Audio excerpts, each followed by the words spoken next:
Diego Maradona, and your country expects you to emulate him. That was the burden Lionel Messi would carry on his remarkable World Cup journey. In 2006, a baby-faced 18-year-old Messi scored on his tournament debut in a 6-0 rout of Serbia and Montenegro. But Argentina would be knocked out by Germany. By 2010, Messi was the best player in the world and under pressure to inherit Maradona's crown. But again, it didn't go all that well. He didn't score a single goal, and for the second tournament in a row, Argentina would be knocked out in the quarter-finals by Germany. A year later, Messi was made permanent captain of his country, and the pressure ramped up further. Their last major honour had been the 1993 Copa America. Anticipation was off the scale in 2014, which was surely their year, right? Argentina battled to the final, but who was waiting for them? Germany, and they nicked a late goal in extra time. Messi had fallen at the final hurdle, and the golden ball was no consolation. By 2018, patience was wearing thin, but a disaster of a tournament saw Argentina finish second in their group and go out to France in the round of 16. This was never going to happen for Messi, but hope began to return. Messi lifted the Copa America in 2021, so going into 2022, the tension in Argentina was palpable. Messi and his team scraped through the groups and then got past Australia, the Netherlands and Croatia. France and this guy awaited in the final, and it was one of the great World Cup spectacles. Messi scored 2 as the game went the full distance, but when Argentina's winning penalty went in, Messi didn't run. He sank to his knees. All that waiting, the trials, the pressure, the anguish, he'd done it. 36 years after Maradona became Argentina's forever hero, Messi finally had fulfilled his destiny.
Good morning, everyone. What a morning it is. Welcome to the World Cup Breakfast Show. It's me, Andy Goldstein, the legend. It's Gabby Agbonlahor and Arnold Clark by a used car and upgrade event. Get 2 years free servicing plus a chance to win the cost of it back this June.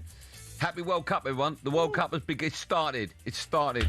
Usually, Gab, at the top of the show, we go, like, how you make a cup of tea this morning? Or we just talk mundane life. I think we've got to go straight to the World Cup. I think, yeah. There's no time. Oh, my goodness. We're off. Oh, we're off. When I'm saying, oh my goodness, I'm just talking about Messi, by the way. I'm not talking about Haaland. We will. Yeah. We're not talking about Mbappe. We will. Lionel Messi. We've got to start on Messi. Honestly, that fella is head and shoulders above anyone else, ever. And I'm putting Ronaldo in there, obviously. Yeah. I don't want to. This is not how I want to start the show. Is he better than Zidane? Is he better than? But even there's a slot past the keeper. When the rebound came out and he just side foot, even that made me go, oh. Side foot, yeah. Unbelievable player. Mate, I woke up this morning and the first thing I'd done at 5:05 was check the Argentina score. Yeah, me too. And my eyes were closed. Yeah. It was like Messi. And I'm like, okay, I've got to see the goals. Yeah, me too. I got on YouTube quickly, saw the goals, and I'm like, he's done it again. And I was listening to the sports bar yesterday because I come back from Birmingham for an event. Listening to Jamie and Jason, and a fan phoned up and says, Argentina got a chance. And Jamie was like, they haven't geez, you know. Messi plays for Inter Miami geez. I'm like, you can't disrespect Messi like that. No. Inter Miami, but he's banging in double Makes figures no already. difference. He could be playing for the Dog and Duck on a Sunday. Yeah, he's done double figures already. They've got a break now for the World Cup, Messi. But it doesn't matter where he plays. World Cup, he turns it on. That Argentina squad, mate, they look like they're ready to go again. His third goal, he scored probably 85 of them goals, 100 of those goals for Barcelona, Jordi Alba, PSG, Argentina as well, laying it back to him. The World Cup's off. Messi says, Mbappe, pass the ball over to me now. Yeah. What last night proved to me, because we had 3 big hitters yesterday. We had Messi, Mbappe got 2, and Haaland got 2. Yeah. And it proved to, well, not proved to me, but underlined how important your big game players step up. Mate. And I'm looking at tonight's fixture against Croatia, and I'm thinking, Harry Kane, there's no excuse now. I don't hear it. And there's, for me, there has never been an excuse. I know people hear it. Oh, he was injured. Yeah. But tonight is the night where I expect Harry Kane to pick the ball up by the horns. I think he will as well. I hope he does. Yeah. I'm with you, though. And when you said it outside, I was like, Andy took words out of my mouth. Haaland turned up. Mbappe turned up. Messi says, okay, it's my time to shine. And now we have to, our big players, Bellingham, if you're starting, you've got to shine. You've got to do it now, guys.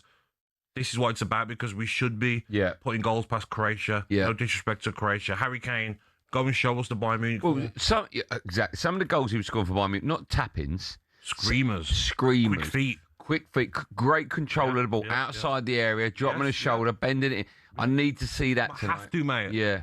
Have to. I agree with you. I'll be in a bad mood tomorrow morning if I don't see that, because the World Cup has finally started. Whoever was saying that, I mean, I've enjoyed it, but some people are saying, oh, yeah, you know, I'm like, let everyone play first. It takes time to bubble away. Let everyone play first. Yeah. But Argentina basically said last night, okay, doubt us. Because you know what, Andy? 11 of the Argentina squad that won the World Cup 4 years ago were involved last night in the squad. Were they really? So they've still got... That's good research you've done there. 11 out of 26. Do you do that research yourself? I do, mate. I do try to. Look at me. Yeah. You do that research yourself? Part of it myself, yeah. What part?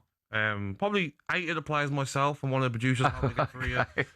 But it's fantastic that, like, those players are still together. They're a team. Maradona won 1 World Cup. Messi's won 1. Messi's going to win another one. Yeah, he is. So he goes down in, like, Argentina. He already is the legend of Argentina, but he'd be thinking, why not? Why can't we do it again? Indeed. It's fantastic, mate. Wow. It was. If you're waiting for the World Cup to arrive, then wait no more. The tournament erupted into life last night, and of course you heard it all unfold live on talkSPORT.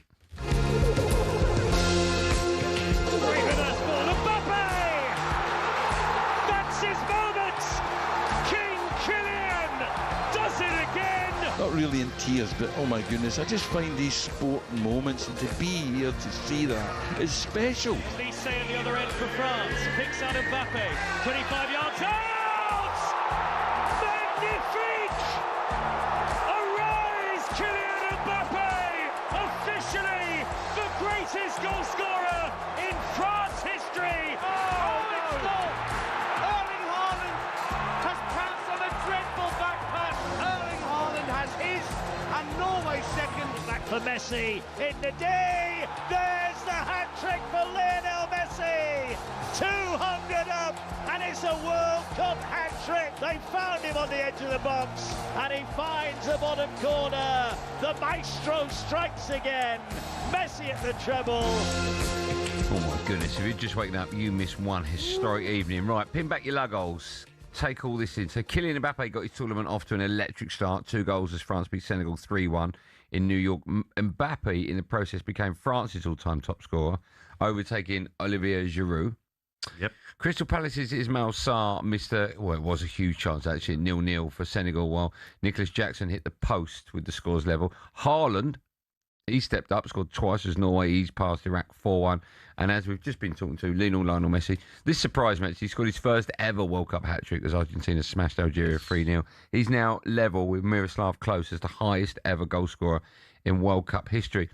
You and I were just talking, and producer Ollie in the break, Messi turns 39 next week. Yeah. Now, I'm not going to get carried away after a hat-trick of Messi in the World Cup. Yeah. Because I've seen Messi throughout his entire career. I know how good he is. Yeah. If it was possible, he's never going to leave America. Retiring? He's never.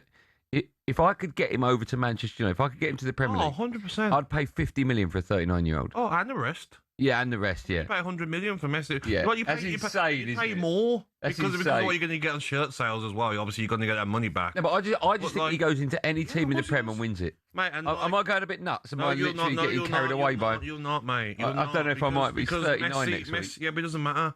Messi can drop anywhere. Messi can drop as a 6 if he wanted to when you're playing a poor Premier League side.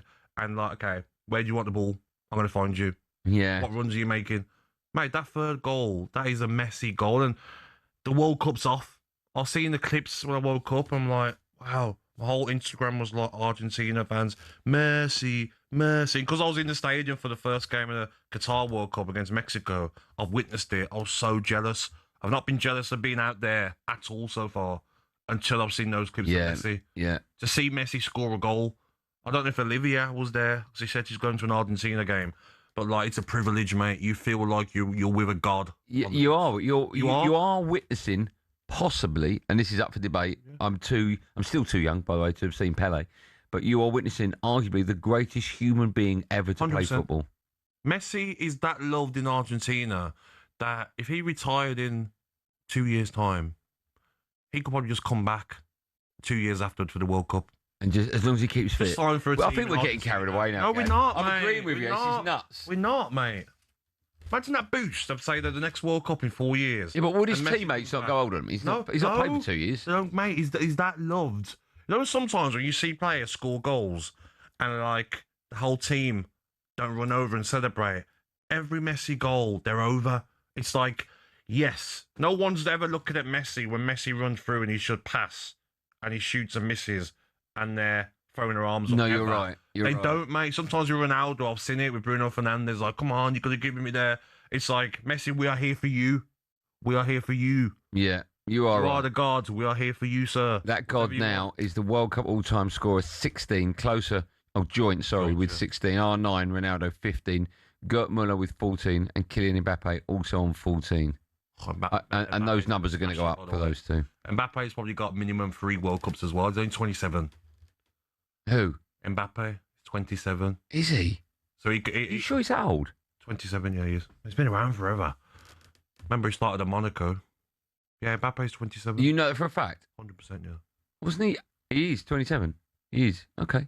No, you don't believe me, mate. No, but I was just saying, when he won the World Cup with France, obviously not the first time, the only time he's won it, wasn't he a teenager? Well, yeah, probably, yeah. Was he 19, yeah, maybe? I'm not sure. Oh, he's 19. All right. That was a good guess. 8 years ago, was it? Was it? Oh, my God. I think 4 years ago was Argentina won. Yeah. World Cups every 4 years. Yeah, no, I know that bit. Sure. Yeah. Every 4 years. What's 27 take away 8? Oh, you want to go down that road, yeah. It's nice to get him back. Get him back. Nice and early. Don't forget, by the way, there is a game going on right now. Austria, they're leading Jordan 1-0 in Group J. Yeah, that's right. Austria are leading Jordan 1-0 in Group J. That game, by the way, is live over on talkSPORT 2. Here's how, and it was an unbelievable goal. This is how it sounded.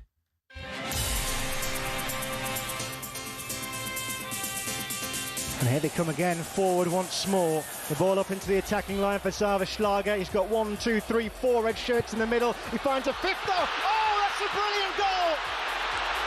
Romano Schmidt has scored it. Was humdinger. You've seen that goal as well. It was unbelievable. Stay with us here on talkSPORT, the breakfast show. We'll keep you up to speed with everything that's happened last night. Don't forget that England are in action tonight as well. No excuses. Against Croatia. It's live on talkSPORT at 9 p.m. I know it's early, and this is not in the script, and producer Ollie will go like, what are you doing? I'd love to take calls on Messi, right? Oh. And here's the thing. We've spoken about Messi for years, and we always, every time we talk about it, we raise the bar and we go, oh, yeah, he's amazing, he's amazing. Yeah. And we keep doing it. And the fella's 39 next week. I mentioned something that's a little bit silly. You sort of back me up by saying I'd pay 50 million for him. Oh, mate, it's not... Right. Like, listen, even if it's just football terms, but clubs will do it anyway. Okay. Just for that's where I want to go. How much are you paying for a 39-year-old? I know it's his nuts. I'm paying over 100 mil. I don't think you are, Gab. That is insane money. What are you talking about? That's insane. What? If Villa splash 100 million. See, it sounds good business. Great business. Yeah, I think you're right. Yeah, I'm getting carried away. Messi's not like like running around like Casemiro against Morocco. Right. Messi's still but he might agile, be, mate. He might go missing in the next game. He might just be one of those games. Mate, no, I'm going mad. He don't, mate. His team needed him and he stepped up again. Let me put it like this. If you're as excited about Messi as we are, I know it's only 6:15, but the lines are empty. Messi, it's a great opportunity. To have your say on national radio. 03717223344. I can tell you, by the way, in the game, the humdinger, Jordan have just equalised outside the area. Guided it. Yeah, great goal. 1-1. That game is live over on talkSPORT 2. Doing great. If you want to talk Lionel Messi, I would love to hear from you. Gabby says 100 million for a 39-year-old. People will phone up and say probably even more, mate. Okay. What is going to bring you in shirt sales? There you go. If you've lost the plot like we have, 03717223344. We'll also take a look at the back pages next. As Harry Kane says, he wants to make a statement tonight. You better, Harry Kane. You better.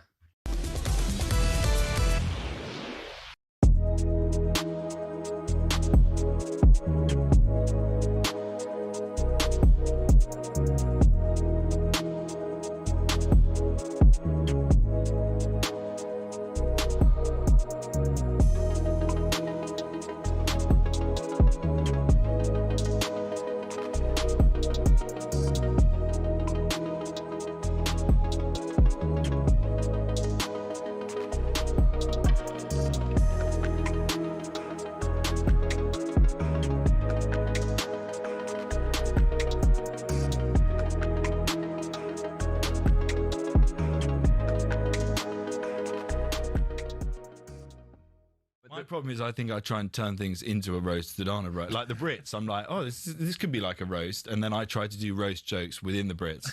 And then it's like, no, this is like primetime ITV. But it's a family audience. I thought your gags at the Brits were fantastic, right? But that is the most difficult gig, I think, for a comedian.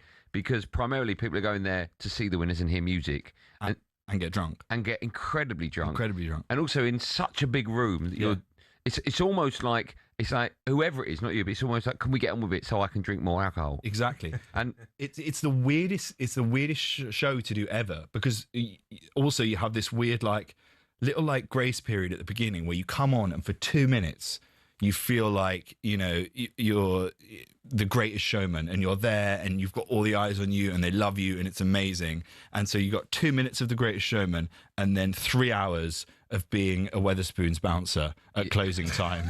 And you're just there, trying to keep everyone in their seats, or stop them from standing up on the tables. I mean, in the one in Manchester was even more carnage than I've ever experienced. I want to talk World Cup football to you, but just quickly on the back of that, have you ever nicked a Brit? Have you got one at home? I've got, they give you one each year. Oh, okay, fine. But they give you one each year for hosting it. So I've got 6 Brits now, and they're not on my shelf because it just feels like a bit of a pity Brit. I haven't really earned that.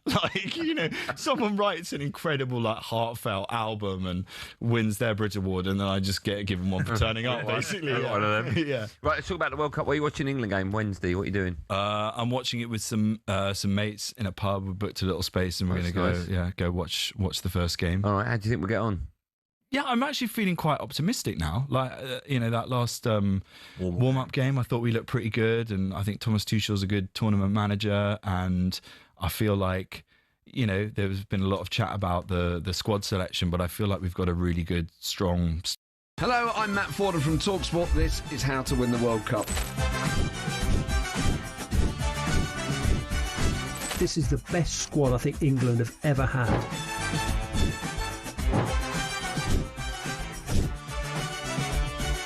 He used to love America, now he doesn't. It's very sad. It was so important to succeed because of all the pressure we received. Don't jump for this one, I'm going to knock his head off. Warning, this podcast does not guarantee England will actually win anything.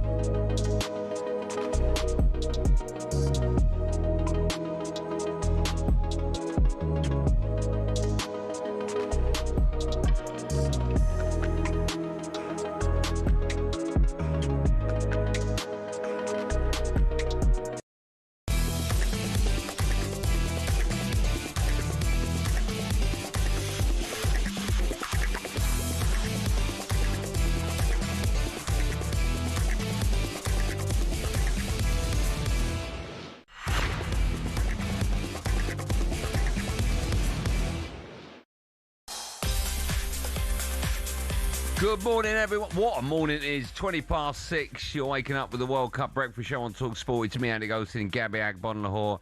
And if you are waking up, if you've not turned on your phone yet or your iPad, oh my goodness. So last night, Mbappe and Harden, they got braces in wins for Norway and France. But Messi, he's got all the headlines, scored a hat-trick. And what a hat-trick it was in a 3-0 win against Algeria. Gabby said this morning he's worth £100 million. I've asked you lot out there in Radio Land to phone up and talk about it.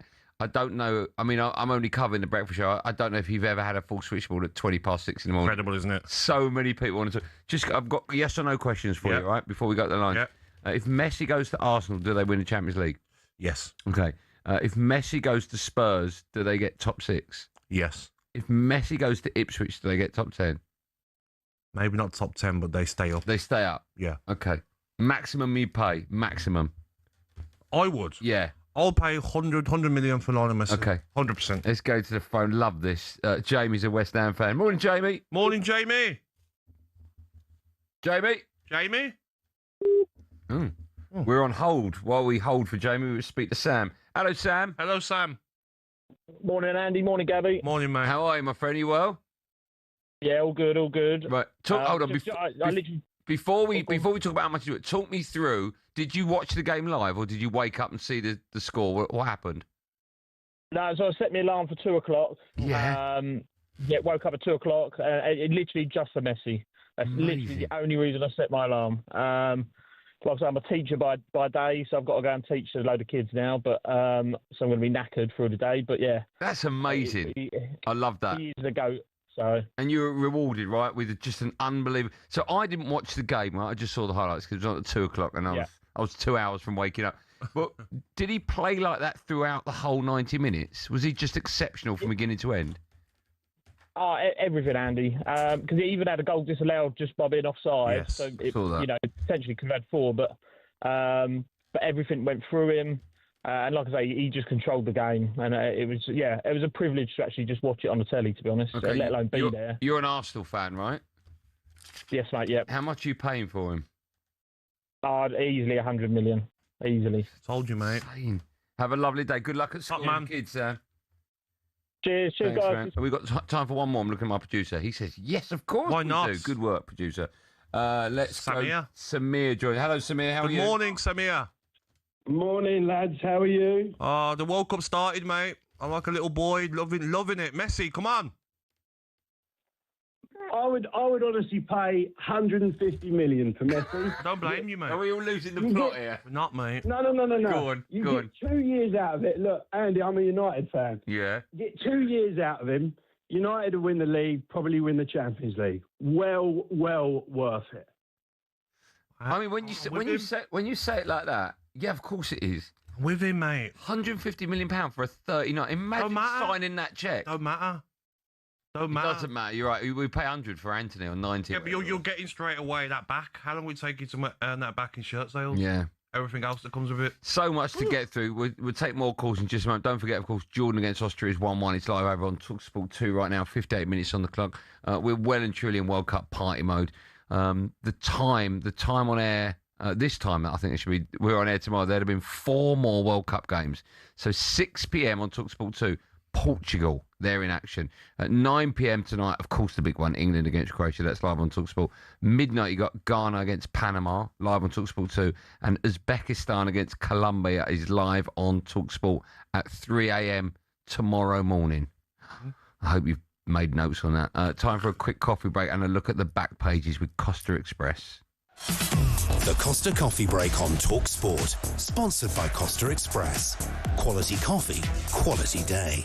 Someone has had a messy start to her career at talkSPORT. By that I mean genius, not like, what's all this mess in here? Is the wonderful Laura Kirk-Francis. She's back with us. Laura How are you? Francis. Morning, I'm good. We're all feeling a bit giddy, I think, this morning. World's got nuts. A bit giddy, yeah. I woke up 5:10, looked at my phone, quickly, score, Messi goal. I'm like, okay, got to see the goal straight away. I've not done that.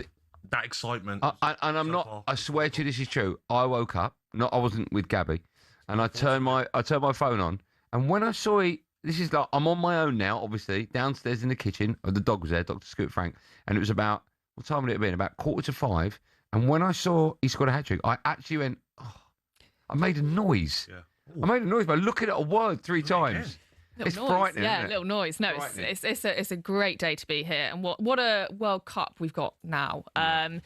Lots of pictures of Mbappe on the back pages. Do you know what this celebration is? I wasn't aware of this. Is it the James Corden thing? Yeah. Yeah, I saw that. Yeah, so he's pretending he's playing the flute. So Mbappe used to play the flute as a youngster, and he promised James Corden during carpool karaoke that if he scored, he would do a flute celebration. So he's That's doing amazing, isn't it? Yeah. To remember it in that moment. Yeah, you just be going crazy. But no, he's done it, and I used to play the flute. He's doing quite well. So You are liking yourself to Kylian Mbappe? that's exactly what I just said. Could you do me a favour? Could you bring the flute in tomorrow and prove that?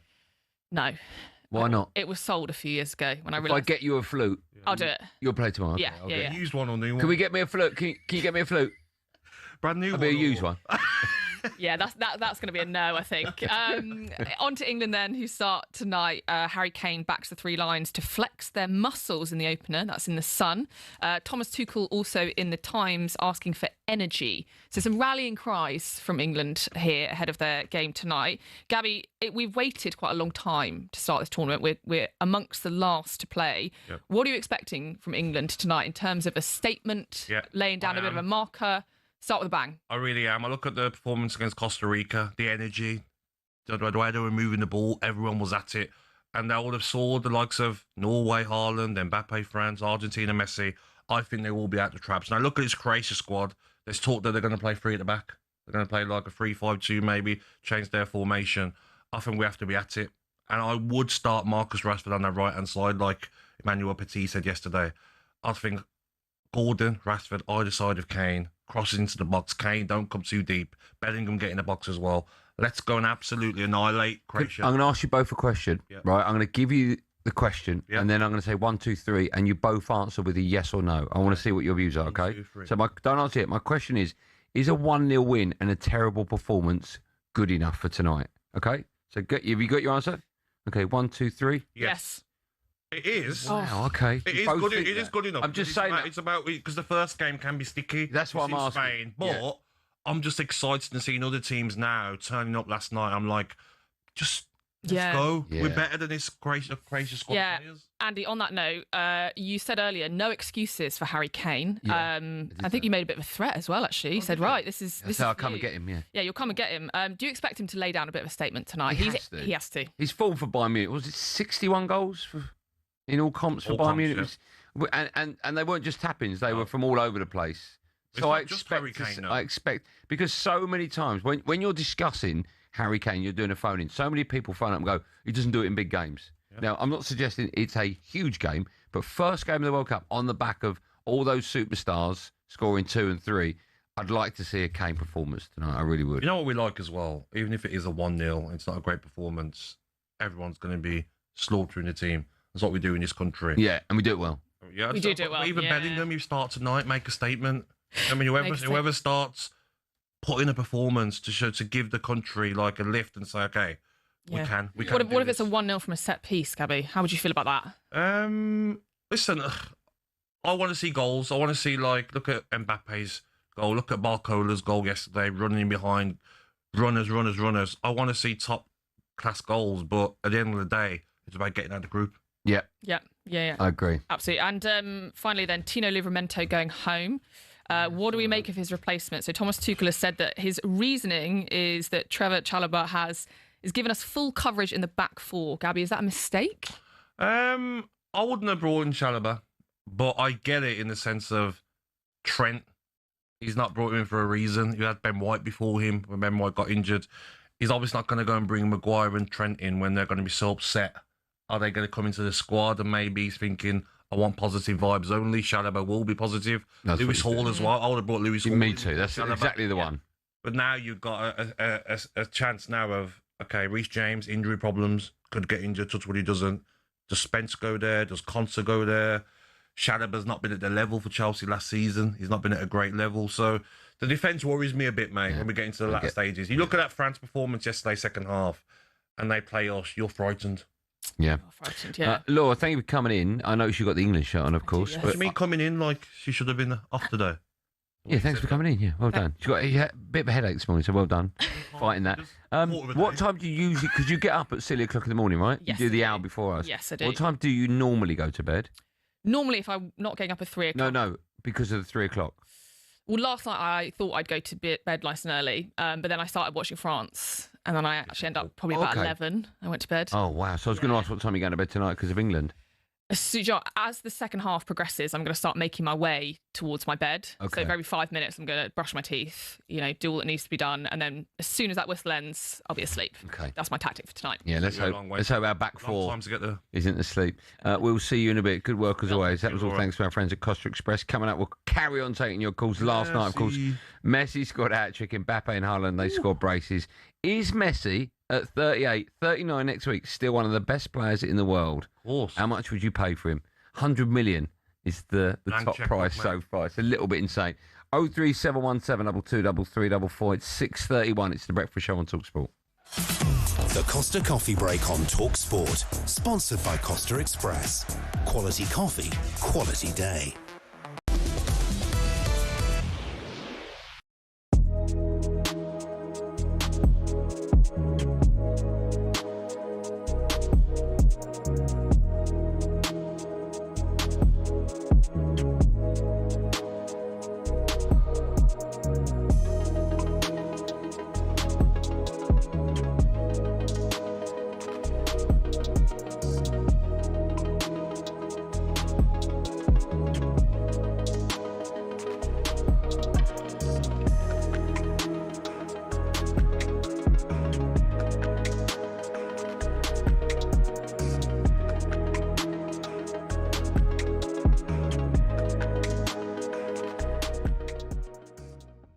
Donald Trump has been given license to join the World Cup winners in their trophy lift, just as he did, as you remember, at the Club World Cup. The US president has already been told by FIFA, we want you, President Trump, to hand over the trophy to the eventual champions. I mean, I wonder, what does that look like as far as you're concerned? Is it right and proper that Trump, of all people, should be right in the middle of it all come the trophy lift? I think it would be hugely popular if England were to win the trophy, if Trump wrestled the World Cup off Harry Kane and began to do a little conga. I think everyone in Britain would share my view that would be absolutely magnificent. No, I think it's got the potential to be quite embarrassing, but I think that Trump is quite savvy about the reaction to what happened with the World Club Championship. If he's not, his son Barron is, because his son Barron loves football, loves our football. He's actually an Arsenal fan. And I think he will probably have a quiet word with the old man and say, look, Dad, it should you get the trophy anywhere near you, don't try and grab it.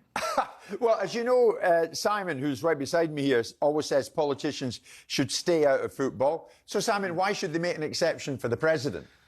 Because you have to manage this man, whether you disagree with his principles or you agree with them, it's kind of irrelevant. In my ideal world, would have politicians nowhere near sports. So when the German politicians yesterday were saying they weren't going to come because they disagree with certain aspects of Trump's outlook, I said...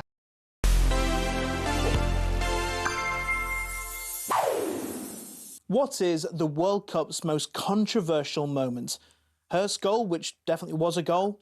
Zidane's headbutt? Ronaldo's hell scare in '98? Nah, it's obviously Maradona's hand of God. Mexico City, 1986. England are set to take on Argentina in the World Cup quarter-finals. Both sides have won their group, and both are well fancied to lift the trophy. This game means more. Just 4 years on from the end of the Falklands War, and the hatchet has very much not been buried. It's a physical match, with Diego Maradona taking the brunt of a strong-handed approach from England's defenders. Despite a few early chances from England, Argentina are well on top, but luckily for the Three Lions, Peter Shilton's having a good day between the sticks. At half-time, it's goalless. 6 minutes after the break, the ball was played to the edge of the area. Steve Hodge sliced his clearance and it headed back towards his own goal. Up went Maradona's left hand, and he punched it into the net. He wheeled away in celebration, urging his teammates to join him, while the England team was furiously surrounding referee Ali bin Nasser of Tunisia. Even decades later, Peter Shilton hadn't forgiven Maradona. Argentina won 2-1 and went on to lift the World Cup trophy. I mean, without the hand of God, we might never have got the song Three Lions. But we'd have another World Cup.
Good morning, everyone. 6:36. What a World Cup breakfast show it is with me, Andy Goldstein Gabby Agbonlahor, and Arnold Clark, who are celebrating a massive summer of football. Buy a used car in June, and you'll be entered into their weekly draw to win the cost of it back. The superstars have well and truly arrived over the last 10 hours. France beat Senegal 3-1. Mbappe scored 2 of them. A masterclass. Iraq got beat 4-1 by Norway. Haaland also getting 2. And I'm sure you're aware that Argentina beat Algeria 3-0. Messi got all 3 goals. Live over on talkSPORT 2 at the moment, Austria against Jordan. Now, just before we handed over to Sinead for the news, I mentioned there was a controversial goal that was scored. The referee was checking it for a handball. I can tell you it was a handball. It's been wiped off. It is 1-1. There's 20 minutes left on the clock. He was looking at VAR, the referee. Yeah. He had a look at it for about 2 or 3 minutes, and then, rightly so, by the way, ruled it out for an offside, for a handball, excuse me. There were a couple of incidents last night which could have gone either way, but didn't. Messi studs on the back of someone's calf. Yeah, not a red card. Not a red card. Can't send Messi off, mate. You can't say, okay, fine, yeah. He's a god, mate. Everyone's talking about this Mbappe penalty. It was Mane challenged him. So if you've not seen it, Kylian Mbappe's running down the right side of the box. Mane comes over and literally just takes him out. Yeah.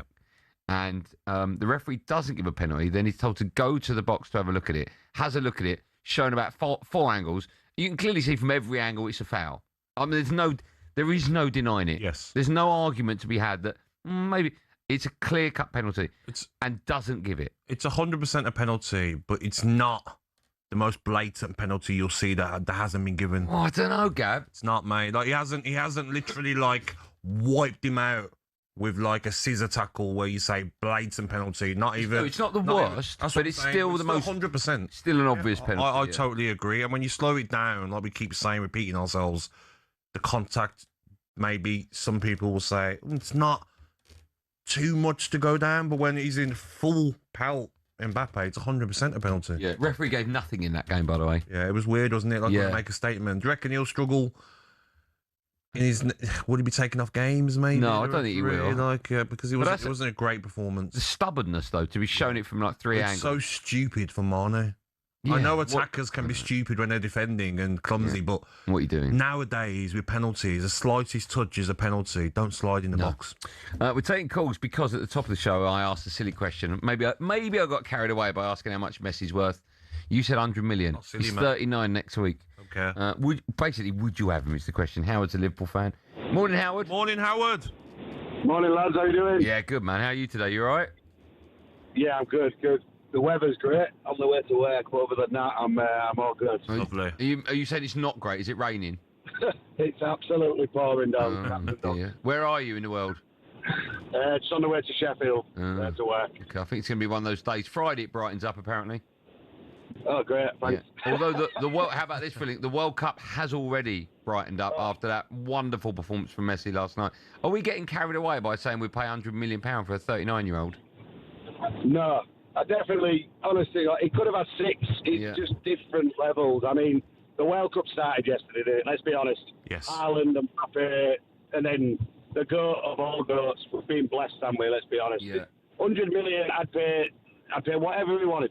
I'd give him 150. I'd give him a 2-year deal. He'd get it back in shirt sales, and just for if he give you 15 moments in a season now, which he'd do easily standing on his head, that probably goes and wins you the league. Yeah. Yep. Howard, thanks for that safe journey. Be careful in that rain. David's a Man United fan. Morning, Dave. Morning, Dave. Good morning, guys. How are you? Good, man. Off you go. Excited, mate. What do you want to say about the genius? Genius? Yeah, he was. I would say at the end of the day, he was playing Algeria. There's always one in the mate. Yeah, there's always going to be one, that's me. And he's playing Algeria. Are you guys trying to say that he will, in the next game or when he plays England, he's going to score 3 goals against France, England? No one's saying that. But he scores 1 goal, still fantastic, creates a goal. No one's saying that Algeria are top side. Of course, Argentina are going to be the better side, but to still be doing it at 38, 39 in a week is incredible. Yeah, I'm not saying it's not at 39 years old. What I'm saying is that you've all gone over the top, literally on one game against, shall we say? Let me ask you this. Let me ask you this. At the end of the day, 100 million. At the moment, he's worth £100. At the end of the tournament, he might be worth 100 million. Hold on. Let me ask you this. Spain played Cape Verde. Yep. Well, they're just Cape Verde. What was the score in that game? Who scored a hat-trick in that game? 0-0. There you go. There's your answer. No, it's not. You're putting on about one player. Oh, Dave. You're saying 100 to 150 million quid. So you're a Manchester United fan, right? Would Messi start for Manchester United? No. Okay. What time is it? Not 150 million quid or 100 million pounds. We've got youngsters coming up there that may get to that standard at a later date. Would you pay 50 million for him? But at the moment in time, Messi is 39 years old, played in America, just played Algeria, scored 3 goals. Oh, wow. That doesn't say to me I'm going to go out tomorrow and spend 100 million quid on it. Would you spend 50 million on him? No. What's the most you'd spend on Messi right now? 100 quid. What? No, seriously. Seriously, probably about 10 million. David, I bet you're fun on a night out, mate. No, mate, I'm actually on my way to work. I could imagine what you're like, Dave. I could imagine. What do you do for a living, Dave? I can't say. You cheer people? Are you a clown? No, I reckon I would give you a parking ticket. Yeah. Do you give parking tickets out? Parking ticket, 100%. I'll be 1 minute. No, parking ticket for you. Off you go. Dave, will you promise me something? That when he scores a hat-trick in his next match, you phone me up and apologise? 100%, yeah, okay. Totally. If he scores against, shall we say, a bigger team as well, then yeah, I will. I'll recognise him as probably. He's never done that before, Messi. Okay, thanks for your call, Dave. Talk about, being on the high and someone just brings you down. You're on the high in life. But that's why I was asking the question, are we getting carried away? He makes a good point. It was just because of the opposition. Well, you say that, but was it just Cape Verde and Spain? I know. That's the argument I gave. Yeah, I know. Put me on a downer now. Where's that? Should we go home? He's ruined the day anyway. The game on talkSPORT 2 with 12 minutes to go. It was 1-1. Austria have now definitely taken the lead, by the way. That has been confirmed. They are leading Jordan by 2-1. That game is live over on talkSPORT 2. Always a Dave. Right, don't forget, not that you could forget, England get their campaign underway tonight, live on talkSPORT against Croatia, out in Dallas. Our chief football correspondent, Alex Crook, has been working hard, I don't think he has, getting prepared for the game. Welcome to the world-famous Terry Black's Barbecue Smokehouse here in Dallas. It's already rammed with England fans ahead of their World Cup opener against Croatia, and the atmosphere is sizzling. To be fair, he does love a big tasting. So I'm now with Nate, who is the general manager at 11 o'clock in the morning, and the place is packed to the rafters. Is this normal, or is this World Cup fever? It's a little bit of both, and so we're ready for this for the next month. We're looking forward to it. We've got 3 crews in and out of here, and so we'll be cooking about 210 briskets for tomorrow. Andy, you're always winding me up about how much I eat. I'm about to prove you right. This is going to go down like a treat. I'm going to devour it like England. They're going to devour all before them and win the World Cup. If ever there's a link that Crookie needs to connect food to England, he's found it, hasn't he? That did look amazing. If you're watching on YouTube, you'd have seen it. That looked great. Are you jealous that he's over? I'm jealous. I just hope that, talkSPORT aren't paying for that, mate. Oh, that'd be on the house. And it shouldn't be, though, mate. We shouldn't be paying for, no, it'd be on the house. No. Why? Are you devoed about that? No. Who paid for your Red Bull this morning? It's costing me how much in coffees. You can get me a Red Bull. That's a very good point, actually. You know what, though, mate? I haven't got FOMO for the World Cup until seeing Mbappe and seeing Messi. Yeah, and Haaland. Now I'm like, can I just go and watch Messi? Why don't you just go? Why don't you go out there? Can I? Just go out there. I like that, mate. Can you speak to management, Max? No, I mean, they got no money left in the budget. No, I mean...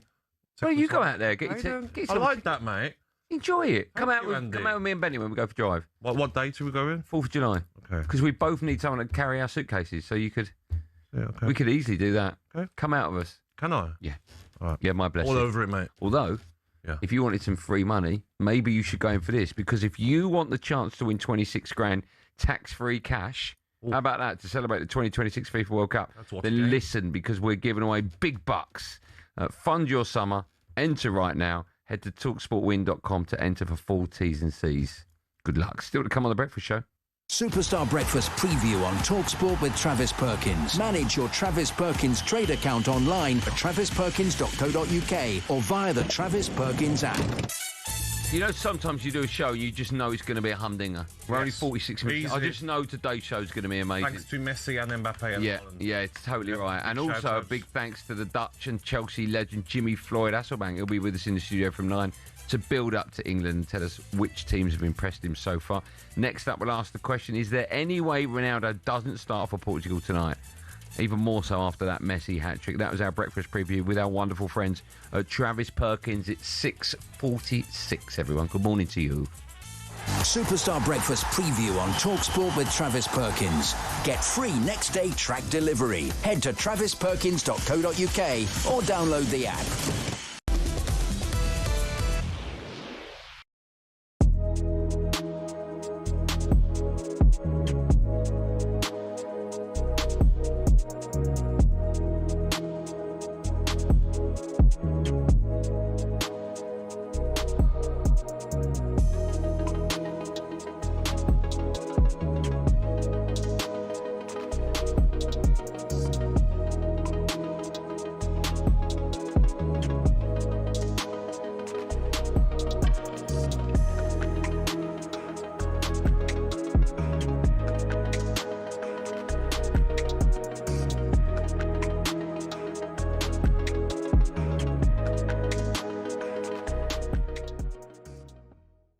Iran played out a 2-2 draw with New Zealand, the lowest ranked team in the competition. But that's not the whole story. Post-match, the Iranian manager, Amir Galonoy, claimed that his side were the most oppressed at this World Cup, Simon, and I think he's got a point, revealing they were thrown out of the US immediately after the game. They weren't even able to undertake a recovery session. And they were told, get on your way, and headed back to Tijuana, Mexico, their training base, a day before they had intended to. Okay. The manager says afterwards, it seems like others are doing the planning for us. That's a hint at the US here, with decisions made elsewhere. Our team is the most oppressed in this World Cup. The federation is absent here. They don't even have their own federation here. Yes, listen, it's not ideal. But should that have affected the outcome in this game? I mean, yes, if they're playing a world-beating side or a side that's on an equal par with them, you can say that's a really unfair set of circumstances. Or Simon, if they're playing anybody. No, but let's have it right. In their favour is the fact they've got better players. So maybe the odds were slightly evened up a little bit. But as we saw with Troy talking about it yesterday, players staying in a different hotel in a different environment. Yes, the warm-down thing and those sort of things are not ideal. I understand that it's not ideal.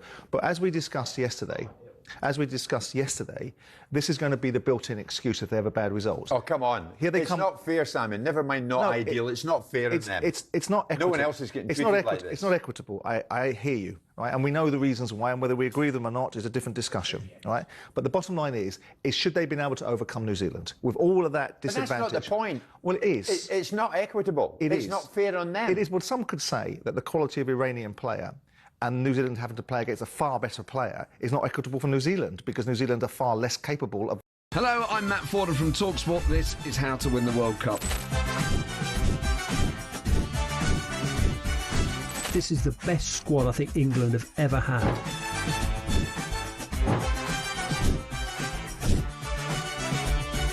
He used to love America, now he doesn't. It's very sad. It was so important to succeed because of all the pressure we received. Don't jump for this one, I'm going to knock his head off. Warning, this podcast does not guarantee England will actually win anything.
Morning, everyone. 6:51. You're waking up with the World Cup breakfast show on talkSPORT. Me, Andy Goldstein Gabby Agbonlahor. Quick reminder that Austria against Jordan currently 2-1 to Austria. 4 minutes left on the clock, plus added on time.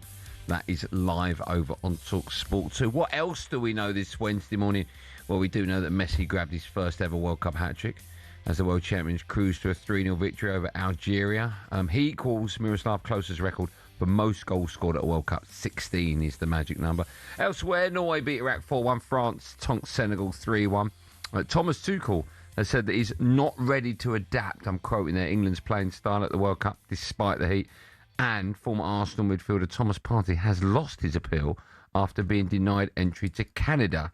It means he'll be unavailable to play for Ghana against Panama, which is live on talkSPORT 2 at midnight.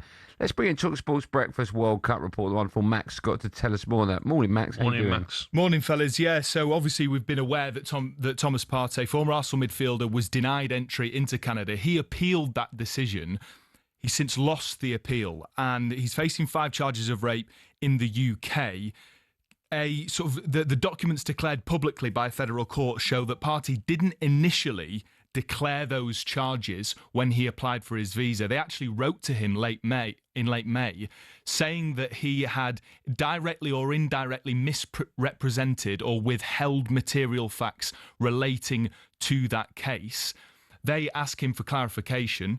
They respond the day after with those charges, and Canada have decided that he's not allowed to enter the country. It means that Thomas Partey will not play Panama in Toronto, but for Ghana, their 2 group games after that are in the US. So he's been denied entry into the UK, having failed to declare into the US, those charges. Sorry, into Canada, right? Having failed to declare those charges. So the next 2 Ghana matches are in America. Yeah. Will he be able to get entry into America? Or as it stands, he's that's where he is. That's where he's training. Right, okay. They play in Boston and then Philadelphia for their 2nd and 3rd group games. Okay, all right. Max, as always, thanks for coming Thanks, in. boys. Right, time now to get to today's World Cup action with Shaw. High pressure picks on talkSPORT with Shaw. Non-stop protection deodorant that won't ever let you down. Now all eyes turn to Portugal and Ronaldo, of course, who's hoping to lift the one trophy that's evaded him his whole career as Portugal face DR Congo. It's live on talkSPORT 2 from 6 o'clock tonight. Is this finally their year? Fernandes tries his goal! What an extraordinary goal! They have to be up there with the big nations that can do it. Portugal has his chances, has a very good team. Players like Cristiano, like Bernardo Silva, like Bruno Fernandes. It's locked in by Vitinha! Young players that are already showing their skills in, for example, Vitinha, João Neves, and then you have in defense Nuno Mendes. I think it's one of the deepest midfields in World Cup history. I'm going that far. You have to put as many details as you can in the right place so you can get closer to lift that trophy. It could be the year for Portugal. I think a lot depends on fitness. A lot depends on Bruno Fernandes. Do you think the holding midfield players are going to be really, really important by them, especially Vitinha and maybe even Samu Costa of Mallorca, who'll probably play next to him, having edged Palhinha out the squad? Sort of feel the World Cup is getting going now. Yesterday, if you're listening to The Breakfast Show, the 1998 French World Cup winner Emmanuel Petit was with us. He thinks Roberto Martinez's side are favourites to go all the way, which did surprise me. I'll put them as favourites. Do you think they can go all the way? And if so, how important is Ronaldo to them if they are going to become world champions? Well, first of all, Roberto Martinez has told that he's going to leave after the World Cup, right. But he's got the highest win percentage rate, 70% out of 40 games for Portugal. So that's a record that he should be proud of. Fantastic manager. But I look at this Portuguese squad and I say, yes, they're stacked in midfield. Fernandes, Bernardo Silva, Vitinha, João Neves, Ruben Neves, Nunes. I look at attacking, Leao, Felix, Gonçalo Ramos, Neto, Conceição, Trincão, Guedes, then Ronaldo. Fantastic. But defensively, I'm not sure. I think, like, when you look at France, you look at their defence, centre-halves compared to Portugal, I think that's what might cost Portugal. Do you think the defence will win you the World Cup, or the attack, or a mixture of both? Yeah, I think it's like who's got the most complete team. Okay. I look at France and look at the performance. Yes, Senegal had chances, but Saliba, Upamecano, I think Koundé right back as well. Goalkeeper done well. I just think Portugal's defence might be their downfall, but centre midfielders, wow. Which ones do you play, Andy? And I think Ronaldo will start. I think. Why? Because he should, or because he? I think because it's Ronaldo, and as crazy as it is, mate, I think when you're Cristiano Ronaldo, you don't sit on the bench for Portugal. I wouldn't start him. I think they've got Leao, they've got Gonzalo Ramos, who does very well when he comes on for Paris Saint-Germain. Guedes, very good centre half, but he's not elite for me. Ruben Diaz. Okay, he needs to score 4 tonight, doesn't he, Ronaldo? Yeah, 2's not enough. I think he scores though. What's crazy is Rory Jennings has come out of a massive. What was that? What did he say? He said that he doesn't think Ronaldo scores in the World Cup. He's had a bet with Piers Morgan over it. Really? A bet for charity that Ronaldo doesn't score. That's He scores. interesting. He's a penalty taker as well. Yeah, well, he doesn't score free kicks anymore, does he? Exactly. Ronaldo will score. Don't forget to listen to Portugal. It's against DR Congo. It's live on talkSPORT 2 tonight. That's at 6 p.m. because, of course, England-Croatia is live as well. That one kicks off at 9 p.m. If you're waking up for the first time today, does that work for the... Yeah, you might have gone to sleep and then woken up again. Wow, Messi scored a hat-trick in a 3-0 win for Argentina. Haaland scored a brace for Norway against Iraq. And over on talkSPORT 2 right now, Austria, they're beating Jordan 2-1. With just stoppage time to play, although it is a big 10 minutes they've whacked on at the end of that. Next up, we turn our attention to England. Just how much pressure is there on Harry Kane and Jude Bellingham to perform tonight? You can have your say if you want. 03717 223344. It's 6:58. High pressure picks on talkSPORT with Shaw, official sponsor of FIFA World Cup 2026.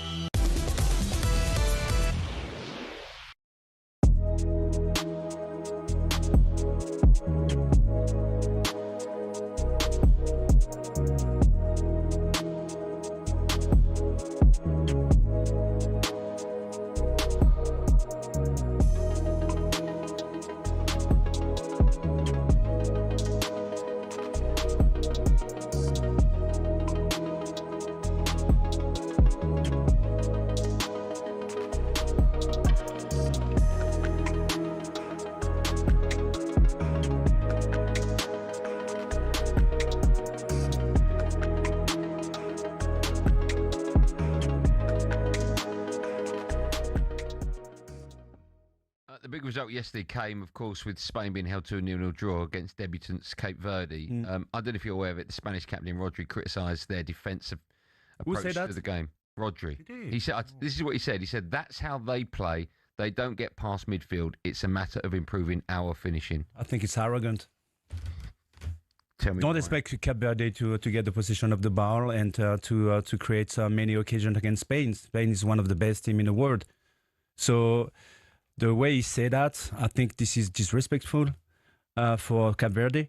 And I think you should look at yourself in the mirror because you should have done better than that to win that game. You had some occasion to score, you didn't. And I think you have to put credit on the Cape Verde players because I think they defended like lions on the pitch. Let's not forget as well, Spain had 27 shots, 7 shots on target. Ferran Torres has got to score that one where it's the bar. Sometimes you've got to look at yourself, not at the opposition, are you? Look at, we don't want to go back to Arsenal. Frustrations. If Arsenal went open against PSG, we've seen what happened in the Bayern Munich game. You have to play to your strengths. And Cape Verde, like you says, defended like lions. The goalkeeper was outstanding. You know, if you don't like their style of play, it's up to you to do enough, to win that game. I mean, I don't like those criticisms, when you meet opponents that are not at the same level. And at the end, you share the points and you think, they were too defensive. And He's done that before, Rodri. Yeah. It's Scotland that he did it. Exactly. Game, exactly. The same thing, So I don't like it at all. Do you think we're going to see a lot more of that in this World Cup with the so-called bigger teams being held against the small ones? We saw it in Brazil and Morocco, right? Of course. Do you think it's a case of you would have played against one of the greatest Brazil sides?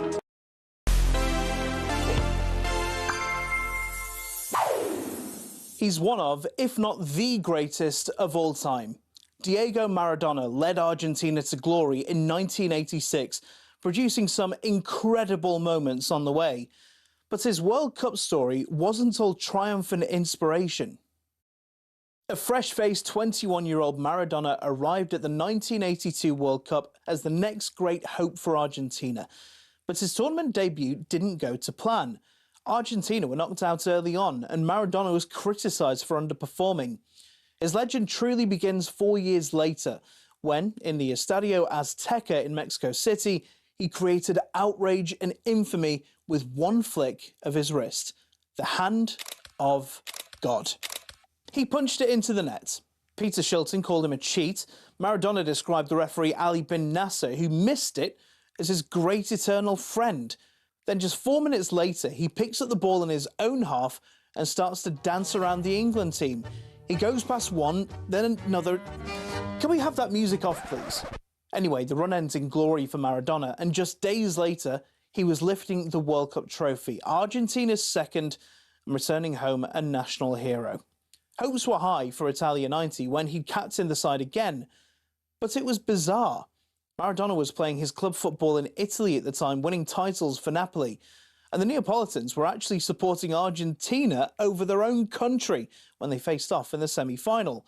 Argentina won that game, but lost to West Germany in the final, and Maradona burst into tears. The 1994 World Cup would be his last. I mean, even his fashion had gone downhill. He was sent home after 2 games for failing a doping test due to something he'd ingested from an energy drink. But does a Red Bull make you look like this? Maradona would never pull on the blue and white stripes again.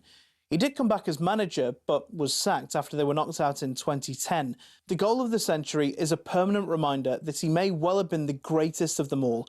Before it, his ascent, and after it, his dramatic descent, only highlights the mountain peak that was Maradona's 86.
Good morning, everyone. 4 minutes past 7. What a morning it is. The World Cup Breakfast Show. Me, Andy Goldstein Gabby Agbonlahor and Arnold Clark buy a used car and upgrade event and get 2 years free servicing, plus a chance to win the cost of it back this June.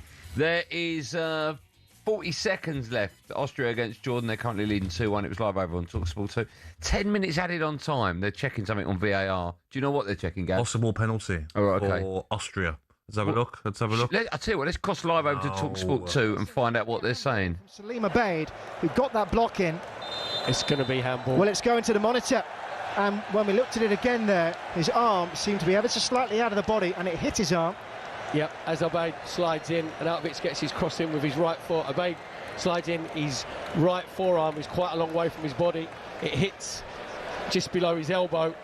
And this 100% is going to be given as a penalty. It's right up out of the plane of his body, and that is what they talk about, referees, in these briefings they give about obvious movements of the arm outside the plane of the body, and it's as clear as day, really, when you see it slowed down like that. Salim Abeid, his arm up above his shoulder. That's how he blocked the ball. It was on target, certainly. You think the goalkeeper might have saved it, but for the second time, the referee is at the pitch side monitor. He's having a good long look at it here, the Mauritanian match official. Why is he taking this long? We've seen it from the first angle we've seen, that Abeid's arm is away from his body. It's 100% a penalty. He doesn't need to keep talking to Mahmoud Ashur, who's the VAR. It's a penalty. Well, they are deep in discussion. He's seen about maybe 15, 16 slow-motion replays now. He will finally turn away, re-enter the field. Here's what he has to say. Defender number 17 handled the ball. Final decision. Penalty. It is a handball, and it is a penalty. And Austria have a chance to sign off in style. And Salim Abeid stands hands on hips. Seen this game had got away from Jordan. And Austria now have a chance to open up a 2-goal gap. And it is going to be the man who's come so close to scoring, Marko Arnautovic,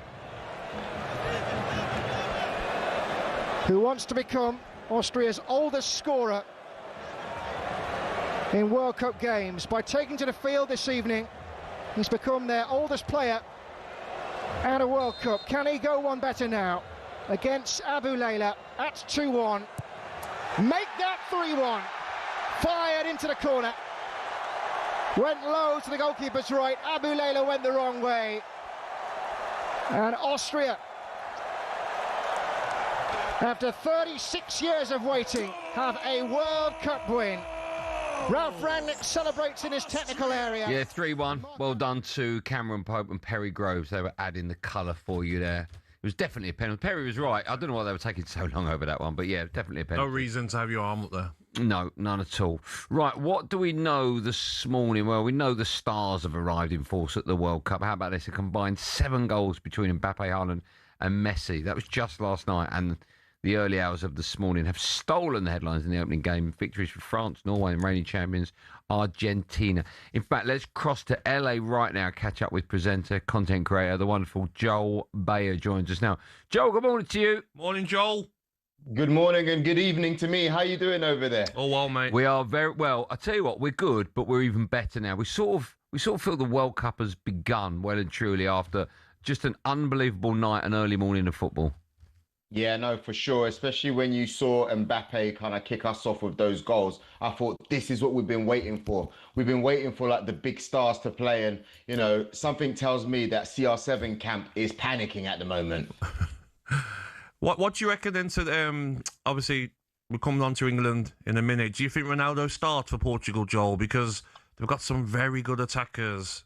And there's always that debate. Does Ronaldo slow them down? Does he press? Does he not press? It'd be interesting to see. I think it doesn't matter whether he slows them down or whether he presses or he doesn't press. I think Roberto Martinez's job at Portugal has been the biggest babysitting job in international football, probably in history. His job is just to make sure that Ronaldo is comfortable. Yes, we saw that he's announced that he's going to be leaving after the World Cup. Some people think that he's done that during such a time so that he can treat the players how he wants, and we all know what's coming. I reckon Ronaldo still starts because, let's be honest with you, if it's not Ronaldo, it's Ramos. And yeah, he had a good World Cup last World Cup, but, you know, like, you still start Ronaldo over Ramos and then maybe, you know, bring Ramos on later on in the game, innit? Joel, I want to concentrate on tonight's football. Before we have that conversation, let's hear from England's captain. Our England correspondent Faker Others sat down with Harry Kane yesterday and promised that winning the World Cup is the sole aim.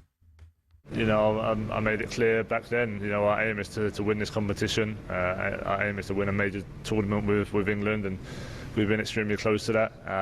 Obviously, the Qatar one ended in a big disappointment, but overall, I felt like the tournament we was at a really high level. You know, I felt like the shackles were off almost, and we played some exciting football. And you know, on that day, it obviously didn't go our way, but I think we could hold our heads up high from what we've done. And going into this tournament, you know, you need things to fall in favour for sure. But ultimately, if we play to the capabilities that we know we can, then, like I touched on earlier, I think we'll be dangerous. So we just have to go with that mindset. Joe, if we're talking realistically, it's all about the win tonight and 3 points, not necessarily how we play. But I sort of feel after a night of football where Haaland got 2, Mbappe got 2, and of course Messi got the hat-trick, I feel that there's a little bit more pressure on Harry Kane now to produce.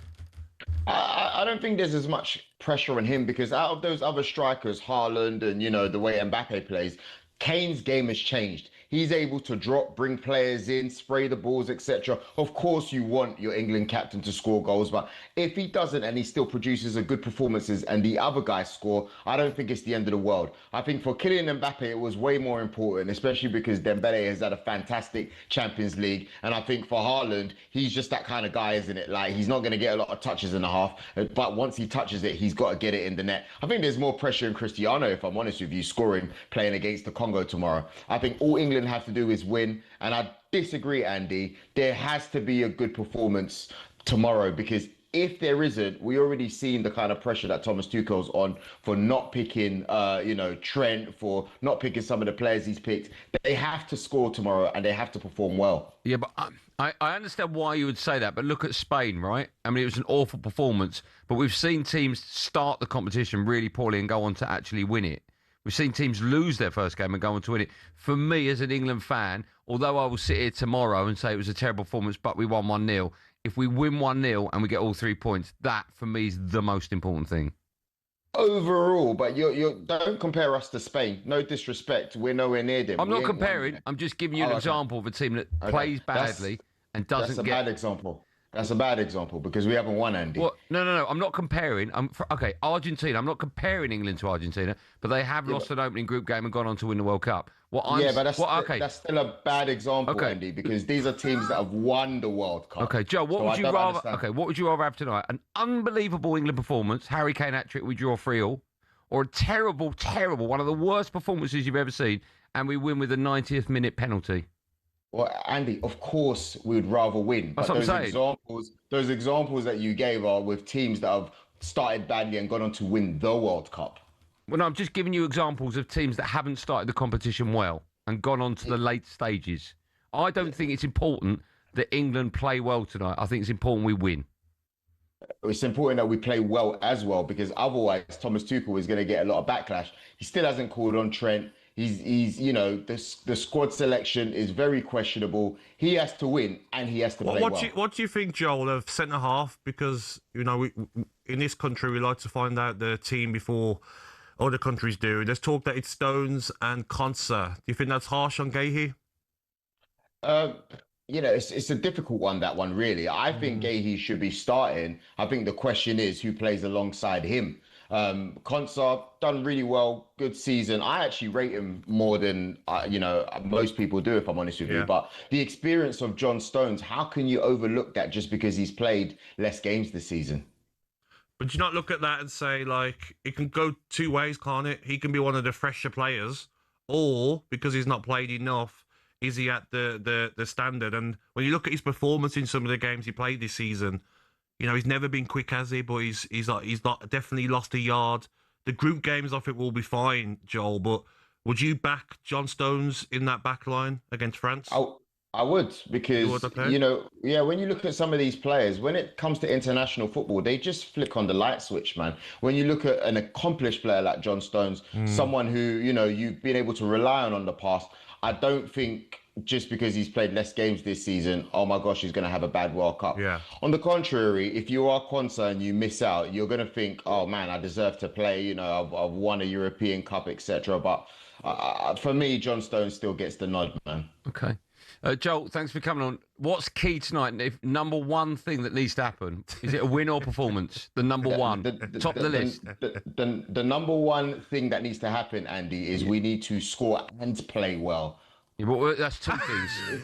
That's top. What's top of the list? No. That's top two. What's top two? That's the answer. I grouped them together. You've no groupage, I'm afraid. What's the one most important thing, Joel?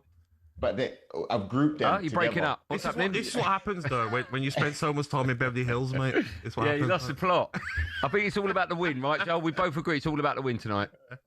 Hopefully, Thomas Tuchel gets a good performance. Yeah, hopefully. That's second on the list. On the list of hopefullys, that's second, right? Because top is win. Okay, so let's hope for both. Have a good one. Yeah, but if we can only hope for one, we'll hope for the top one. Thanks. Have a good one, Joel. Not bad, Cheers. Joel. Thanks, Bye-bye. man.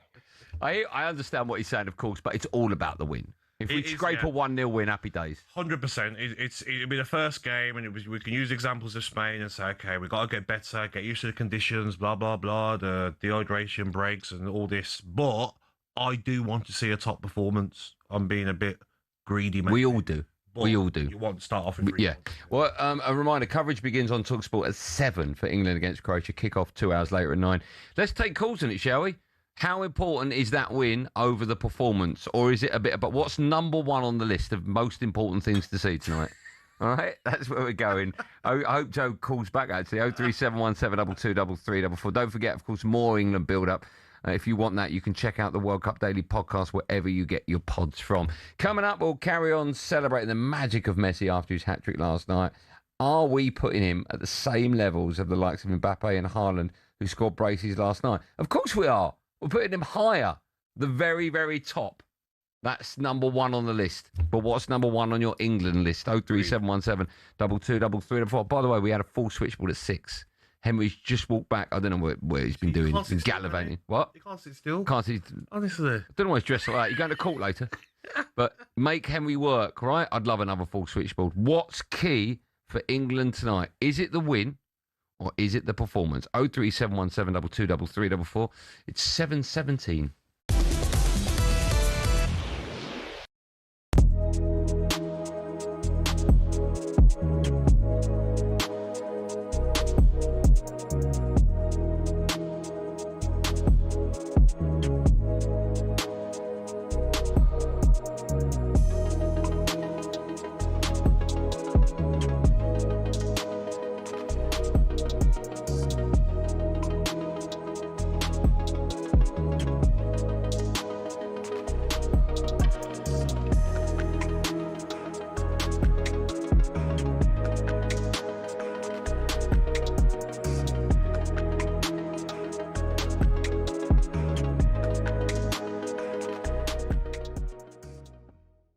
Have spoken about your battle in inverted commas with Bukayo Saka. Yeah.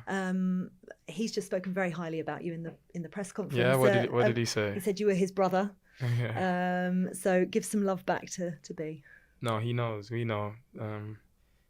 Everyone talks about rivalry and stuff, but if you see us, you wouldn't think that. Of course, we're competitors at heart for sure, and we play in the same position for club and country.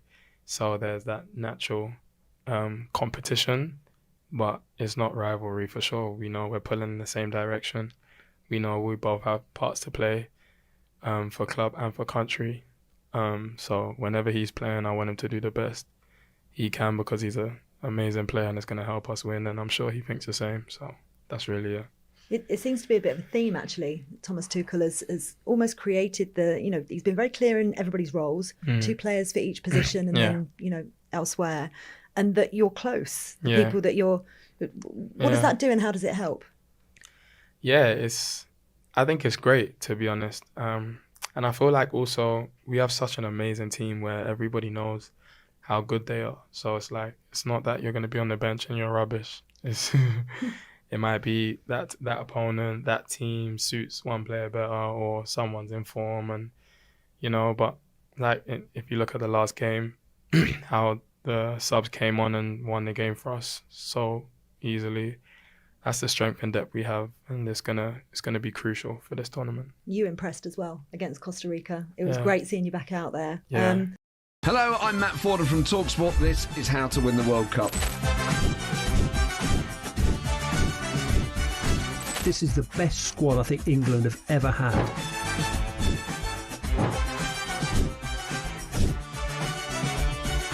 He used to love America, now he doesn't. It's very sad. It was so important to succeed because of all the pressure we received. Don't jump for this one, I'm going to knock his head off. Warning, this podcast does not guarantee England will actually win anything.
This is new.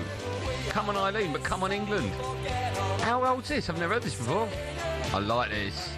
7:21 on the Breakfast Show. Me, Andy Goldstein Gabby Agbonlahor. We need these songs. Get us in the mood. Yeah, mate. we do. But don't play Is Coming Home and don't play the other one because I've heard them too often. No, Vindaloo I don't mind because the other ones were great, right? Like World Emotion was unbelievable. Agreed. But I've just heard it so many times now. It's ruined it. Yes. I like that though. Come on, England instead of come. Ed. Why are you done that? Why do you want me to come in there and... Why would you do that? Oh, you'll be going home in a minute. It's coming. We will be doing a Mega England phone in at 8 today to keep making Henry work. Look at him, he's not happy. What's he got? He looks weird with a suit on. He looks like a bank manager. No, but he's got. Let's describe what Henry's wearing. Like he looks like he's going for an interview, but he says he's going to Ascot afterwards. He's not going. How does that? Are you really going to Ascot? Is that where the court is? Yeah. What's up, mate? Is that where the court is? Let's go to the phone line, shall we? Kevin is a Man City fan. We've been Morning, Kev. I haven't done it yet. Oh, sorry. Why have you gone early? I'm excited. I'll say it and then you jump in. Sorry, mate. All right. I want to be the. Oh, go on. Go on. Do you want to say it first? Go on, you can say it first. Morning, Kev. Morning, Gabby, lad. How you doing? All right, lad. Morning, Kev. What do you want to say, my friend? Right, about you always touched on it now with all them songs in England coming home. If we have a great performance tonight, and let's say we score 3 or 4 and Harry Kane gets hat-trick, the media is going to go absolutely crazy about how we're winning the World Cup and it's coming home and all this carry on. So to take the pressure off, I'd rather have a 1-0 scruffy win, which you've already talked about, Andy, already. Yeah. Because otherwise, the media will absolutely and put more pressure on the guys, if you know what I mean. That's a really good point. If we yeah, Kevin, thanks for that. If we win the game 7-1, we'll be playing It's Coming Home every single minute of every day. It'll be a little bit too much. Just imagine the emotions later on. Too much. But if we do have a really convincing performance, just makes everyone happy. Then the expectation levels go up. Good. That's no no good. Sure, do the players we've got. 1-0 horrible penalty in 90 minutes. Come on. Right, time now. We'll take more calls in a moment. Time now for a coffee break with Costa Express, and it's transfer Tinder time. The Costa Coffee Break on talkSPORT, sponsored by Costa Express. Quality coffee, quality day.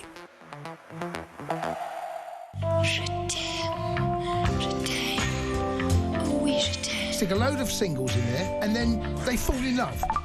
Of course it's hard. It's supposed to be hard. A 36-year-old, you'll have the knockers, you will. Just because it's offering its teat, do I really have to muscle on that? Sarah Louise. Sarah Louise, you're up for it, aren't you?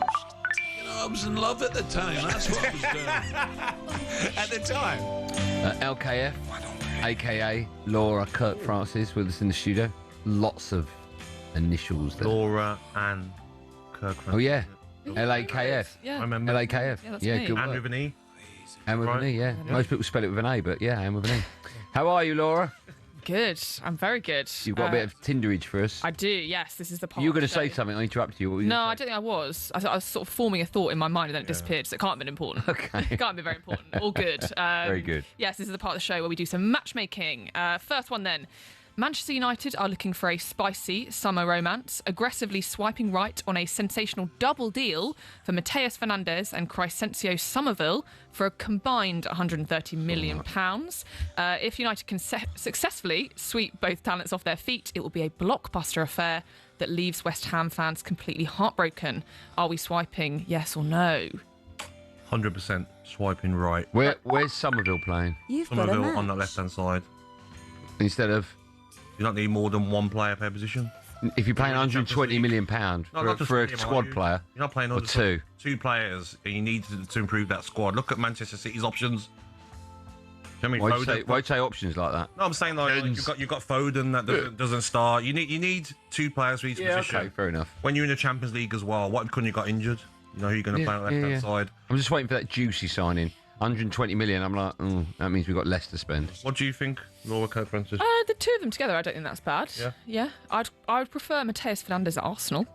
Would you? Yeah. Does he start? No, but as Gabby said, you need more than. Okay. Have you not got a big enough squad already? We'll see. I think we do a bit of a clear out this summer, so he can fit in. He can fit in. To win the Champions League, doesn't he? So why would he go to Arsenal? United, Yeah, maybe Villa, PSG or something. Forest, Villa. Celtic, or Villa. We're both swiping. I'm swiping right for one and left for the other. I'm swiping right on both. Both of them. Okay. Well, speaking of Arsenal, Mikel Arteta has officially fallen head over heels for Bournemouth's midfield maestro, making Alex Scott, the Guernsey Grealish, great player. The Gunners' top transfer obsession. Bournemouth want to protect their prize catch, but the champions are circling for a bite of the cherry. Are we swiping? I think it's a brilliant player. Have you got a price in there? Yeah. No, but I was speculating what this might be. 100 million. I was going to say 85 plus. I know, it's a lot of money, isn't it? Then Arsenal have been linked with Tonali as well. I like Alex Scott, but is he 85 No, he's million? not. But I think he's a brilliant player. Yeah, 60 million I'd say is about right for him. Yes. Yeah. That would be the Don't you cherry think? on top. But if you get it from 60, I think no-brainer once again. Yeah, 60. Get numbers in that. It's a bargain, isn't it? £60 million, and we use the word bargain. Exactly. I think more than that, really. Right, last one then. This is Jared Bowen. To stay at West Ham. I thought you were going to say Stoke. To Stoke. I was like, wow.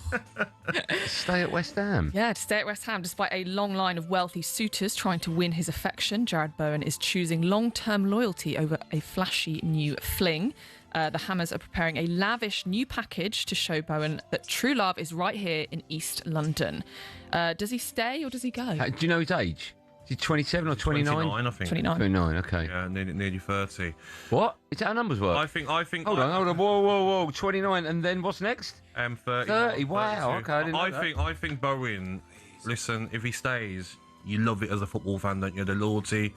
He was part of the reason they got relegated. He can say, I was part of that squad. I can get them back to the Premier League. It'd be even more of a legend there. But if he wants to, could it be his last move at 29? Your last big move. Talk about Liverpool could do with a player like Bowen. A lot of teams could. I think it's hard to decide yet. I would swipe left on that. I'd say you should move. Okay. And go and play at a top club. All right, swipe left. I'll agree with Gab. Yeah. Yep. Stoke. What about Stoke? No. Jared Bowen to Stoke. I swipe right. Yeah. We've got to let you go. Are you done now for the day? I am. Go on. For the day, Predict the that's all score tonight, England. I honestly think it's going to be a really tough watch, 1-0, but I don't care. You take it, yeah. You take it. Okay. Good luck with that sleep later on. That was all thanks to Costa Express. A reminder that if you're just waking up, Messi scored a hat-trick in a 3-0 win against Algeria. Haaland scored 2 for Norway. They tongued Iraq. And only moments ago, Austria beat Jordan 3-1. Next up on The Breakfast Show, we'll head to Dallas. Here's some very excited England fans. 7:28, everyone. The Costa Coffee Break on talkSPORT. Sponsored by Costa Express. Quality coffee, quality day.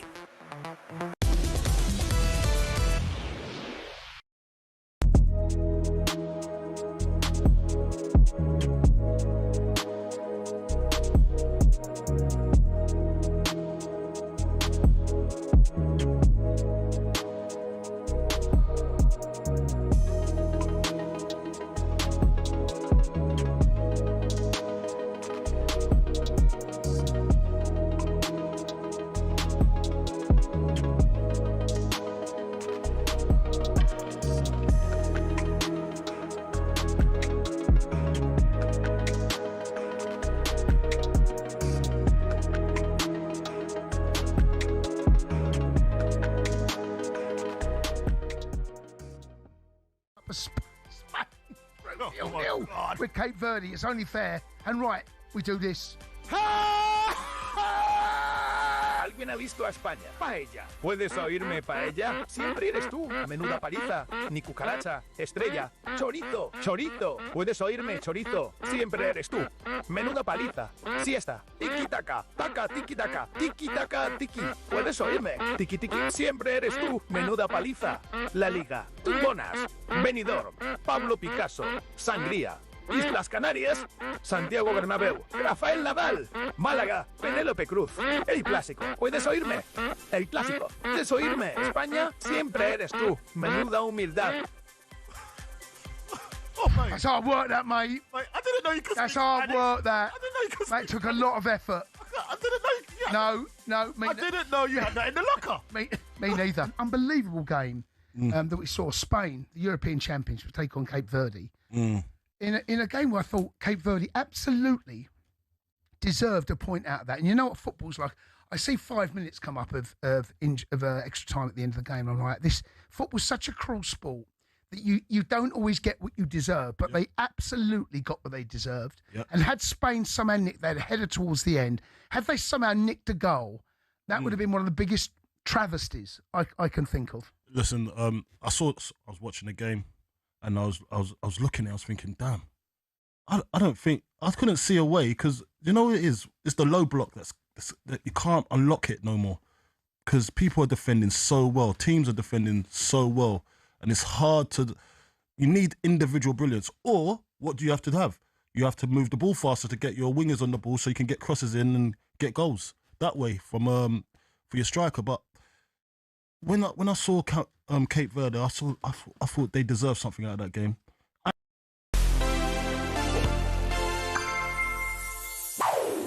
The photo of the World Cup winning captain hoisting the trophy into the air is one of the most iconic images in sport. Maradona, Bobby Moore, Cafu, these pictures, Was Lionel Messi's tainted though? In Qatar in 2022, Messi finally got his hands on the World Cup.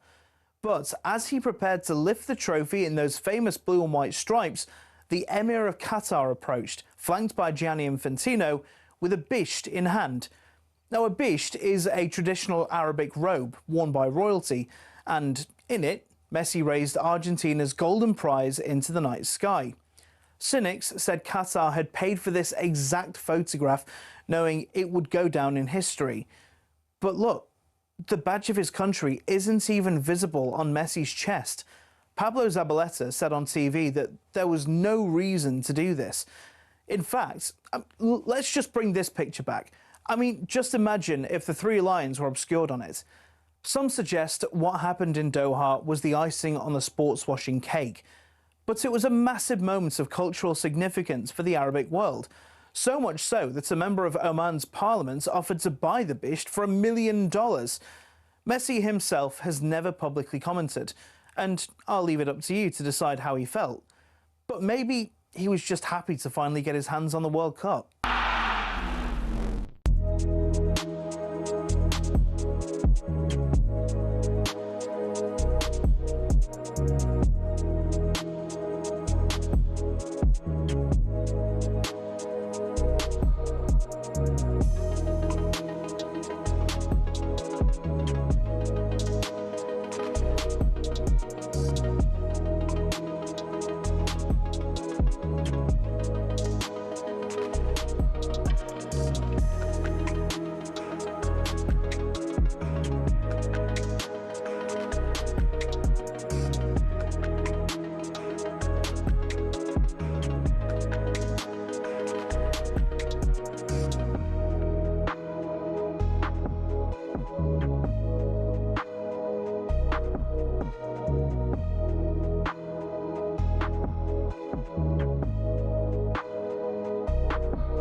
$7:34. Come on, everyone. This is the Yeehaw music. We did it so. Yeehaw!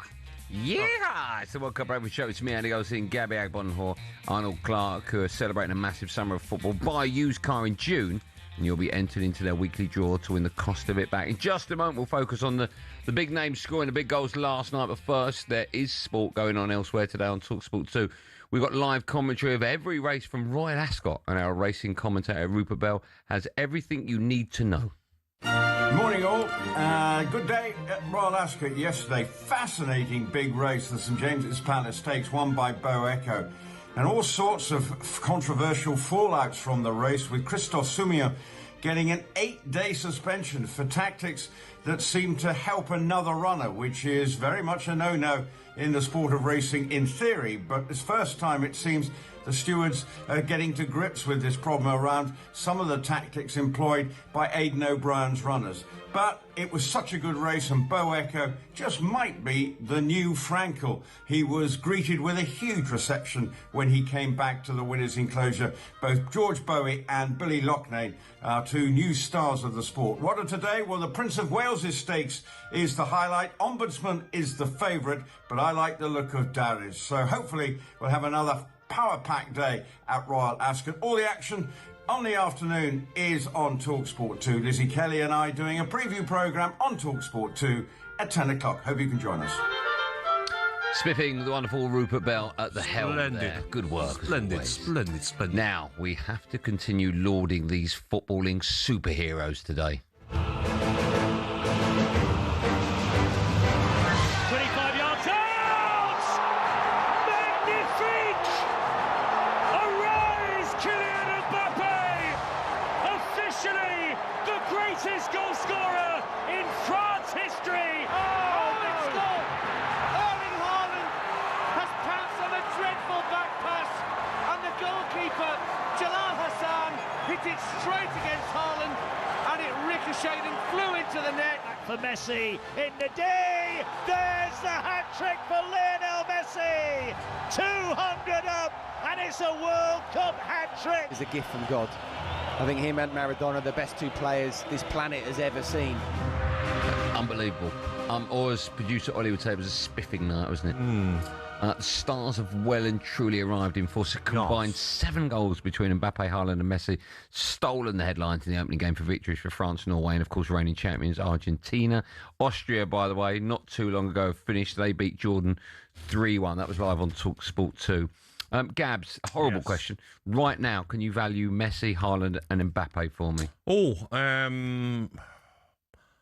Mbappe 27. I'm going to go with 160 million. Okay. 170 million. Messi, I'm going to go 100 million.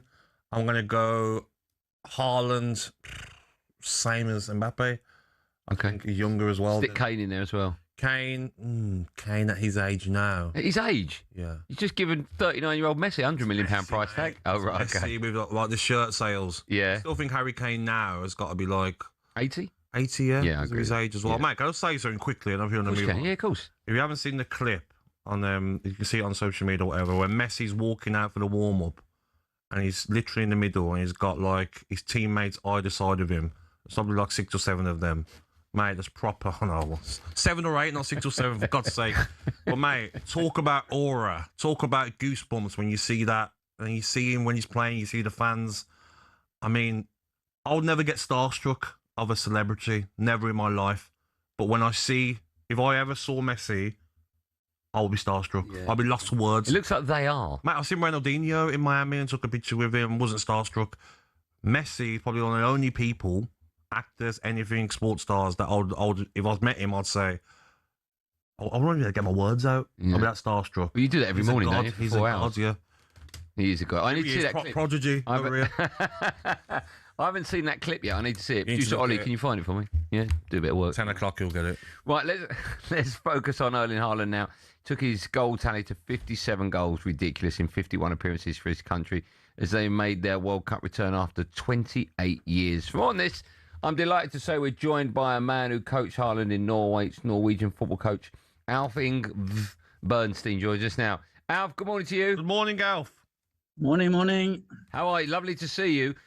When I read out his goal tally, 57 goals in 51 games, even I'm like a gasp of just how ridiculous this continues. And he's still in his pomp as well. Are you just in awe of him? Are you surprised at how well he's doing? But you would have seen him at such a young level. Are you surprised at how well he's done, or did you see this in the making? Yeah, of course we are. We didn't expect this high level, but we were quite sure that he was something special. But he always scored from early age. Every new level he scored, kept scoring.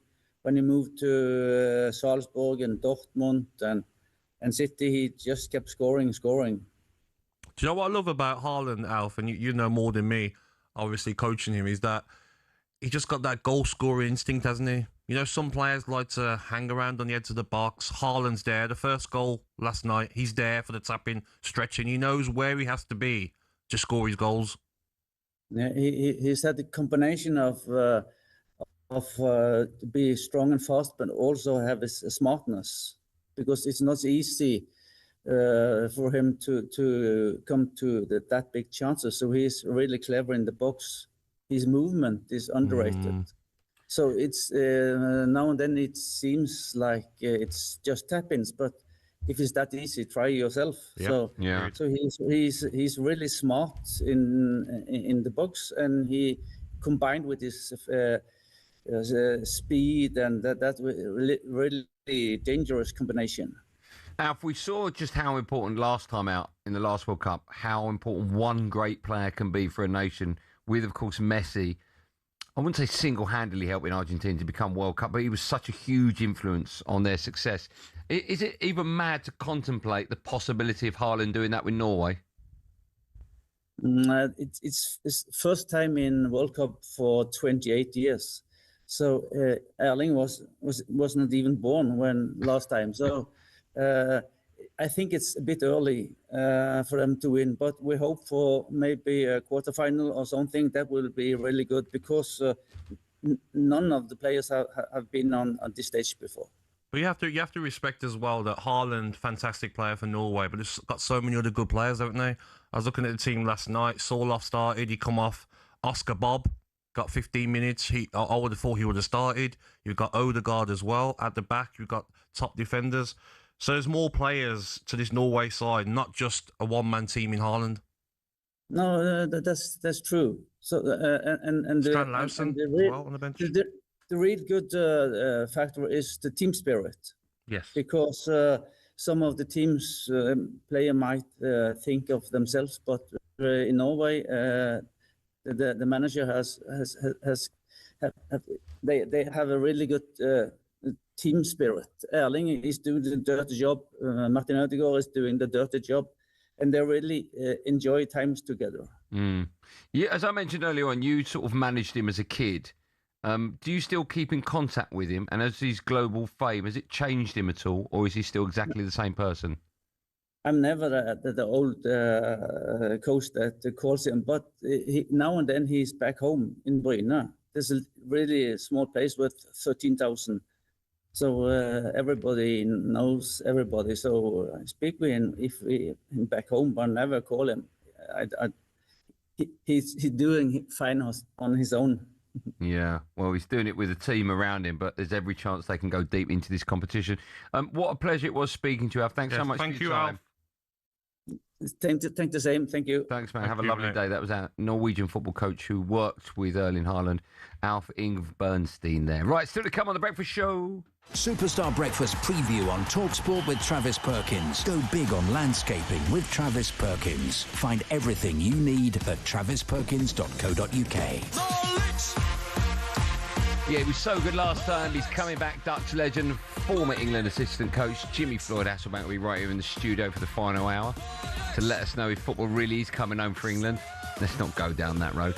And in half an hour's time, one of football's ultimate wind-up merchants, Neil Maupay, will join us on the show to look back at France's 3-1 dismantling of Senegal. Well, only second half, and answer the ultimate question, is Mbappe officially unstoppable? All that and more is coming up. That was our breakfast preview with Travis Perkins. It's 7:44.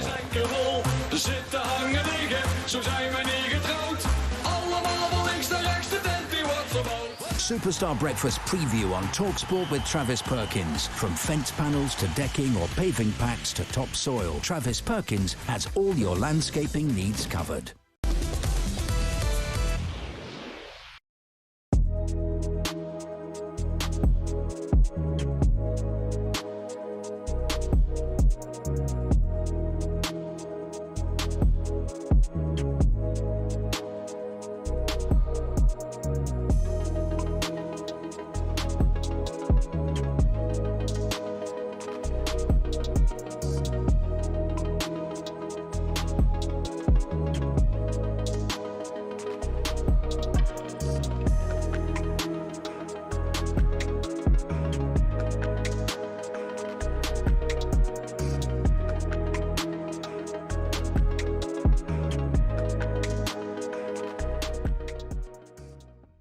Another question that I constantly get asked is, what is the difference between Thomas Tuchel and Gareth Southgate?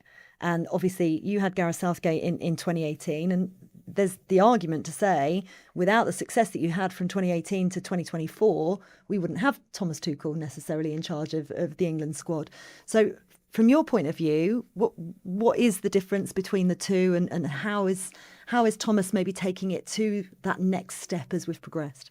Yeah, I think first and foremost, what a fantastic job Gareth did in all that time, reconnected England national team with the fans in 2018. That was a big challenge, and we stepped up, and the manager and the staff at the time stepped up and rose to the occasion. We never got the final, but we reconnected with the fans, and that was Gareth's main out of that tournament. That was what we needed to do. I know we wanted to dream big and wanted to get to the final, but that journey we came on as a group of players, that's driven us to now. You know, that them stepping stones to get to the final with and fall short in the final to get quarters in Qatar, fall short unfortunately, then get to another final against Spain. Then that created, but then the squad evolves, the manager evolves, and the manager now, Thomas, he's a winner. He drives winning mentality. He won at Chelsea. He wins where he goes, and his passion, his desire. I think two different managers with great respect in the game, and there's not a bad word to say about either of them. That winning mentality, does this group of... Hello, I'm Matt Forden from talkSPORT. This is How to Win the World Cup. This is the best squad I think England have ever had.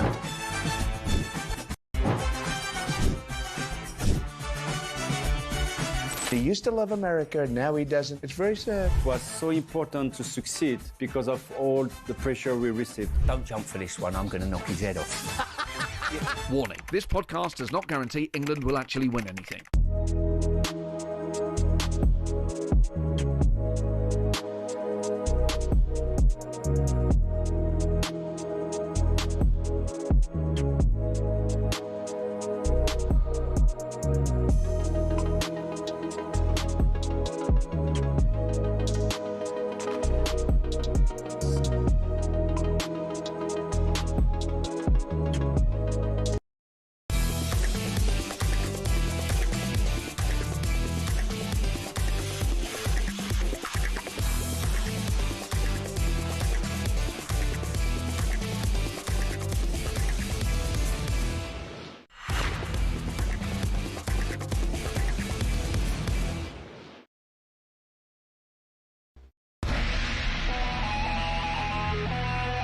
Morning, everyone. It's 7:49. It's a breakfast show on talkSPORT.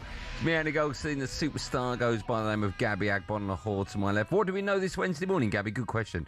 We know that Messi scored his first ever World Cup hat-trick. Argentina opened their campaign with a 3-0 win over Algeria. Before that, Mbappe, he stole the show for France. They beat Senegal 3-1. Austria have won a match at the World Cup finals for the first time since 1990. As they beat Jordan in San Francisco. And Harry Kane wants England to overpower Croatia tonight. Thomas Tuchel's squad of giants got 4 inches taller yesterday. As Trevor Chalobah replaced the injured Tino Livramento. For more Three Lions news, we're joined in the studio once again by talkSPORT's wonderful Max Scott. Good guy. Scotty. Good guy. Good guy. Oh, cheers, boys. How are Good you? morning. Yeah, I'm doing well. I'm doing well. These early starts, getting used to them. And yeah, some fresh England news. Obviously, we're all buzzing about tonight. AT&T, Dallas, England fans. The videos doing the rounds of England fans at the rodeo singing England songs. It's great. And one of the trademarks of England travelling fans is the St George's flag. Whether it's with personal messages, with your football team on it, whatever. However, despite this, England fans have been issued a stark warning ahead of the opener against Croatia because FIFA have said that they've got concerns about the size of England flags and the messages on them. Because of the LED advertising boards, which FIFA say are important to distribute safety messaging, they're not allowed to collect lots of money. Yeah, they're not allowed to be, no flags are allowed to be draped over those boards. So England fans have been banned from draping their flags apart from behind the goal, and they must be smaller than 1.5 metres. And there are so many fans already complaining that they've got messages for lost loved ones or messages for British servicemen and women that aren't going to be allowed in. They'll be confiscated from fans if they're bigger than 1.5 metres, and you can only bring it in with prior written permission. What do you make of this? So when have they been told this, though? Well, this is a message told before the tournament started so they could plan and get flags that were the right size, or are fans already over there and then they're getting the news today? I was like, thanks for that heads up. Yeah, this is a message that's come out just yesterday from the England supporters. Imagine working for the PR department of FIFA. You go like, what's he done now? What's the flag thing? Oh, it just gets worse and What's going to worse. happen then? So you arrive to the stadium and shows your flag. So measure it. Let me just measure it. 1 second. It's like your EasyJet flight. Your Ryanair flight where your bag don't fit in.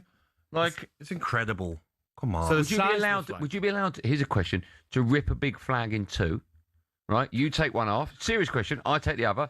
It's under 1.5. We get in and we sellotape it together. Well, get in touch, England fans. If you get denied entry, if you don't mind ripping it up for Andy Goldstein. Well, no, for yourself. Nothing to do with me. Rip it up for yourself to prove your point, though. It's a good point. I get it for, like, messages that aren't good, that maybe some fans, small portion of fans will do, but a lot of fans, you see at Villa games, Nottingham Forest, whatever, someone's parents died, someone's child's died, family member have died, but like that's what they sometimes put on the flag. Rest in peace to my dad, rest in peace, and I want that with them wherever they go. Yeah, I saw it like in Istanbul, Villa fans. Also, like, irrelevant if anything's written on it. Just let people in with flags, mate. It's a World Cup. It's incredible, isn't it? Yeah. But not over the LED boards, though, Andy. Because not they over the display paint. important safety information, as well as in-game ads. But it's probably not about that. It's more about it's okay, though, because you can have the hydration breaks that it brings in a lot more money now for advertisements. That's not enough. No. Let us have no flags covering anywhere so we can have more. Max, thank you for coming in. Graceful. All the best. Good story. Thank you, mate. Keep the great stories coming in. I like it. Good work. Is that sarcastic? What's the score? No, I love Max. Sarcastic? What's the score going to be tonight, Max? 2-0, England. Early goal in the first half. Rogers late goal in the second. All right. Too much detail, though. I just asked for the score. Gibbs White or... Stop it now. Stop it now, Gabs. You know that. You know it's triggering. It's still hurting. Why would you do that? I forgot. Horrible man you are. More from Max a bit later on. Thanks, Max. Right, we will be taking your calls, England fans, on what you want to see from the team tonight in about 10 minutes' time. But if you call up now, you'll be making Emery do some more work. Look at him. He's going to get that suit ruined. 03717 223344. On to a bit of cricket now. The second test of 3 between England and New Zealand gets underway at the Oval this morning. The unfortunate story since victory at Lord's has been the dropping of captain Ben Stokes and Gus Atkinson following the breach of a team curfew. Head coach Brendan McCullum says the mental health of Stokes is being carefully monitored, while standing skipper Joe Root spoke of his disappointment at yet another off-field controversy. It has been disappointing. There's been a few occasions as a team we've let ourselves down and we've let each other down, and we have to learn from those mistakes and make sure that we understand, that we shouldn't be putting ourselves in those situations. But I also don't think it's a fair reflection of our dressing room. It's an incredibly professional dressing room that works extremely hard, that turns up and puts everything into each and every training day, and we've got to try and show that to everyone in first and foremost in the way we go about things this week and how we play and put a performance in out on the field. Pathetic, if you ask me. For more on this, let's bring in former England captain, the legend is David Gow. Morning, David. Morning, David. Hello. Morning, gentlemen. Morning, my friend. Thank you so much for coming. I have to say, I think this is pathetic. Why the ECB just didn't approach this subject as soon as it happened and just brush it under the carpet and say, yeah, he's a naughty boy, it won't happen again and we'll carry on, is beyond me. What do you make of their treatment of such a legendary player like Ben Stokes?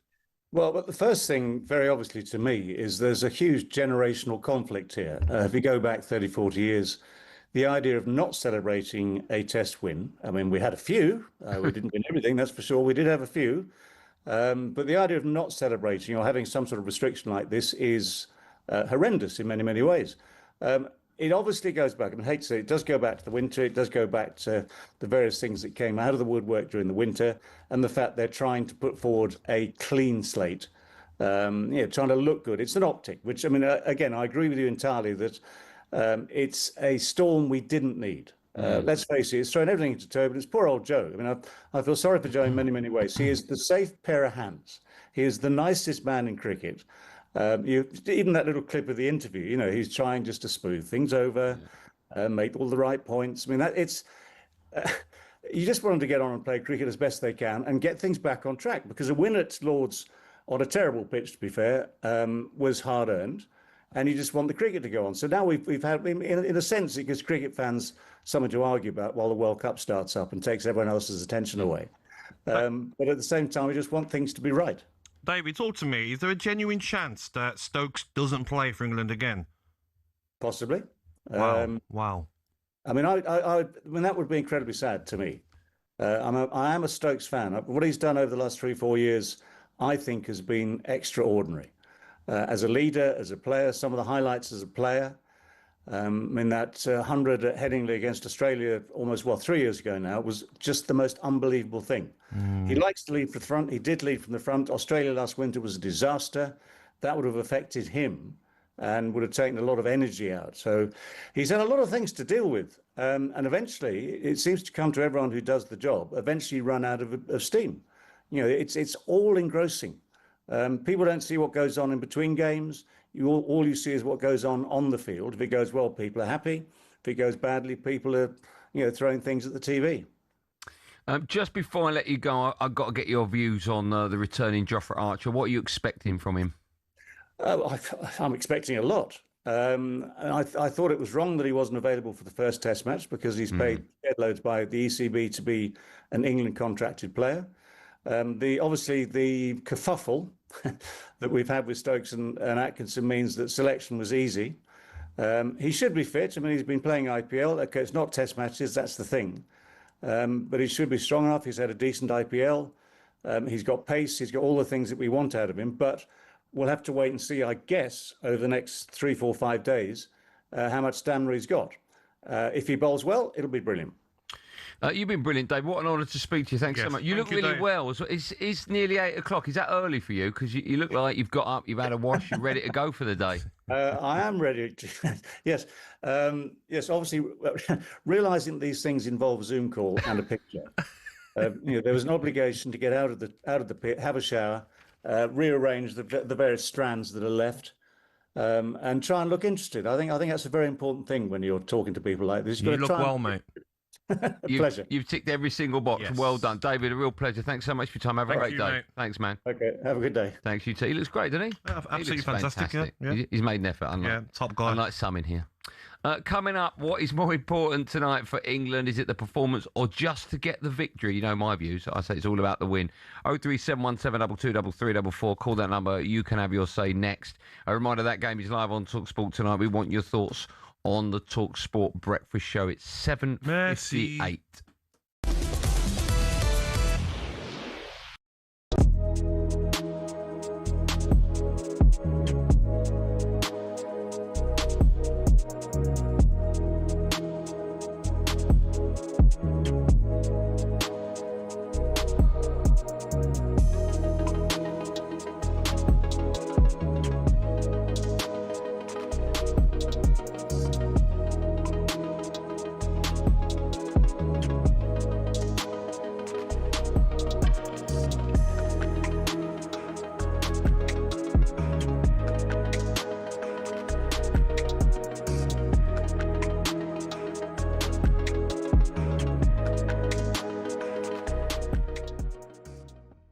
I don't know the difference between where Spain are the first number one ranked FIFA side in the world. And they are languishing somewhere in the 60s. Okay, it's a chasm in the modern game, a chasm. And you think about the value of that Spanish squad that started and the value of the Cape Verde team that started in terms of monetary value to any football club.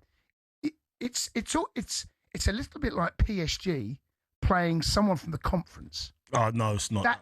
No, that's a bit. Is it bigger? Yeah. Is it bigger than that? All right, let's do PSG versus Basingstoke. Rotherham. Oh, no, so Rotherham are higher up. Do you think? Yeah, League One. Oh, no, I think I'm going lower than that. What? That's harsh. That's harsh. Well, they're European champions, Spain. Yeah. They're the best side in Europe. Yeah, but Cape Verde got players that play in Europe, here and there. Yeah, I think we're going non-league though, mate. You going non-league? Yeah, I think Cape Verde. If Cape Verde. Nah, man. No, they're a non-league side in world standards. Yeah, but you can't do that. I just did. Oh, it's not right. No, I don't mean to be disrespectful. You're being disrespectful. No, I'm not. Actually, it's a backhanded compliment. How? I'm trying to find the compliment. Because of where they are ranked. They're at the World Cup. You're calling them non-league. Yeah. They're at a World Cup. Yeah, I know, but they are non-league. In what I'm trying to do is bring it back into European. You can't really do that, though, can you? You can't really do that. I think no. That's harsh. Is it? Yeah, non-league. Woking. Like, come on. No, they're not. They're not. They're better than that. At least call them like Crawley or something. Crawley, League 2. Let's go. I'll go League 2. I'm not going. Few people win the World Cup as a player. Very few people win the World Cup as a manager. Only 3 men in history have done both. One of them is Didier Deschamps. I mean, what a team. For our younger viewers, that's Zidane, Desailly, Leboeuf, Thuram. I could go on. And in 1998, those legends were captained by Didier Deschamps. Before that tournament, Deschamps had been winning league titles and Champions Leagues with Marseille and Juventus and had led Les Bleus since 1996. They hadn't even qualified for the World Cups in 1990 and 94, but Deschamps had spearheaded the Renaissance. It culminated in that final against Brazil. The 30-year-old playing at the base of midfield was keen to get stuck in. Fais-le savoir que tu es là, French for let him know you're there, according to Google Translate. Zidane and Petit got the glory, but Deschamps controlled the game before lifting the trophy into the Parisian night sky. After winning the Euros 2 years later, he hung up his boots and jumped into management. He had spells in club football before, in 2012, being put in charge of his nation. France scraped into the 2014 World Cup via the playoffs and were pretty pleased about it. Even a quarter-final defeat couldn't dampen the optimism. The tables, French fans believed, were starting to turn. They were runners-up to Portugal in their own Euros, but that silver medal around the manager's neck was about to change colour. In 2018, World Cup magic. France handed an almighty beatdown to Croatia, and Deschamps got his hands on this for a second time. It meant that he joined Brazil's Mario Zagallo and Germany's Franz Beckenbauer as the only men to have won the World Cup as a player and manager. France's victory even turned their president, Emmanuel Macron, into a meme. He still made me laugh, honestly. Deschamps went close to defending the title in 2022, but some guy called Lionel Messi had his own storyline to complete. Deschamps captained legends, he managed legends, and his World Cup achievements are legendary. Ladies and gentlemen, let's give this guy his flowers.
Morning, everyone. It's 8:05. You're listening to the World Cup Breakfast Show with me, Andy Goldstein Gabby Agbonlahor and Arnold Clark.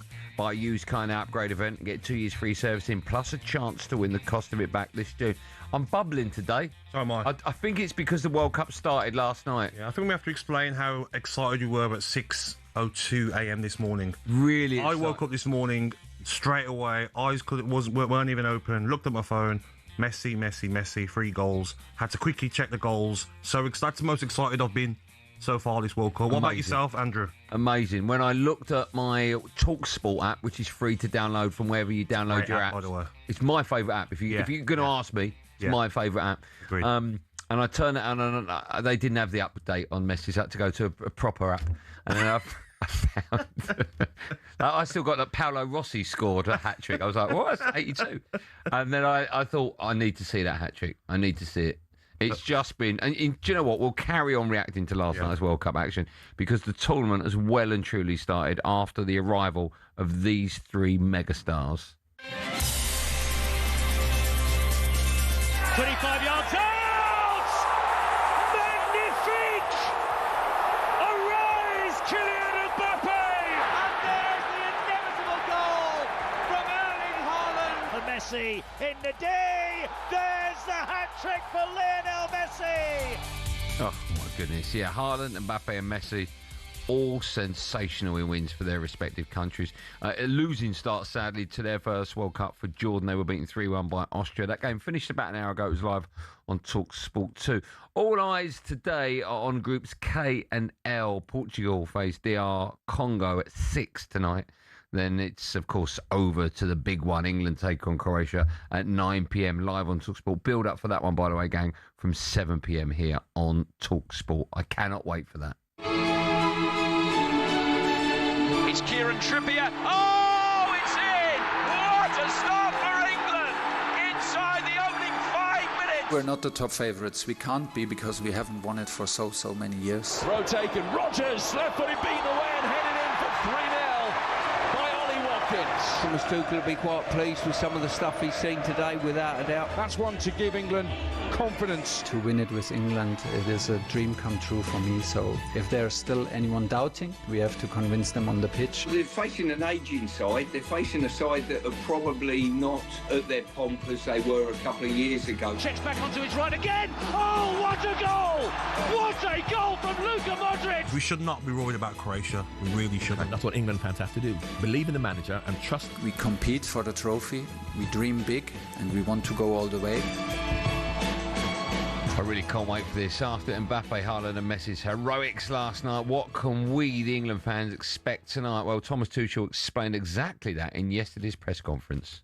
Well, no message to the nation. I hope they enjoy our match and they can feel and see tomorrow what I felt and saw the last 16 days. Brilliant effort and brilliant atmosphere, attitude from players and from the whole team, around the team, behind the team. So I hope we can express that and we can show that. And they can be proud of us. That's what we want to achieve. I am personally very excited. Once you arrive, the 16 days flew by. So now we're here, we're at the starting line. Tomorrow we enter the tournament. Once you arrive at the venue in the city where you play, you instantly feel the tension and the excitement, and that's how it should be. So I feel that we're ready to go, and let's see tomorrow. If you listened to the breakfast show earlier on today, you would have heard my little spat with Joel Bayer. I was saying, for me, I don't really care about the performance. It's just about getting the win, and he wasn't having any of it. Yes. What's most important for you, Gab, tonight? Most important is definitely a win, because it doesn't matter about the first game performance. Look at Spain, look at Argentina against Saudi Arabia. Last World Cup, lost the first game, went on to improve, made a few changes in the team. I think Alvarez and Enzo Fernandez coming to the side, had great tournaments and won it. So tonight, you want to be selfish in yourself and watch a great game of football. You want loads of positives. But if it is a boring 1-0 win, then you go on to the next game, Panama and Ghana, and you hopefully get better and better as the tournament goes on. And I heard there's a friendly as well between tonight's game, and the next game. There's a friendly that behind closed doors. Behind closed doors, yeah. Which makes sense. Let the players stretch their legs. Should we find out what you, the England fan, make of it? 03717 2233 is the number that Matt, the Arsenal fan, has dialed. Matt, good morning. Morning, Matthew. Good morning, fellas. How are you? Are you good? You well? Are you excited about tonight's game? Yeah, I'm very good. I'm just in the car taking the kids to school. Oh, nice. Okay. And I thought I'd give you a ring in and talk to you boys. What would you like to say? And I just wanted to say that I totally agree with you guys. It doesn't matter at all about the performance of the team. It's about winning. And winners don't care how they get over the line. Agreed. Just like watching Arsenal, it was hard to watch. But at the end of the day, we needed to win. And we got the win. And that's all that matters. I would be a hypocrite if I said otherwise. I mean, don't get me wrong. If we win 1-0 and it's vile to watch and it's a penalty in the 93rd minute, I'll be on air tomorrow morning moaning about the performance. No problem. But that's sort of irrelevant, because if we win, that's the most important thing, right? tournament football's about building into it, right? Yeah. These guys can do all they want to do in training. It doesn't compute, or it doesn't transfer onto the pitch when you're playing in a competitive match with the atmosphere, with the crowd, and everything else. They're going to have to get used to playing with each other. That takes time in a competitive environment. And if you look at PSG, not last season, the season before, they finished something like 12th in the group stage of the Champions League. And then they went on to win it. It didn't really matter. They built into it. They got better as the season went on. And that's what England have got to do. It doesn't really matter how they get there. I agree. Thanks for that, Matt. Let's go to line 2. Steve-O is a toffee. Steve-O, morning to you. Good morning, Steve-O. Good morning, Andy. Good morning, Gabby. All right, lads? We're good. We're good. We're very well. Is it good morning? Is it going to be a great evening? Well, I hope so, because I've got to disagree with you, Andy. And, you know, I don't often disagree with you, mate. Okay. I think I'll tell you why. It's more about the performance for me tonight. And I'll probably speak for a lot of people here. We've got a Mr. Tuchel / German looking after our national side, and we all of what we are about our football and that. And the feeling I'm getting, Andy, and to be honest with you, as you know, I've been on here 20-odd years, and the last time I spoke to you was when David Moyes got the job, and I'm sorry for not phoning you back because you was a bit worried about me. You wanted me to phone you back. But I am fine. This is my first phone call to talkSPORT since. And I think I'm like most. There's an anticipation, there's an air about us this year, looking around the country and seeing people and speaking to people. And this is why I think the performance tonight has to be spot on. Steve, can I ask you a question? Right, you're an Everton fan. If Everton get to the FA Cup final, do you care how they play as long as they win it? Yeah, but it's not about that, Andy, is it? This is about we want to believe in Thomas Tuchel. Look at the decisions he's made. Look at the so-called. For me, he's rather a genius or he's a fool for the decisions he's made, and that'll come out in the wash. Don't you want to judge him after the World Cup finishes? Like the first game? I'm not judging him now. What I'm saying is, this is the start. We need to like the blue paper tonight in that, i.e., bang-on performance. Give us a performance and get the nation behind you. Get people believing in you. Yep. Steve, what do you want tonight? Great performance, not a win. Terrible performance and a win. Selfishly, if we lose tonight... No, I tell you what I ask, because I know you can't say it because it sounds silly when it comes out your mouth. So I'll ask again. What would you rather want, Steve, the Everton fan? A great performance, but we draw, or an awful performance, but nick a win? With a win, I want to see a performance where I think... What one do you want? Obviously, we want to win. So that's most important. No, of course it's important to win. But what I want, because of where we are, with how he set us up to go into this World Cup, with the changes he's made and the manager he's supposed to be, and we're all different. And there's a lot of people not really excited yet, Andy, about this World Cup in England. I'll tell you now. I know, but I hear what you're saying, Steve. Thanks for that. We'll take one more call. In Russia... where's this going? World Cup in Russia 2018, we didn't start off on fire. 2-1. World Cup before that, we won 1-0. I think it was against Italy. Like we don't always start World Cups off. We all want a great performance, exactly. But it's not number one on the list. Agreed. I don't think. Harry's up next. Hi, H. Hello, Harry. Morning, boys. How are we? Great, well, man. Mate. Are you all right? You well today? Yeah, I'm good. Goldstein, anytime you speak about England on Drive, I call up, right? I am so confident we're going to win it. We're going to walk the World Cup. Love it. Forget about the performance. If we get the result, we get the result. That's all that matters. I'm so excited. I have to disagree with the last caller. Sorry, I'm buzzing. I've been waiting for this for so long. I'm going into work with my England shirt on. I don't know if they're going to tell me to get changed or not. What makes you confident, Harry? Depends what you do. You're an undertaker. No, I'm not. Harry, what makes you confident, mate? Thomas Tuchel. I'm a Chelsea fan. Oh. He won the Champions League with Werner, Mount, and Havertz as his front three, and he can do anything, I think. I've got so much faith. I've seen all the videos. I've seen the team. And look, at the end of the day, he's made some big changes. But we need an England manager that, makes some big decisions.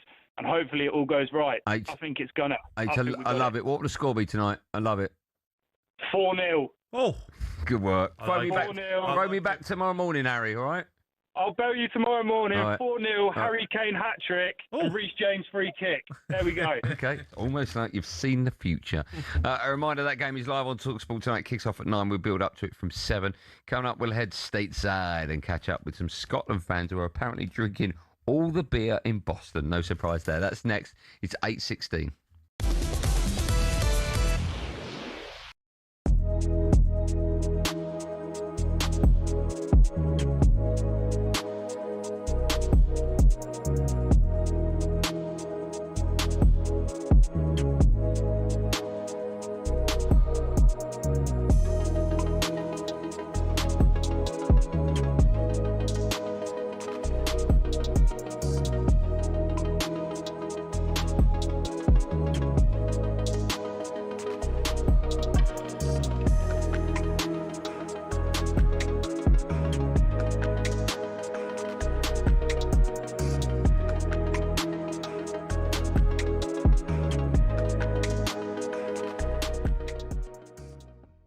My problem is I think I try and turn things into a roast that aren't a roast. Like the Brits, I'm like, oh, this could be like a roast. And then I try to do roast jokes within the Brits. And then it's like, no, this is like primetime ITV. But it's a family audience. I thought your gags at the Brits were fantastic, right? But that is the most difficult gig, I think, for a comedian, because primarily people are going there to see the winners and hear music. And get drunk. And get incredibly drunk. Incredibly drunk. And also in such a big room that you're... It's almost like, it's like whoever it is, not you, but it's almost like, can we get on with it so I can drink more alcohol? Exactly. And it's the weirdest show to do ever, because also you have this weird little grace period at the beginning where you come on and for 2 minutes you feel like, you know, you're the greatest showman and you're there and you've got all the eyes on you and they love you and it's amazing. And so you got 2 minutes of the greatest showman and then 3 hours of being a Wetherspoons bouncer at closing time. And you're just there trying to keep everyone in their seats, or stop them from standing up on the tables. I mean, in the one in Manchester was even more carnage than I've ever experienced. I want to talk World Cup football to you, but just quickly on the back of that, have you ever nicked a Brit? Have you got one home? I've got, they give you one each year. Oh, okay, fine. But they give you one each year for hosting it. So I've got 6 Brits now, and they're not on my shelf because it just feels like a bit of a pity Brit. I haven't really earned that. Someone writes an incredible heartfelt album and wins their Brit Award, and then I just get given one for turning up, basically. One of them. Yeah. Right, let's talk about the World Cup. What are you watching England game Wednesday? What are you doing? I'm watching it with some mates in a pub. We booked a little space, and we're going to go watch the first game. All right, how do you think we'll get on? Yeah, I'm actually feeling quite optimistic now. That last warm-up game, I thought we looked pretty good, and I think Thomas Tuchel's a good... Hello, I'm Matt Forden from talkSPORT. This is How to Win the World Cup. This is the best squad I think England have ever had.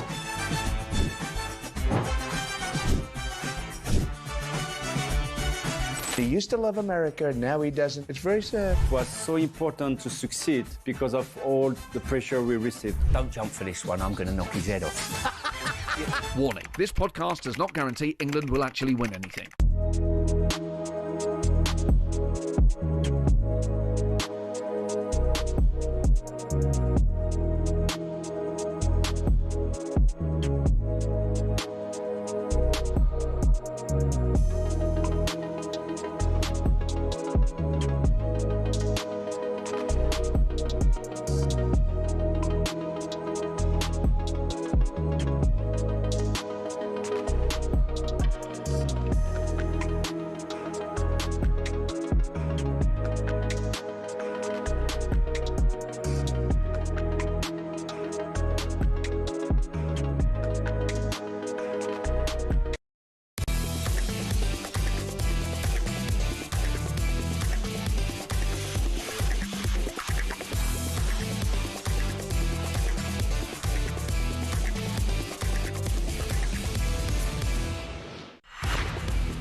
Argentina, but we got John McGinn. It's 8:20. Good morning, everyone. You're listening to the World Cup Breakfast Show. It's me, Andy Goldstein, the superstar.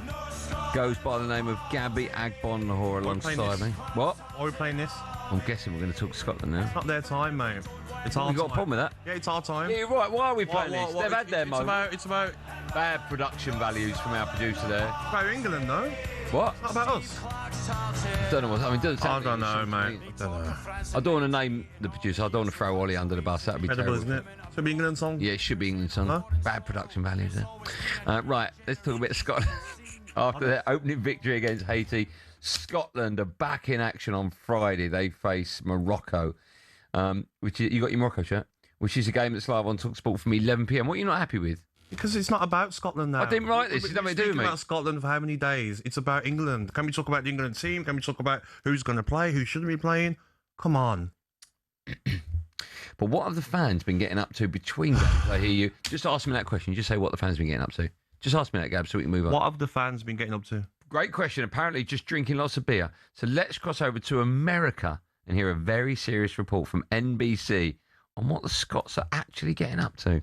They like a lager or a light lager, and we got two really good ones for them. The White Bull Tavern, there was no beer. The Scots fans just drunk the place dry, and all they had was like Bud Light. Pretty much everything. We went out of everything. Tenants being number one. Fans have been unbelievable. They're great. They're fun. They're drinking, partying, having a great time. So you have a drinking kilt for obvious reasons, because it might get some spillage on it. You have a dress kilt, so you always have two kilts. So we had our biggest week ever last week. Managed to plan ahead and get an extra delivery last Saturday, and I was told yesterday the distributor has ran out also. He's getting his today, and the rest of the city's getting theirs tomorrow. What do you make about that, Gabs? Why are you not happy with it? Well, I mean, well done. They're drinking them out of beer. You're not for you? I want people to have a good time. All right, okay. Yeah, everyone has... You're a pint drinker? I'm not really a beer guy, to be honest. You're not? Okay. What's your tip? I'm more of like a gin. Feel better in the morning after a nice gin. Gin and what? Tonic, lemonade? Gin and tonic, or maybe gin and lemonade. You like that? Yeah, I'm not really... Little umbrella? Yeah, pardon? Little umbrella in it? Oh, phew. No. Like Del Boy? Little umbrella? No, yeah, that's what you do. Like a little... No, mate. What do you think Ollie drinks? Ollie, I think he drinks shandy sort of guy, I reckon. Yeah, can I have more lemonade, please? I bet he's a strongbow. He's a student, isn't he? Can I have a cider? Yeah. I've had 10 ciders. Oh, it's I'm not two drunk. for one. Still going. 2 for 1. What about you, Andrew? What do you drink? I can't drink beer because it looks like I'm pregnant. Oh, what do you get bloated off? Yeah, really badly. What do you drink then? I like a whiskey, but you can't do a whole night on whiskey. Whiskey's dangerous, mate. Rosé, I go rosé. Bad memories from whiskey, mate. I have a nice glass of rosé amongst all the lunatics. Yeah, I'm not really a beer guy, mate. Yeah. When I went away to Mallorca last week, you can only really drink beer when you go to like festivals. And why? Just you can't walk about with a glass of rosé in your hand. Why not? Just look a bit weird. Why does it have to be in a... You could have 6 beers in a glass of rosé. It doesn't have to be in a wine glass, does it? Have it a normal glass. But I quite like having a beer every so often. I had a light beer, which is like a Corona or something like that I like. Yeah, I think we've stopped talking about alcohol, mate. Okay, yeah, we should. Yeah. By the way, kids, alcohol is incredibly bad for you. Yeah, it's bad for you. So just drink responsibly. No good for you, mate. No good. Water's better. Yeah. Right, let's get all the very latest odds with Coral and Simon Clare. The Coral Daily Download on talkSPORT with Coral. We're here for rewarding the fans this Royal Ascot. 18+, gambleaware.org.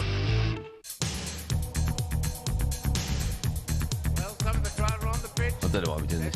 Terrible. Someone that loves a baby sham is Simon Clare. 100%, mate. Morning, Simon. Shandy all over him, he had Simon. Morning, guys.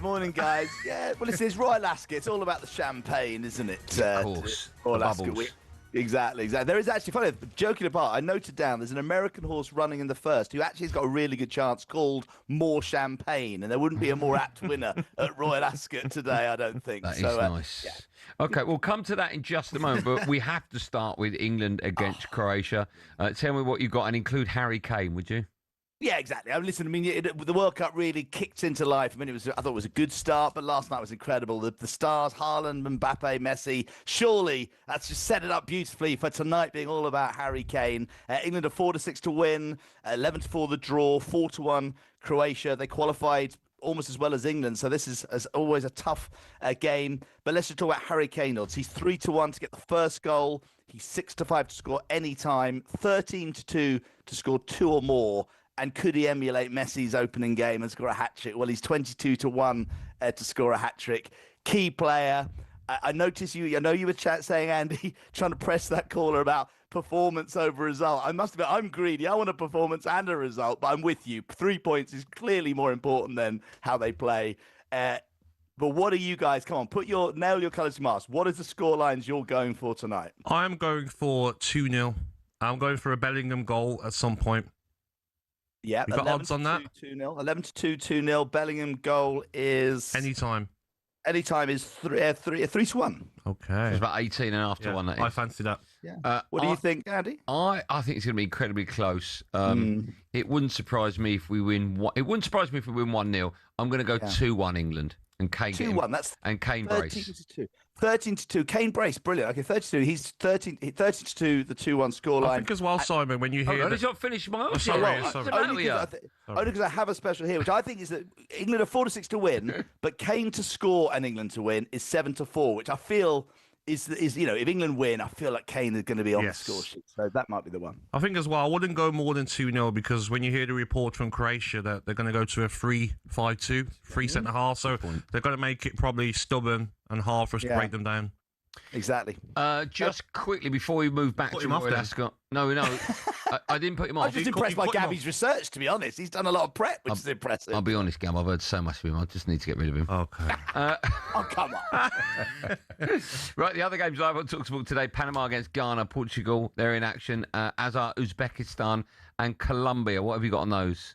Well, I think obviously we'll be watching the Ghana-Panama game with interest to see what we've got in store for us in games 2 and 3. Ghana are the 5-4 favourites, Panama 9-4 outsiders, but that'll be an interesting watch. Obviously, we talked about the players coming to the party last night, the big guns, not just about Kane tonight, Ronaldo and Portugal are in action there. Long odds on, 130 on to beat the Democratic Republic of Congo. Ronaldo 15-8 to score first, 9-1 for a hat-trick for him. And Uzbekistan, Colombia, I'm not sure I'll stay up for that, but Colombia are heavy favourites, 4-11. James Rodriguez, love saying that guy's name, not James. James is still part of that Colombian squad. And they qualified well during the South American qualifications, so they might be a force as well, Colombia. So it'll be worth watching them in the morning on one of those no-spoiler highlight packages. Which all their games, I feel like home games as well, weren't they, Colombia? Big fan base in America. Is that right? Yeah. Yes. So listen, the South Americans, they know how to party, don't they? But so no, I mean, I'm really enjoying the World Cup. The main thing is just waking up in the morning and make sure you can watch the highlights without knowing what the results are. I made the mistake of going to Twitter first and seeing all the Messi and realised that clearly Argentina beat Algeria. Is that not something Cole could do? Give us highlights every morning. That's a good point. We're probably a bit late to the party this year, but in 4 years' time we could do it, Gabby. Yeah. This is the highlight for Coral. You are that highlight. You know that. I know that. Setting up the day on talkSPORT with you guys is what everybody enjoys. Exactly. Tell me about the highlights from day 2 of Royal Ascot. Yeah, I heard Rupert on earlier. He's right. The Prince of Wales is the big race today. A classic clash. This is the UK horse Ombudsman against the French horse Darries, who won the Art last year. He's the second favourite, and the Irish horse Minnie Hawk, who was disappointing on her debut, but she'll improve for that. I think Rupert Bell tipped Darries, so that probably means Ombudsman should win at 5-4, but it's going to be a great clash. Yesterday's race, Boecker versus Gestad, was a fantastic finish. I think we're hoping for more in store today. The weather will shine. More champagne should win the first, and it's going to be a lovely day. And then setting up for a wonderful night of football where England are going to win and win well, guys. Fingers crossed. Simon, what a pleasure. Have a Top lovely man, day. Simon. Enjoy the football. Guys. Thanks, man. There you go. That was a look at the latest odds with Coral 18 plus gambleware.org. Right, coming up next is Mbappe officially unstoppable. We'll get more on that next with French wine-up merchant Neil Malpay. Stay tuned. It's 8:29. The Coral Daily Download on talkSPORT with Coral. We're here for rewarding the fans this Royal Ascot. 18 plus gambleware.org.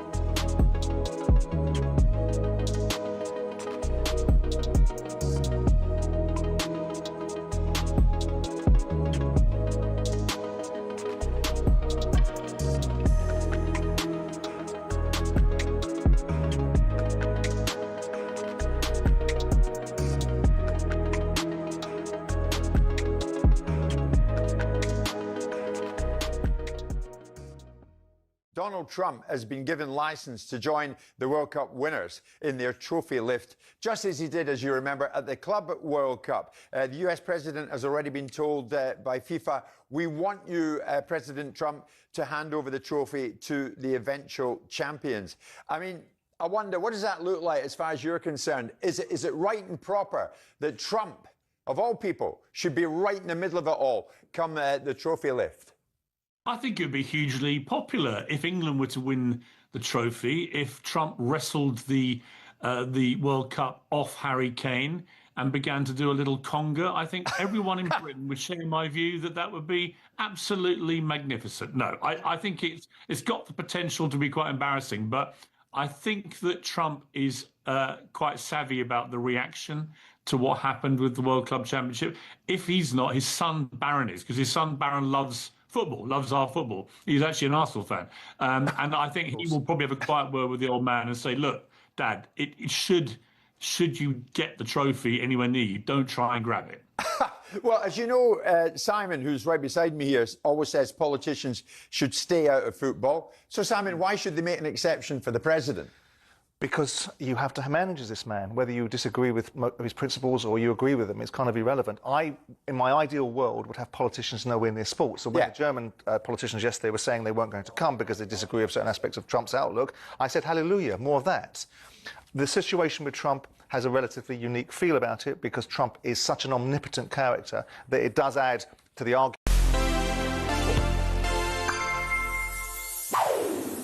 It's one of the most infamous moments in World Cup history. Zidane's headbutt on Marco Materazzi in the 2006 final sent shockwaves through the footballing world. It wasn't a particularly ill-tempered final. Argentinian ref Horacio Elizondo had only shown 3 yellow cards until this point in extra time.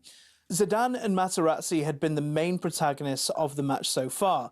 Materazzi committed the foul for the penalty, which Zidane scored after 7 minutes. Then 12 minutes later, Materazzi equalised from a corner. Materazzi said in the 2020 interview he was asked at half-time to man-mark Zidane.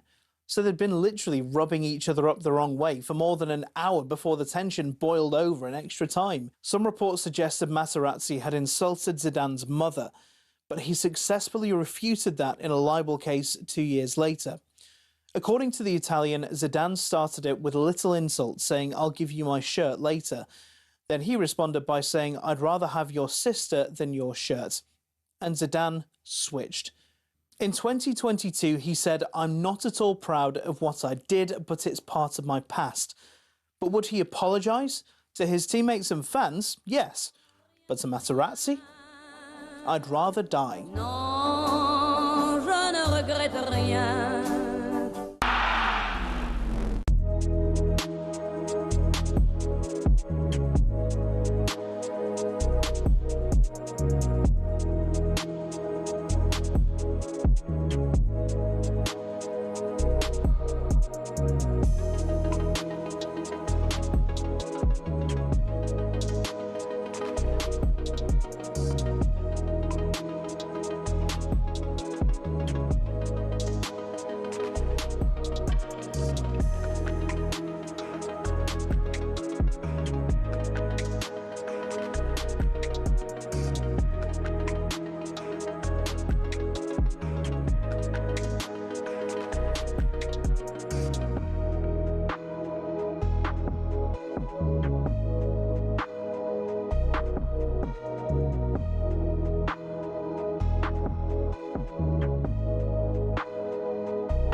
Ole, it's 8:34. No, I lied. It's 8:35 now. Boom.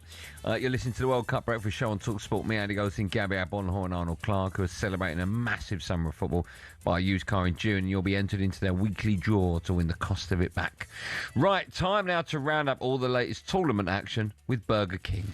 World Cup Game Day Sports Bar Preview on talkSPORT. Brought to you by Burger King Burger Buddies. Total tournament satisfaction. Delivered by the experts. Order now on the BK app.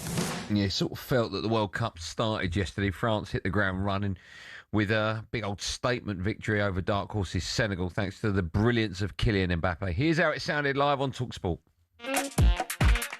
And so to the turn of one of the World Cup heavyweights. France, as ever, are in it to win it. Jackson from the angle shoots, hits the post, and Magnon gets so lucky, and he Olise surges forward, what a run! And Mendy makes a brilliant save! What a run by Mbappe down the right. He's chopped down by the defender. Is that a penalty? Referee says corner. The check continues. I'm surprised it's taking as long as this. He's going to be sent to the monitor. No penalty given. No foul. Well, that is extraordinary. It's a blatant penalty. Great reverse ball. Mbappe! That's his moment. King Kylian does it again. To be here to see that is special. Fabio with the ball. Bradley Barker is after it. Electric pace. Electrifying. It's 2-0. Poetry in motion, isn't it? Good skill by Mbappe, though, and he's found the net. Lise at the other end for France. Picks out Mbappe. 25 yards out! Magnifique! Arise, Kylian Mbappe! Officially the greatest goal scorer in France history. And what a way to do it! France 3, Senegal 1. That's why he's, the best player in the world. Yeah, the Real Madrid star scored a second-half brace, including a stunning 30-yard strike. He surpassed Olivier Giroud to become France's all-time top scorer. You just heard that in the audio, with 58 goals in 99 matches. Also became France's all-time World Cup scorer with 14 goals, surpassing the great Just Fontaine. For more on this now, I'm delighted to say we're joined by former Brentford, Brighton and Everton striker Neil Maupay joins us. Morning, Neil. Good morning to you. Neil. Morning, guys. How are you? We're probably not as good as you're feeling at the moment. Okay, it's a sort of two-pronged attack on this question because it was a great victory, but second half was fantastic. It really was. It's such a cliche in football. It was a game of two halves. After 45 minutes at half-time, what were you thinking about your team? After 45 minutes, I thought it was a very poor first half for us. And it was a bit like the last friendly games we played. I think we weren't quite as good as we should. I think Didier Deschamps, the manager, said there was a lot of pressure in the first half. So I think second half everyone played a bit more with more freedom, and yeah, the second half was much better than the first.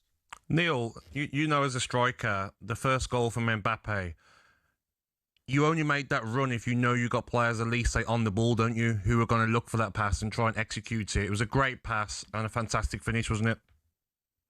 Yeah, 100%. I think Olise yesterday was unbelievable. He showed his quality, and actually second half when he moved from the right wing to play as a 10, I thought the connection with Mbappe was there. Because I think a few minutes before the first goal, he tried a send pass and Mbappe was just short.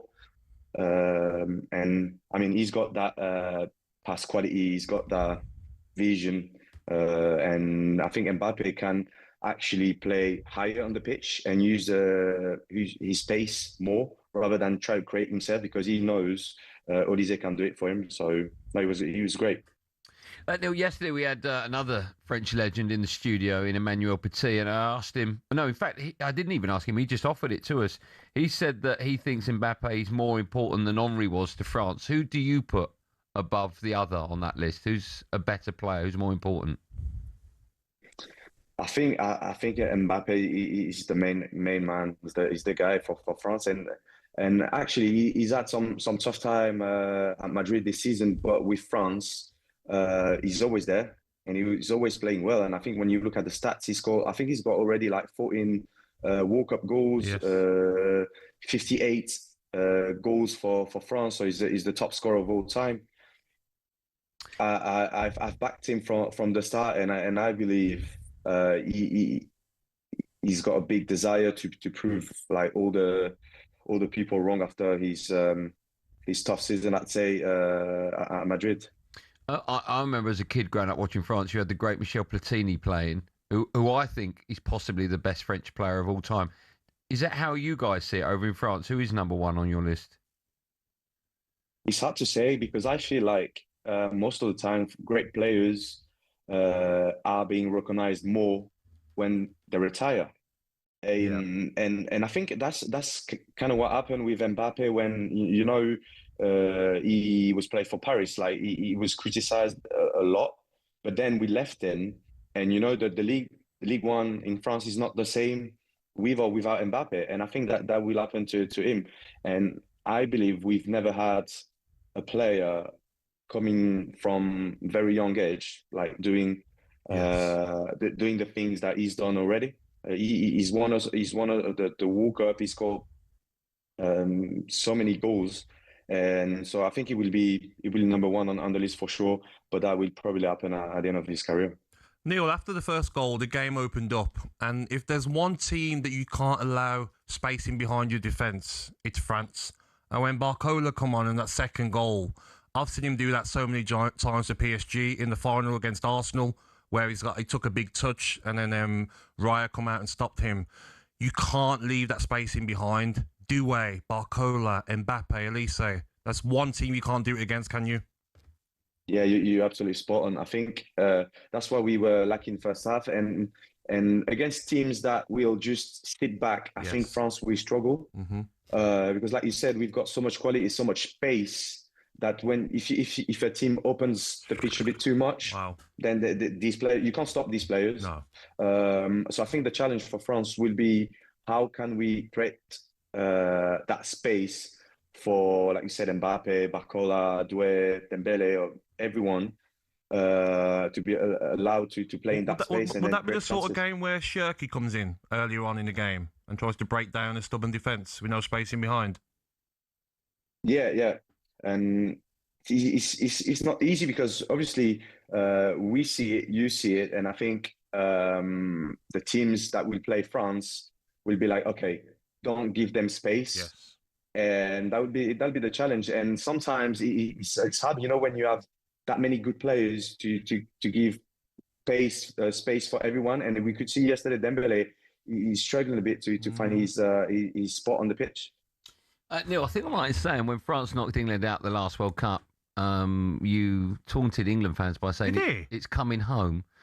No way. After that performance yesterday by France, is it coming home? I think it's a bit too early, Andy. It's a bit too early. I don't want to jinx it. For now, we off a good start, but I think World Cup is a long tournament. But for me, I had a great night last night. As you might know, I'm French and Argentinian from my mom as well. Amazing. So yesterday, 2 wins. I had a good sleep. Who was you supporting in the last World Cup final then, Neil? Do you know what, Gabby? It's funny because sometimes your heart chooses for you. Yes. And that's what happened to me. Like, I was watching the game and I was talking to my mom, and my mom was obviously behind Argentina, but for me, my heart, that's where I grew up, is France. And in that moment, I wanted France to win more. Yeah.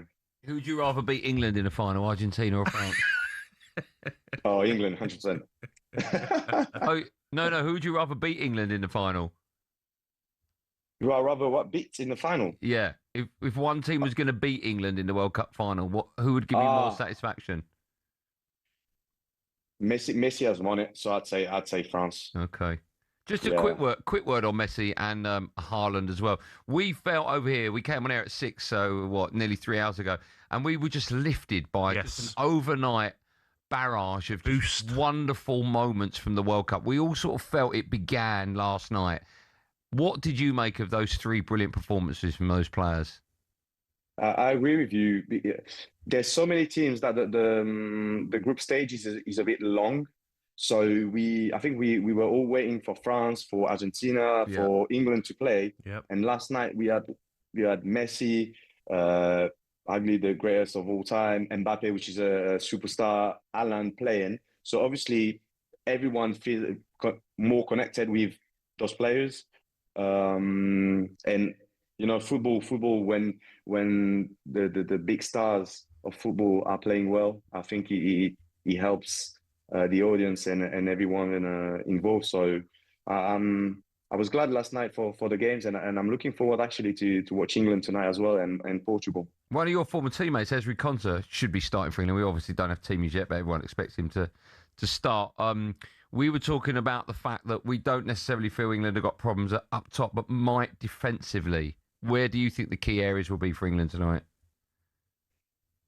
Yeah, that's the good question. Is defensively, can can they hold it? Can they be a strong squad and difficult to break? That's a good question. But like you said, I think there's a lot of quality in the squad, and I've said it last week with you guys. Harry Kane, I think he's on top form, and I think if there's a guy that can carry England to the final or to the top, he has to be him. So I'm looking forward to watch the game tonight. Neil, I love having you on the show. Yes, You're fantastic thank you, mate. to speak to. I really appreciate your time, man. Have a great day. Cheers, guys. Thank you for having me. Neil. Cheers. Our See you absolute later. pleasure. He's brilliant. I know. Former Brentford, Brighton and Everton striker Neil Malpay with us there. That was a roundup of all the latest action thanks to Burger King. Coming up, we'll turn our attention back to Messi being the GOAT, I think it's fair to say. Gabby said he's worth £100 million, even at the age of 39, which he turns next week. More on that coming up in just a moment. It's 8:46. World Cup Game Day Sports Bar preview on talkSPORT. Brought to you by Burger King Burger Buddies. Total tournament satisfaction delivered by the experts. Order now on the BK app.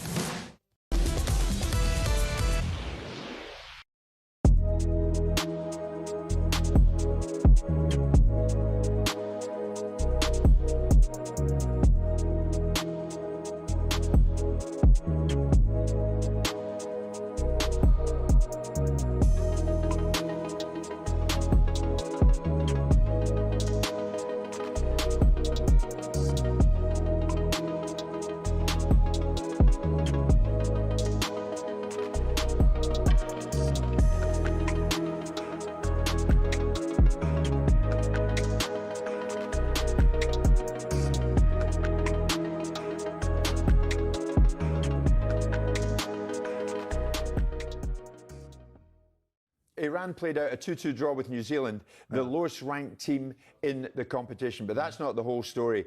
Post-match, the Iranian manager, Andy Goldstein, claimed that his side were the most oppressed at this World Cup, Simon, and I think he's got a point, revealing they were thrown out of the US immediately after the game. They weren't even able to undertake a recovery session. And they were told, get on your way, and headed back to Tijuana, Mexico, their training base, a day before they had intended to. Okay. The manager says afterwards, it seems like others are doing the planning for us. That's a hint at the US here, with decisions made elsewhere. Our team is the most oppressed in this World Cup. The federation is absent here. They don't even have their own federation here. Yes, listen, it's not ideal. But should that have affected the outcome in this game? I mean, yes, if they're playing a world-beating side or a side that's on an equal par with them, you can say that's a really unfair set of circumstances. Simon, if they're playing anybody. No, but let's have it right. In their favour is the fact they've got better players. So maybe the odds were slightly evened up a little bit. But as we saw with Troy talking about it yesterday, players staying in a different hotel in a different environment. Yes, the warm-down thing and those sort of things are not ideal. I understand that it's not ideal. But as we discussed yesterday, this is going to be the built-in excuse if they have a bad result. Oh, come on. It's not fair, Simon. Never mind ideal. It's not fair in them. It's not equitable. No one else is getting treated like this. It's not equitable. I hear you, right? And we know the reasons why, and whether we agree with them or not is a different discussion, right? But the bottom line is should they have been able to overcome New Zealand with all of that disadvantage? But that's not the point. Well, it is. It's not equitable. It's not fair on them. It is. Well, some could say that the quality of Iranian player and New Zealand having to play against a far better player is not equitable for... Hello, I'm Matt Forden from talkSPORT. This is How to Win the World Cup. This is the best squad I think England have ever had.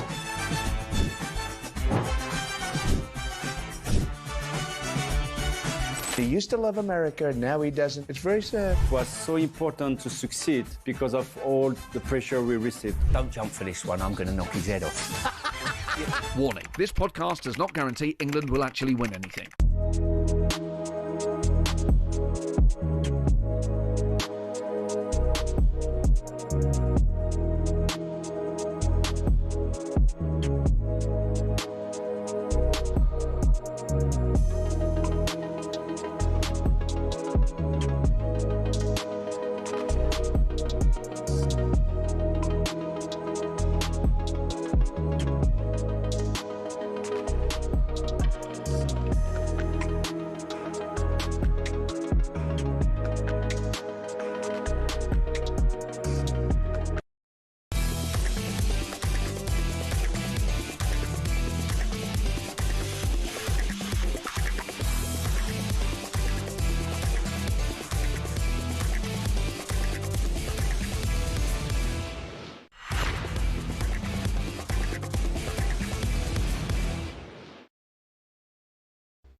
Morning, everyone. It's 8:51. This is the talkSPORT World Cup Breakfast Show. It's me, Andy Goldstein Gabby Agbonlahor. If you're just waking up, let me remind you, defending champions Argentina got their World Cup campaign off to an absolute flyer. A 3-0 victory over Algeria. Messi hitting a hat-trick. England captain Harry Kane has warned their rivals that they are dangerous and ready to give it all in pursuit of World Cup glory. And after that show-stopping performance by Messi last night, can Cristiano Ronaldo respond? Will he even be starting the game? And why are Portugal getting heat for going onto the beach? Let's get more on that as we say, welcome back into the studio, the wonderful Max Scott with his parrot. You put your parrot away. I've just posted a picture. Why are you bringing your parrot in? Very bizarre. Well, World Cup, it's full of colour. Yeah. Parrot's a colourful thing. Exactly. And so I just thought I'd bring my pet parrot in. All right. Peter. Very bizarre. Peter the pet I've parrot. just posted a picture of you with the parrot. I'm glad it's not in the studio. Not for me. What have you got for us? Well, look, obviously, you just know, because of last night's action, Cristiano Ronaldo is going to be chomping at the bit to get on the score sheet with a hat-trick from Messi, 2 goals from Haaland, 2 goals from Mbappe. But Portuguese media are absolutely up in arms, boys, about the behaviour or the actions of the Portugal team. They arrived to the tournament the day after the World Cup started in comparison to England 2 weeks before, but they're getting absolutely slated back home for spending too much time on Palm Beach in Florida where their World Cup base is. Now, you've seen Ronaldo, Ruben Dias, João Felix, Bernardo Silva all enjoying the sights and sounds of the Florida beach, and Mateus Nunes as well, City player, who's defended the Portugal team saying this is a deliberate part of our preparation. We need to get used to the climate. That's an amazing line. And he says that because he says the climate's very different to that he's used to in Manchester, where it's raining, cloudy, miserable, etc. So for him, it's a really important part to get acclimatised away from the Manchester weather, get a tan, look good for the World Cup. Do you think it's harsh for the Portuguese? We complain, don't we, about the media getting on the backs of our top stars, putting too much pressure on them. Is that what's happening here? Is it too much pressure, or do they need to be taking this more seriously? No, I think it's boring. Judge your country after the tournament finishes. After each game, if you want to, don't judge them before their first game and say they're on the beach too much. Cristiano Ronaldo, the best professional probably in sport history, is going to have too much time on the beach and not enough time training or massage or resting. Come on. Is he on the beach, Ronaldo? Ronaldo's been seen on Palm Beach. So that surprised me. You made a great point, Gav. He's like, as professionals go in sport, he's up there with the best 100%. Ever. And what, they just sunbathing? Is this another case of like, Well, they got time off, haven't they? So they'll be doing their training, but then they'll have time off. And what do you want to do with time off? Probably want to go to Palm Beach. That's fine, isn't it? What's wrong with that? I am surprised that they got there a day after the World Cup started. Yes. England were there 2 weeks. Is there a reason for that? That is insane, by the way. Look, you would imagine that it's partly to do with they don't think that they need that much acclimatisation period. England had 2 weeks, but Portugal were the latest. Okay. But it does remind me of England in the Ashes. Absolutely slated when after the first or second test they had a week on the beach, seen having a few beers. That's not the case for Portugal. People just love to moan, Max. What's the problem? I mean, they're not drinking on the beach. They're not like... Would you be happy if England players are on the beach? No problem at all, because if they've done their training and got some free time, I'd rather them be on the beach than playing golf. You're not so sure. Why would you rather on the beach than golf? Yeah, because... What's wrong with golf? Because players shouldn't really be playing golf, should they? Why? Injure your back. I put my back out every time. Yeah, but here's the thing. You're on the beach, you've got a good chance of getting sunburn. You don't want that? That'd be awful. Get a stinger off your knee. You don't want that? But they've said that, haven't they? Tournaments, you're not really allowed to play golf, are you? I didn't know that. I don't know if you're joking. Well, because England players are. They're being filmed on the socials. I just thought, like you says, you can pull your back, can't you, playing golf? Imagine that for an injury. Risky business. You can pull your back going for the remote control. Can you? Yeah. Really? When the remote's right next to you? Yeah. Really? There's an England goalkeeper did that, was it? It weren't Dave Seaman. It might have been Dave Seaman, actually. Anyway, an England goalkeeper put his bat out. I think Portugal have done nothing wrong. The Portugal media, they must be bored. Max, thanks for coming in. Pleasure, boys. Who's got your parrot? Where is he? He's just with producer Ollie, actually. All right, okay. Yeah. Rather you than me. Has Anderson left yet? Nah, mate, he's not going to leave. Never. 120 he's. Nah, more than 120. They rejected that 121 million pound bid. They did, yeah. A great source that Aston Villa are interested in Gibbs White. 60 million. Not a chance. Why are you biting? What's the matter with you? I'm not biting. I'm just speaking facts. I'm just speaking facts, Gab. Oh, he's strong, lad. He'll get his parrot on you. A reminder, Portugal against DR Congo. It's live on talkSPORT 2 at 6 p.m. It's all about England, of course, here on talkSPORT. What can we expect from our opponents, Croatia? Here's European football expert Andy Brassel to tell us more. What an atmosphere Croatian supporters are generating. It's brilliant, isn't it? It really is. Croatia they've got an incredible tournament record, an incredible World Cup record, a final and a semi-final in the last 2 World Cups. Croatia, masters of coming from behind, simply had no response to Messi and co. Of course, the remarkable thing is that Luka Modric is still there. Rolls it into Modric, who finds the corner. And I know how Luka play with full emotion, full passion, and in this moment he is one of the best players also again in our national team. And Luka Modric at 40 has still had a brilliant season. The feeling is that he'll probably play for one more season before he packs it in and maybe goes back to Real Madrid as a director. But I think what's the incredible thing about Modric is he's been a better player since his Ballon d'Or than he was when he was getting the Ballon d'Or. Yeah, it's going to be a very close cut. I forgot about Modric, blimey. You've just got a text from someone about being on the beach. Yes, I have, yes. So the Portugal team, they're not sunbathing. Having your soles of your feet on the sand accelerates the acclimatization. Apparently that's a fact. I believe that. Who sent you that? I'm not saying you who sent it. Okay. But I Is believe it that. someone with medical knowledge? Yes.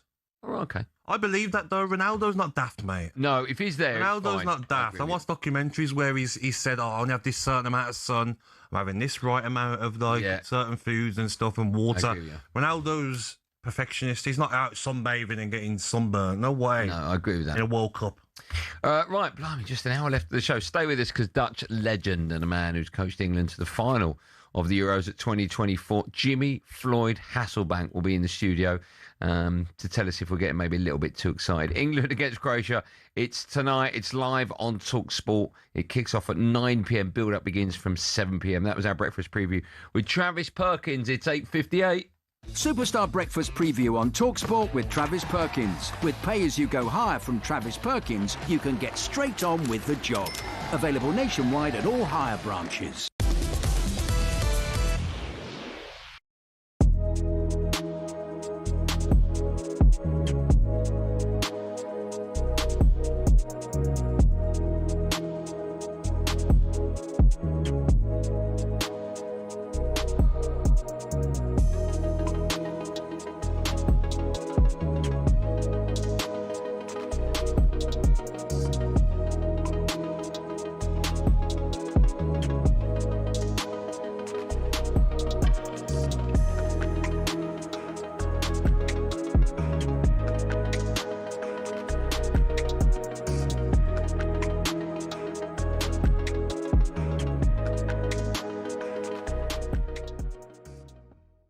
The big result yesterday came, of course, with Spain being held to a 0-0 draw against debutants Cape Verde. I don't know if you're aware of it. The Spanish captain, Rodri, criticised their defensive approach to the game. Rodri. He said, this is what he said. He said, that's how they play. They don't get past midfield. It's a matter of improving our finishing. I think it's arrogant. Tell me Don't why. expect Cape Verde to get the position of the ball and to create many occasions against Spain. Spain is one of the best teams in the world. So the way he said that, I think this is disrespectful for Cape Verde. And I think you should look at yourself in the mirror because you should have done better than that to win that game. You had some occasion to score, you didn't. And I think you have to put credit on the Cape Verde players because I think they defended like lions on the pitch. Let's not forget as well, Spain had 27 shots, 7 shots on target. Ferran Torres has got to score that one where it's the bar. Sometimes you've got to look at yourself, not at the opposition, are you? Look at, we don't want to go back to Arsenal. Frustrations. If Arsenal went open against PSG, we've seen what happened in the Bayern Munich game. You have to play to your strengths. And Cape Verde, like you says, defended like lions. The goalkeeper was outstanding. You know, if you don't like their style of play, it's up to you to do enough, to win that game. I mean, I don't like those criticisms, when you meet opponents that are not at the same level. And at the end, you share the points and you think, they were too defensive. And He's done that before, Rodri. Yeah. It's Scotland that he did it. Exactly. Game, he did the same thing, So I don't like it at all. Do you think we're going to see a lot more of that in this World Cup with the so-called bigger teams being held against the small ones? We saw it in Brazil and Morocco, right? Of course. Do you think it's a case of you would have played against one of the greatest Brazil sides of all time?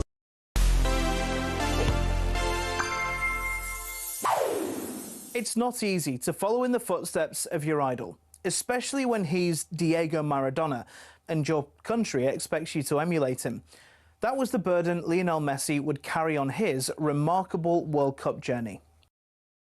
In 2006, a baby-faced 18-year-old Messi scored on his tournament debut in a 6-0 rout of Serbia and Montenegro, but Argentina would be knocked out by Germany. By 2010, Messi was the best player in the world and under pressure to inherit Maradona's crown. But again, it didn't go all that well. He didn't score a single goal, and for the second tournament in a row, Argentina would be knocked out in the quarter-finals by Germany. A year later, Messi was made permanent captain of his country, and the pressure ramped up further. Their last major honour had been the 1993 Copa America. Anticipation was off the scale in 2014, which was surely their year, right? Argentina battled to the final, but who was waiting for them? Germany, and they nicked a late goal in extra time. Messi had fallen at the final hurdle, and the golden ball was no consolation. By 2018, patience was wearing thin, but a disaster of a tournament saw Argentina finish second in their group and go out to France in the round of 16. This was never going to happen for Messi, but hope began to return. Messi lifted the Copa America in 2021, so going into 2022, the tension in Argentina was palpable. Messi and his team scraped through the groups and then got past Australia, the Netherlands and Croatia. France and this guy awaited in the final, and it was one of the great World Cup spectacles. Messi scored 2 as the game went the full distance, but when Argentina's winning penalty went in, Messi didn't run. He sank to his knees. All that waiting, the trials, the pressure, the anguish, he'd done it. 36 years after Maradona became Argentina's forever hero, Messi finally had fulfilled his destiny.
Welcome back to the last hour of the World Cup Breakfast Show. It's me, Andy Goldstein, Gabby Agbonlahor and Arnold Clark. Buy a used car in their upgrade event and get 2 years free servicing plus a chance to win the cost of it back this June. Now, England fans around the country are ready for a big day as they face Croatia in Dallas at 9 p.m, which, of course, is live on talkSPORT tonight. But the big question is it finally coming home? The same familiar story has come back to haunt England again. Well, we have now been consistently back in the matches that matter, so it's the last step that we haven't been able to do. If you don't get the right person in place, I think some of the really good work that Gareth's done could go out the window. To win it with England, it is a dream come true for me, so if there's still anyone doubting, we have to convince them on the pitch. Unbelievable! A Jude Bellingham overhead kick. We have an amazing crop of players. With England, we've always got a chance. It's Kane and it's shown! He is the most important player for sure. Goal scoring is just relentless. Saka turning it onto his left foot. Oh, it's a beautiful goal. The reason why they went for Thomas Tuchel is not to maintain the status quo, was to win. We will try to go all the way. We will try to win this tournament. We're going to win the World Cup, X? Absolutely. And so to the next instalment of the story. Not long to wait. And if the Three Lions want to go all the way, they have to get the very best out of our star striker, Harry Kane, who bagged 61 goals for Bayern last season. He spoke to talkSPORT's Faye Carruthers, didn't hold back about the Three Lions' expectations for this World Cup. You know, I made it clear back then, you know, our aim is to win this competition. Our aim is to win a major tournament with England, and we've been extremely close to that. Obviously, the Qatar one ended in a big disappointment, but overall, I felt like the tournament we was at a really high level. You know, I felt like the shackles were off almost, and we played some exciting football. And you know, on that day, it obviously didn't go our way, but I think we could hold our heads up high from what we've done. And going into this tournament, you know, you need things to fall in favour for sure. But ultimately, if we play to the capabilities that we know we can, then, like I touched on earlier, I think we'll be dangerous. So we just have to go with that mindset. I hope so. So I'm delighted to say, joining us now in the studio, a man who coached Kane at the last Euros and will be with us for the next 45 minutes. It's Dutch legend Jimmy Floyd Hasselbank has rejoined us in the studio. Jimmy, good morning to you. Good morning, Jimmy. Good morning, guys. Lovely to see you. Are you well? You good? You look a little bit stiff from your 5 hours of paddle yesterday. Yes, I am. I went playing paddle, crazy, but I love it. Yeah. So there'll be lots of kids listening. Just tell them what the scores were in the sets. 6-7, 6-7. They love that. Right, let's talk about the game tonight. Now, as an England fan, of course, I'm very excited about it, and I'm hoping for that win. And we've had this discussion all morning, actually. We didn't plan to have this discussion, but we sort of fell into it about whether or not it's more important that England win or we see a great performance. I know this sounds like a silly question because it's always about the win. I think mostly everyone's going to agree with me on that. But how important is a good performance for the first game of a World Cup campaign, Jimmy? You win first. You win first. Whatever happens, you win first. You take the 3 points. And then you can always work on your performance. Of course, you don't go out of the dressing room by like, oh, we don't want to perform. You want to perform first, you know? But certain things happen in a game where the opposition might do something that doesn't make you or doesn't let you being able to do whatever you need to do. So if it has to be an ugly 1-0, you take the ugly 1-0 and you move on. I don't think that it will be that kind of game tonight. I think it will be a more open kind of game. And I do think that England will win, but I bet you we will get to that later. But for me, it's important you take them 3 points. 3 points regardless, you know, most important. We had that in the Euros. We didn't play particularly well, but you can build from there. Yes. You know, you can build from there. And 3 points, that's what all the other teams have done. Look how, if you look before how all them countries have won it. Not one country, well, maybe Spain, played every game really well. You build into a tournament, and you try to get a momentum, and from there you build that up. We sort of know what the team's going to be, but there's been whispers that Croatia might play at 3-5-2. Do you think that might change the way we play during the game with maybe the changes? And also, Emmanuel Petit said yesterday that he would start Rashford on that right-hand side. You worked with Rashford. Is that an option you would like to see?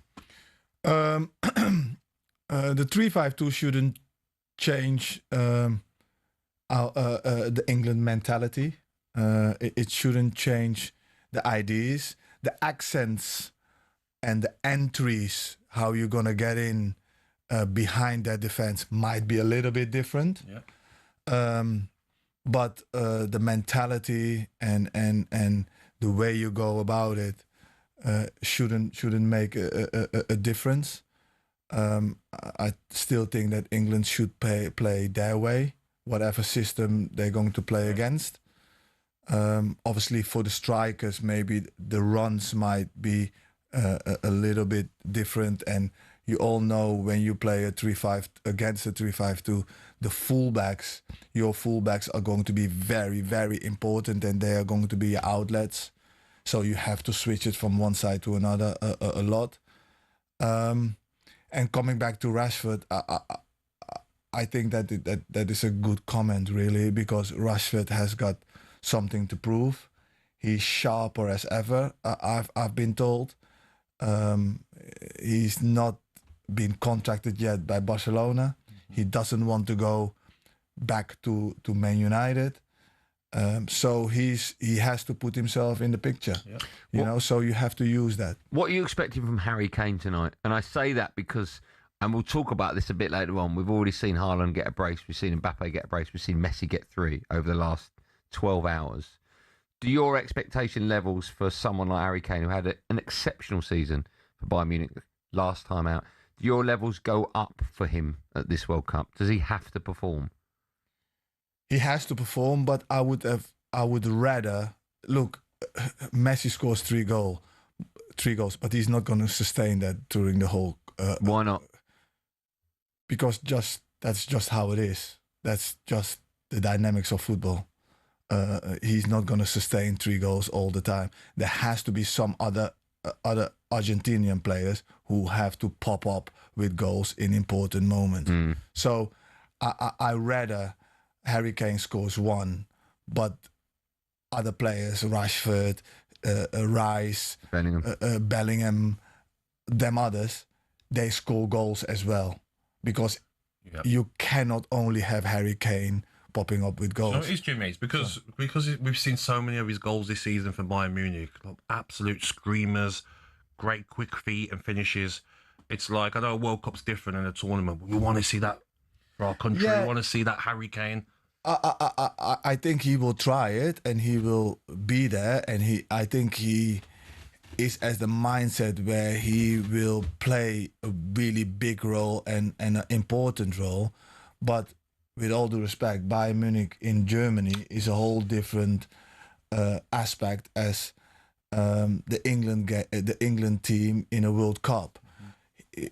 England is going to need Saka to play well, Bellingham to play well, Rodgers to play well, Rashford, and then people coming from the bench that keep that level at the same height, you know, and not dropping. Yes. That is going to be so important. Jimmy, I have to ask you about Trevor Chalobah. He's replaced the injured Tino Livramento, meaning there is still no room for Trent Alexander-Arnold, who you had in last England squad. What do you make of that decision? What's the thinking behind that? Why is Trent not in this squad now? It's a preference. It's a preference for Tuchel. Obviously, there must be something behind it, that he doesn't need a player like that in his team. Is it only that? I would think so. I don't know nothing else. I think Tuchel is big enough and experienced enough to know if he is going to use him in the way that he's going to play. What was he like when you had him in 2024, Trent, in the camp? Oh, top. Loved him. Really worked from close by, because obviously him for the strikers is very important, because he always looks forward. Yes. You know, so you have lots of conversations with him. We started him in midfield. That didn't really work out that much, but everybody forgets he's a forward-thinking right back that has got a magnificent right foot and also takes penalties. What can be important as well going into the tournament. He scored the last penalty against Switzerland, you know, and he done that really, really well. So now I've got only good things to say about Trent. Nothing bad. Really good chap. It's a shame, isn't it, though? It's a shame there's not a space for him in a 26-man squad. There should be. In certain games. Well, it must be deeper than he doesn't fancy him. Why should it be? Why? He's an unbelievable player. Yeah, but and there are players in the squad that aren't as good as him. But if he doesn't fit in the system that Tuchel want to play, then he's a surplus. When you say the system, do you mean the on-field system? The on-field system. He doesn't fit into what they're trying to do behind the scenes.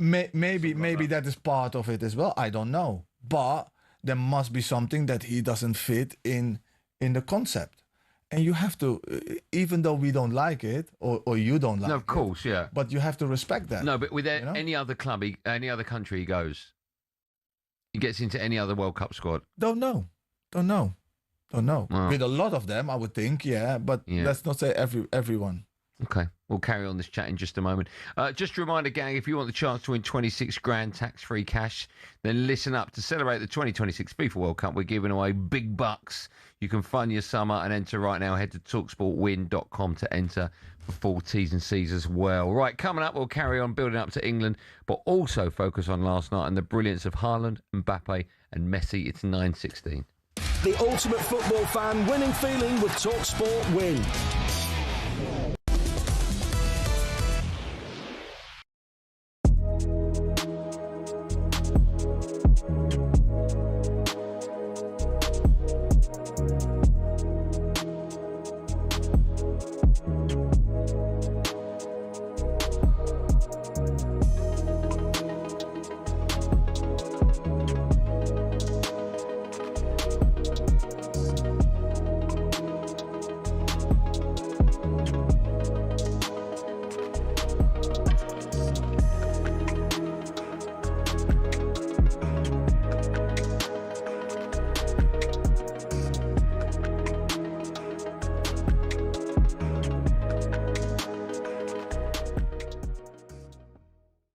Spoken about your battle in inverted commas with Bukayo Saka. Yeah. He's just spoken very highly about you in the press conference. Yeah. What did he say? He said you were his brother. Yeah. So give some love back to B. No, he knows. We know. Everyone talks about rivalry and stuff, but if you see us, you wouldn't think that. Of course, we're competitors at heart for sure, and we play in the same position for club and country. So there's that natural competition, but it's not rivalry for sure. We know we're pulling in the same direction. We know we both have parts to play for club and for country. So whenever he's playing, I want him to do the best he can because he's an amazing player and it's going to help us win. And I'm sure he thinks the same. So that's really it. It seems to be a bit of a theme, actually. Thomas Tuchel has almost created he's been very clear in everybody's roles, 2 players for each position and then, elsewhere. And that you're close, the people that you're... What does that do and how does it help? Yeah, I think it's great, to be honest. And I feel like also we have such an amazing team where everybody knows how good they are. So it's like, it's not that you're going to be on the bench and you're rubbish. It might be that opponent, that team suits one player better or someone's in form and, but like if you look at the last game, how the subs came on and won the game for us so easily. That's the strength and depth we have, and it's gonna be crucial for this tournament. You impressed as well against Costa Rica. It was great seeing you back out there. Yeah. We've spoken previously about wanting to score more goals. Yeah. Is that the main part of your game that you're working on? Is being more clinical? Yeah, definitely. I want to be more ruthless. I feel like to go to that level where I'm one of the best wingers in the world, I need to be. I need to score more, need to assist more. But besides that, I feel like I do so much for the team, irrespective of that. But yeah, definitely, as a winger, you want to score as much as possible. Hello, I'm Matt Forden from talkSPORT. This is How to Win the World Cup. This is the best squad I think England have ever had.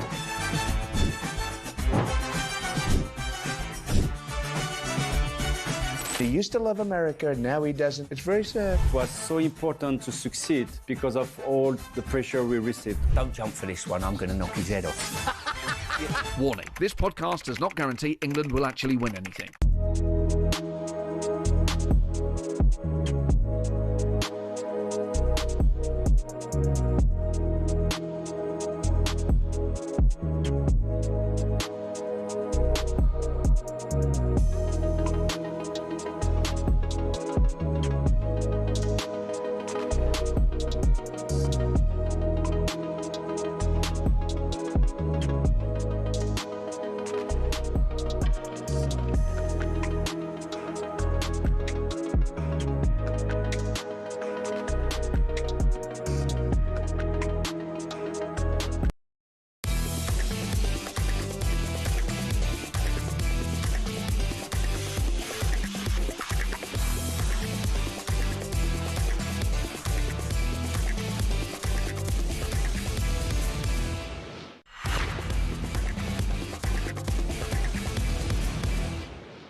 Good morning, everyone. It's 9:21. You're listening to the World Cup Breakfast Show. It's me, Andy Goldstein Gabby Agbonlahor. We're joined by the superstar that is Jimmy Floyd Hasselbank as well. If you're just catching up on last night's action, then spoiler alert, the cream well and truly rose to the very top, and it was all live on talkSPORT.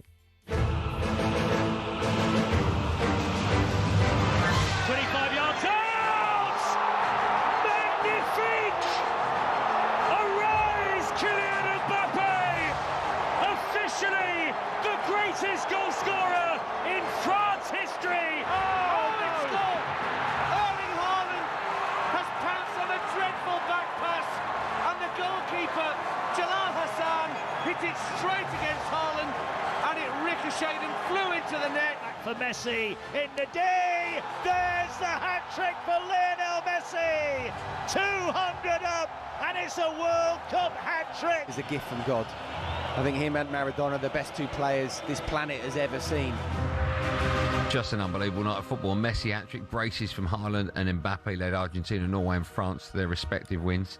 Let's start with Messi. You mentioned, Jimmy, that you think he won't be able to sustain that performance throughout the tournament. When we came on air at 6 o'clock, we were a little bit giddy because we woke up with the news that Messi had scored a hat-trick, and it got us discussing how much he's worth now. He'll be 39 next week. Gabby said he'd pay £100 million for him to bring him to a football club. Is that madness? Yeah, but I would as well. What a great answer. Why are we all paying crazy money for him? Because he's just an entertainer, isn't he? He does need the people around him, though, that do the legwork for him.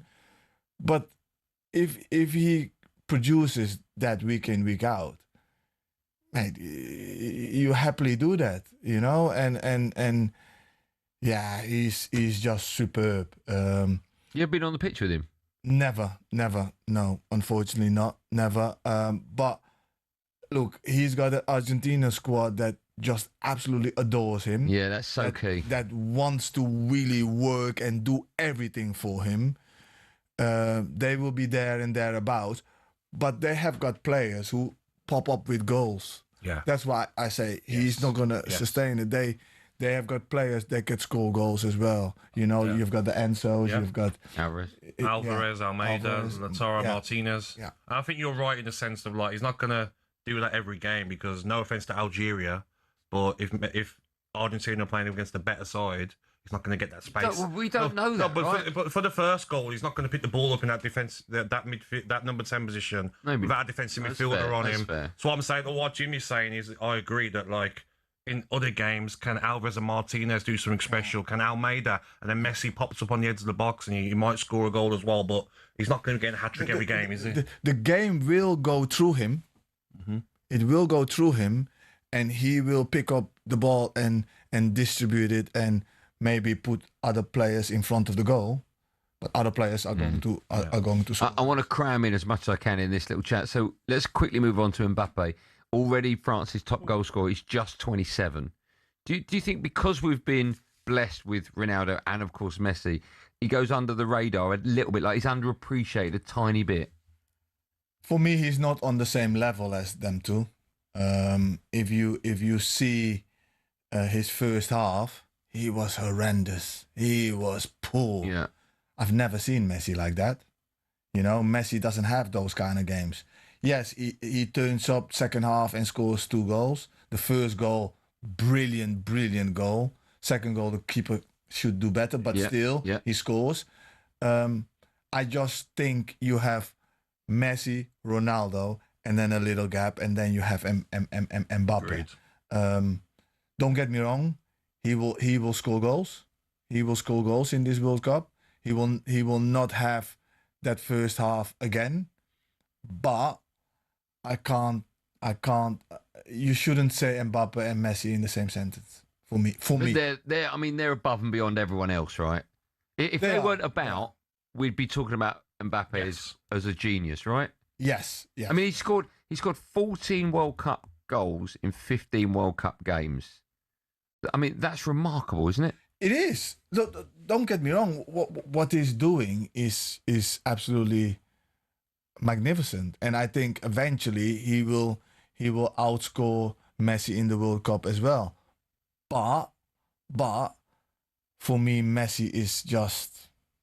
He's just on a different level. You can't compare anyway because of goals. Yeah. That one calendar year, did Messi get 90 goals in a calendar year? Yeah. I mean, you're talking about those sort of records. Yeah, but let's forget about the goals. Let's forget about the goals. Let's just look at the way that they are playing, how they are playing. I don't really see Mbappe give assists. He doesn't really do that. No, it's not his game. But combination play also, not a lot. Free kicks, all that kind of stuff. Messi does it all. You know, so different level. Okay. Just a quick word about a game that's live on talkSPORT 2 tonight at 6 p.m. Portugal in action against DR Congo. What do you do? What does Roberto Martinez do with Cristiano Ronaldo? Does he start him? He's obviously going to feature in the World Cup, but when you've got a player like that, or maybe even more so on the back of Messi performing through the night, what do you do with Ronaldo? Do you start him? I think he should be on the bench. Okay. City should start on the bench. I think he doesn't have the teammates as Messi have that will... The love, you mean?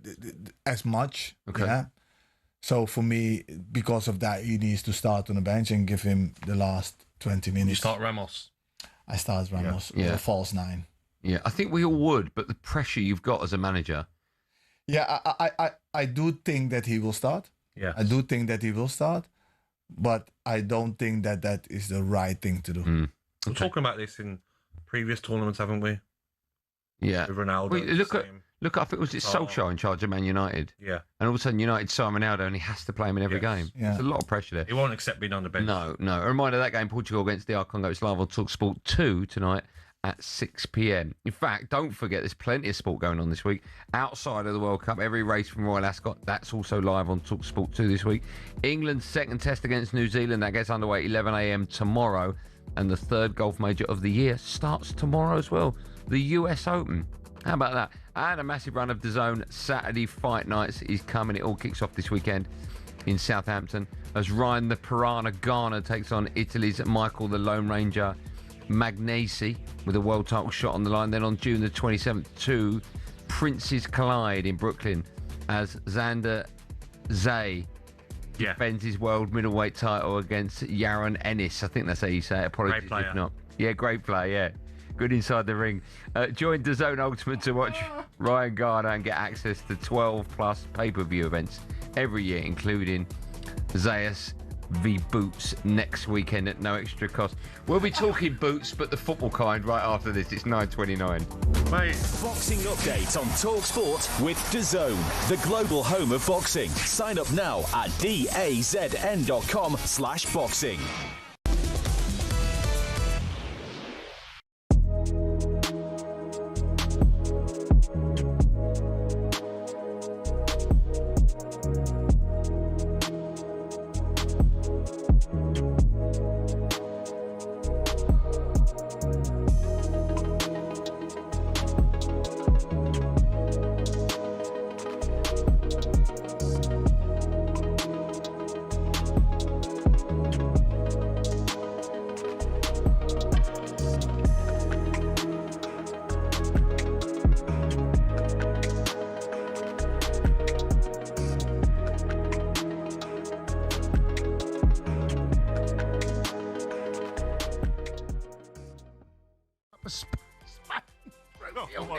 With Cape Verde, it's only fair and right we do this. ¿Alguien ha visto a España? Paella. ¿Puedes oírme, paella? Siempre eres tú. Menuda paliza. Ni cucaracha. Estrella. Chorizo. Chorizo. ¿Puedes oírme, chorizo? Siempre eres tú. Menuda paliza. Siesta. Tiki-taka. Taka, tiki-taka. Tiki-taka, tiki. ¿Puedes oírme? Tiki-tiki. Siempre eres tú. Menuda paliza. La Liga. Tumbonas. Benidorm. Pablo Picasso. Sangría. Islas Canarias, Santiago Bernabéu, Rafael Nadal, Málaga, Penélope Cruz, el clásico, ¿puedes oírme? El clásico, ¿puedes oírme? España, siempre eres tú, menuda humildad. Oh, mate. That's hard work, that, mate. I didn't know you could. That's hard work, that. I didn't know you could. That took a lot of effort. I didn't know. No, me. I didn't know you had that in the locker. Me neither. Unbelievable game. that we saw Spain, the European champions, would take on Cape Verde. In a game where I thought Cape Verde absolutely deserved a point out of that. And you know what football's like? I see 5 minutes come up of extra time at the end of the game. I'm like, this football's such a cruel sport that you don't always get what you deserve, but they absolutely got what they deserved. And had Spain somehow nicked, they'd headed towards the end.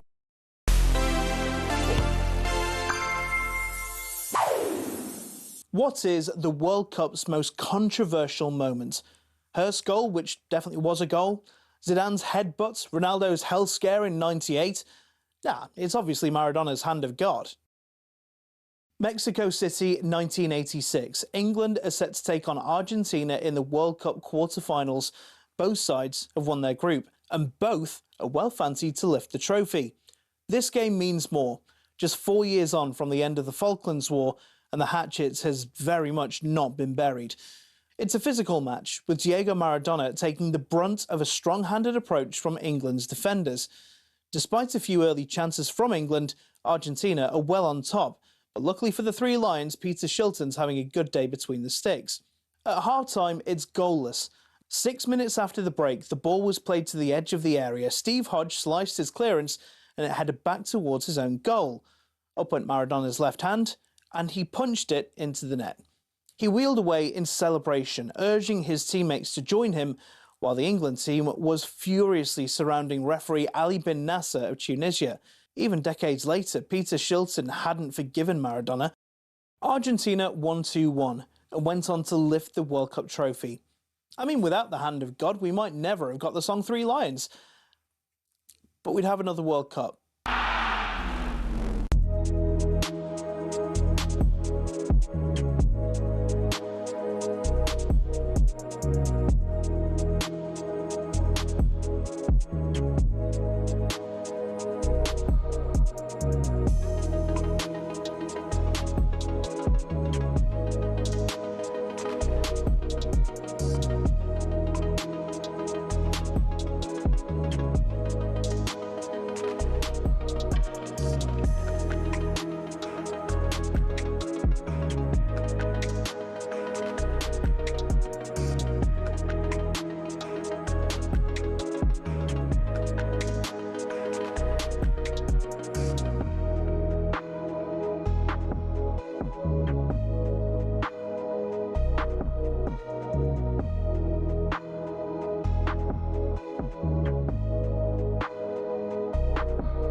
Sounds a bit like La Bamba, that one. La Bamba, remember that? I do indeed. Remember that, Jimmy? Yes, I do. How'd it go? Remind me how it went. Sing it to me, Jim. I can't sing. I can't Great sing. Yarmouth, back in the day. Great Yarmouth, great holiday.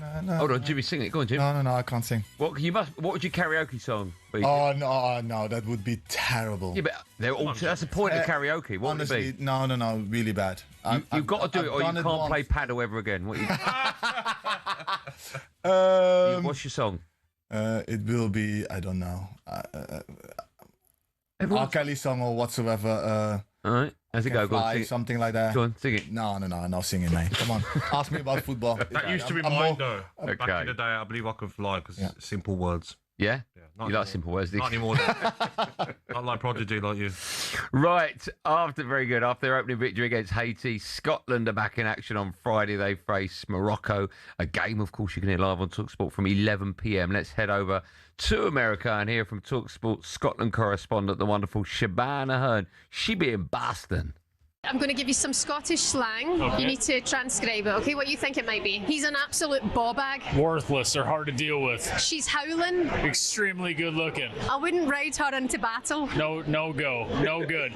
Get it right up you. Get it right the first time. We're having a blather. Having a bash. Party. Get it right up you, Greg. No, you're doing great. Do you want me to make you a piece? Do you want a sandwich? Hold your waist, Greg. What does hold your waist mean? I don't know. Absolutely bursting for a jobby. Thirsty? I need a jobby? I don't know, a drink? I'm popping out for the messages. I'm going out, I'm going to have a good time. Wind your neck in, Jeremiah. What are you going on about? If we're having a blather, what are we doing? Isn't that a fun time? Pod your wished. Good luck with that. She's absolutely howling. She's beautiful. We're popping out for the messages. Shopping? I was scunnered. Is it drunk? You're an absolute tube. Like a loser?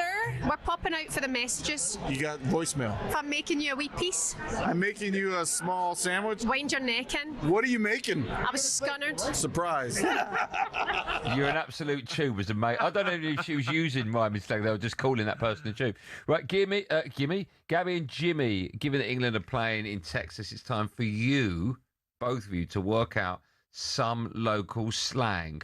All right? No problem. I'll tell you what the slang is, and you got to tell me what you think it is. Slang from where? From America. Yeah. Okay. All right? So if you heard someone say, hey, you're all slack and no cattle. What would they say? All slack and no cattle. What does that mean? Oh, Jimmy, I'll tell you what your problem is. You're all slack and no cattle. There's no cattle about you. Loads of slack. Okay, well, straightforward. Yeah, what does that mean? Any idea? No.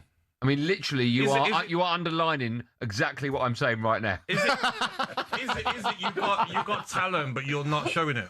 Something like that. Not the talent. Not the talent. You half a You've got point. no idea. I'll give you half. It's all talk with no real action or authority. So basically, you're talking the talk, you're not walking the walk.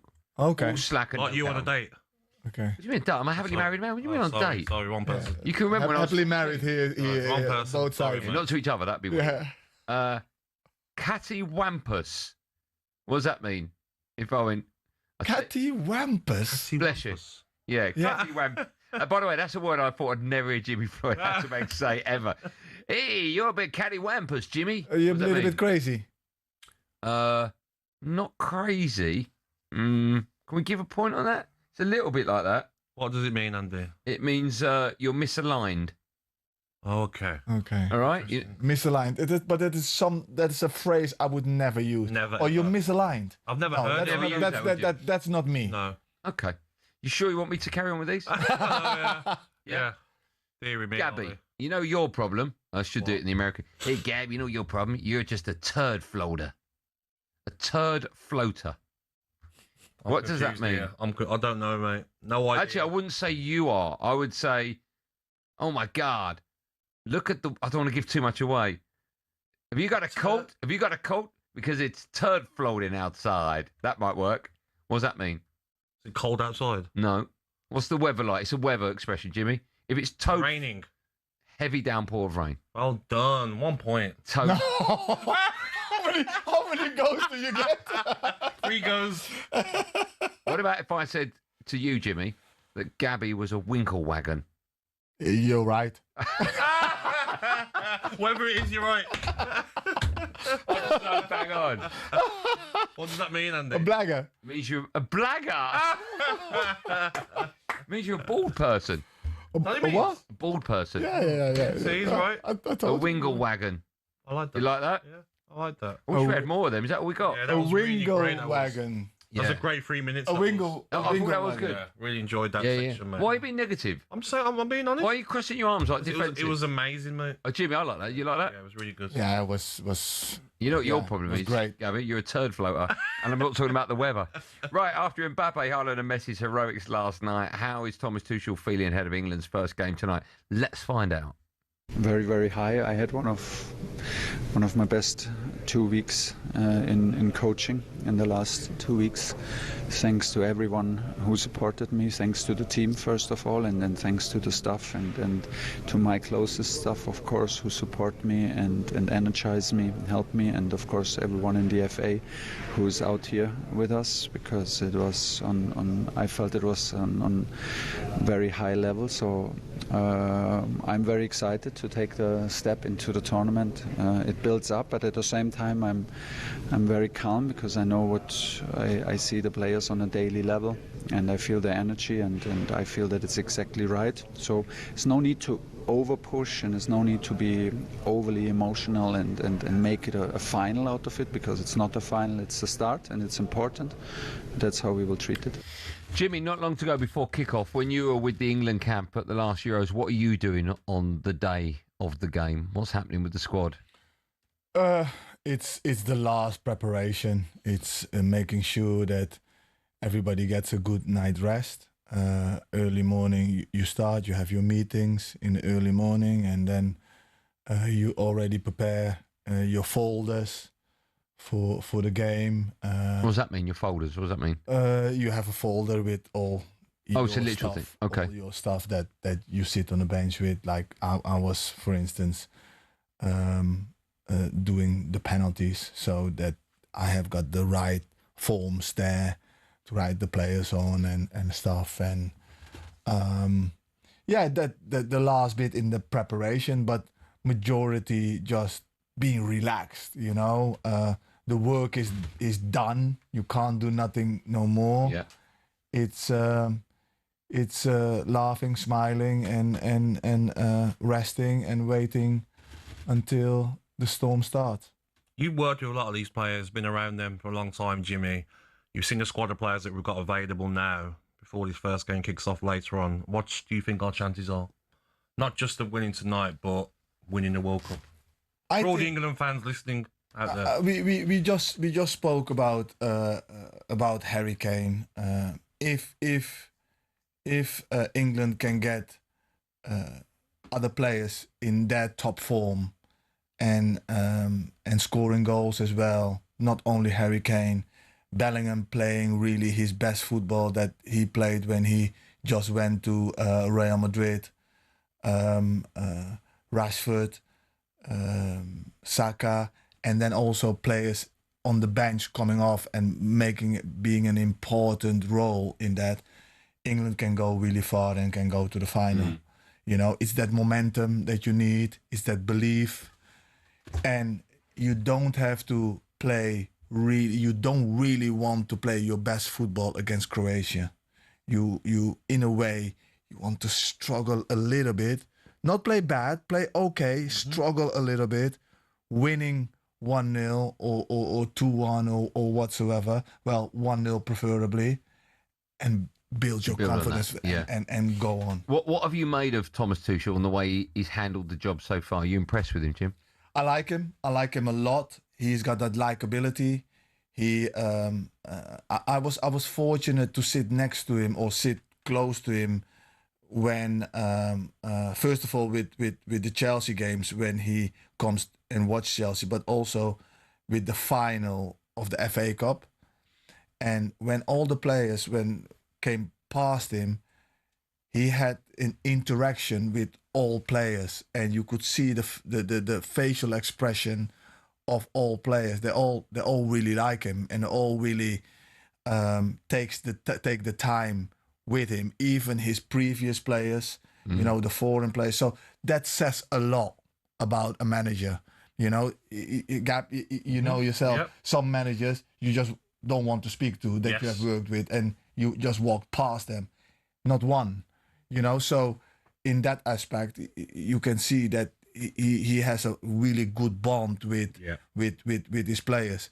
You could also see when England is training, when he's talking to the players, they're smiling, they're happy, the atmosphere is good. So and he's won things, He's been at big clubs.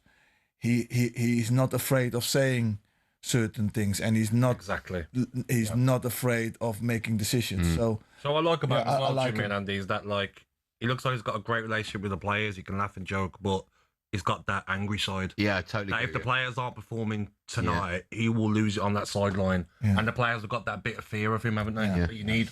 Yeah. Jimmy, thank you for coming in. Legendary, Jimmy. Thank you, mate. One quick prediction from you. You don't have to elaborate. Just what will the score be tonight? Would you fancy? 6-7. 6-7. 1-0. You're going 1-0 England. Yeah. Okay, it's going to be a tight game. What a pleasure seeing you again. Thank you so much for coming. Mate. We love having you in the studio. Yes. Good luck with your next paddle match. I'm guessing it's going to be like in 18 minutes or something ridiculous. It's going to be in a few hours. So you're playing today? Okay. Yes. Have some rest. You need some rest. No rest for the wickets. No, you're right. Always a pleasure, Jim. Have a great day. Enjoy the game tonight. Coming up, Jamie O'Hara. He'll be with us ahead of the Sports Bar Special. From Jimmy to I know. Jamie. Terrible. Jimmy Ford Hasselbank to Jamie O'Hara. It's disgusting, isn't it? Honestly. I don't think there's a bigger gap in world That's football. how we end the show, with the chunk. Yeah. Deary me. The chunk. The chunk coming up right after this. It's 9:46. Nothing we can do about it.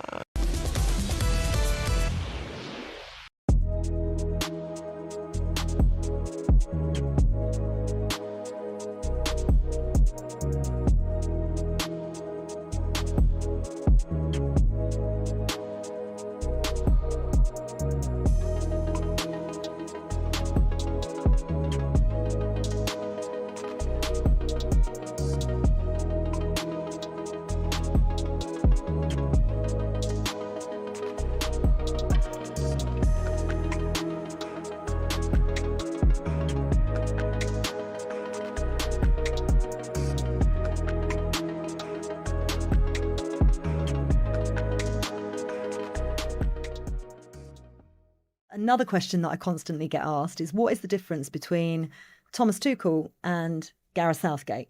And obviously you had Gareth Southgate in 2018, and there's the argument to say, without the success that you had from 2018 to 2024, we wouldn't have Thomas Tuchel necessarily in charge of the England squad. So from your point of view, what is the difference between the two, and how is Thomas maybe taking it to that next step as we've progressed? Yeah, I think first and foremost, what a fantastic job Gareth did in all that time, reconnected England national team with the fans in 2018. That was a big challenge, and we stepped up, and the manager and the staff at the time stepped up and rose to the occasion. We never got the final, but we reconnected with the fans, and that was Gareth's main out of that tournament. That was what we needed to do. I know we wanted to dream big and wanted to get the final, but that journey we came on as a group of players, that's driven us to now. You know, that them stepping stones to get to the final with and fall short in the final, to get quarters in Qatar, fall short unfortunately, then get another final against Spain. Then that created, but then the squad evolves, the manager evolves, and the manager now, Thomas, he's a winner. He drives winning mentality. He won at Chelsea. He wins where he goes, and his passion, his desire. I think two different managers with great respect in the game. Hello, I'm Matt Forden from talkSPORT. This is How to Win the World Cup. This is the best squad I think England have ever had.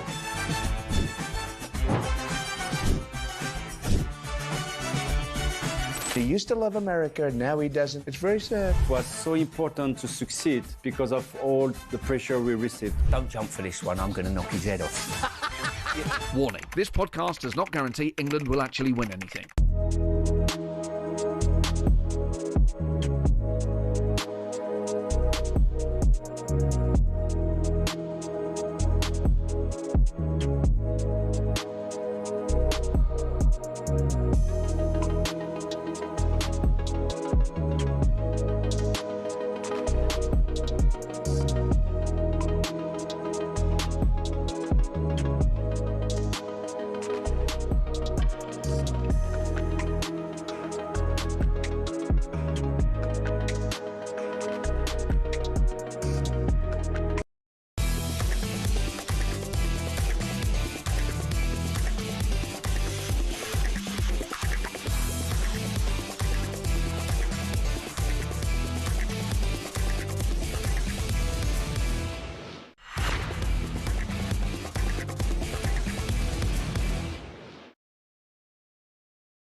You listen to the Breakfast Show. It's 9:49. The World Cup Breakfast Show. It's me, Andy Goldstein Gabby Agbonlahor.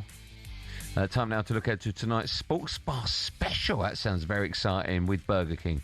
World Cup Game Day Sports Bar preview on talkSPORT. Brought to you by Burger King Burger Buddies. Total tournament satisfaction. Delivered by the experts. Order now on the BK app.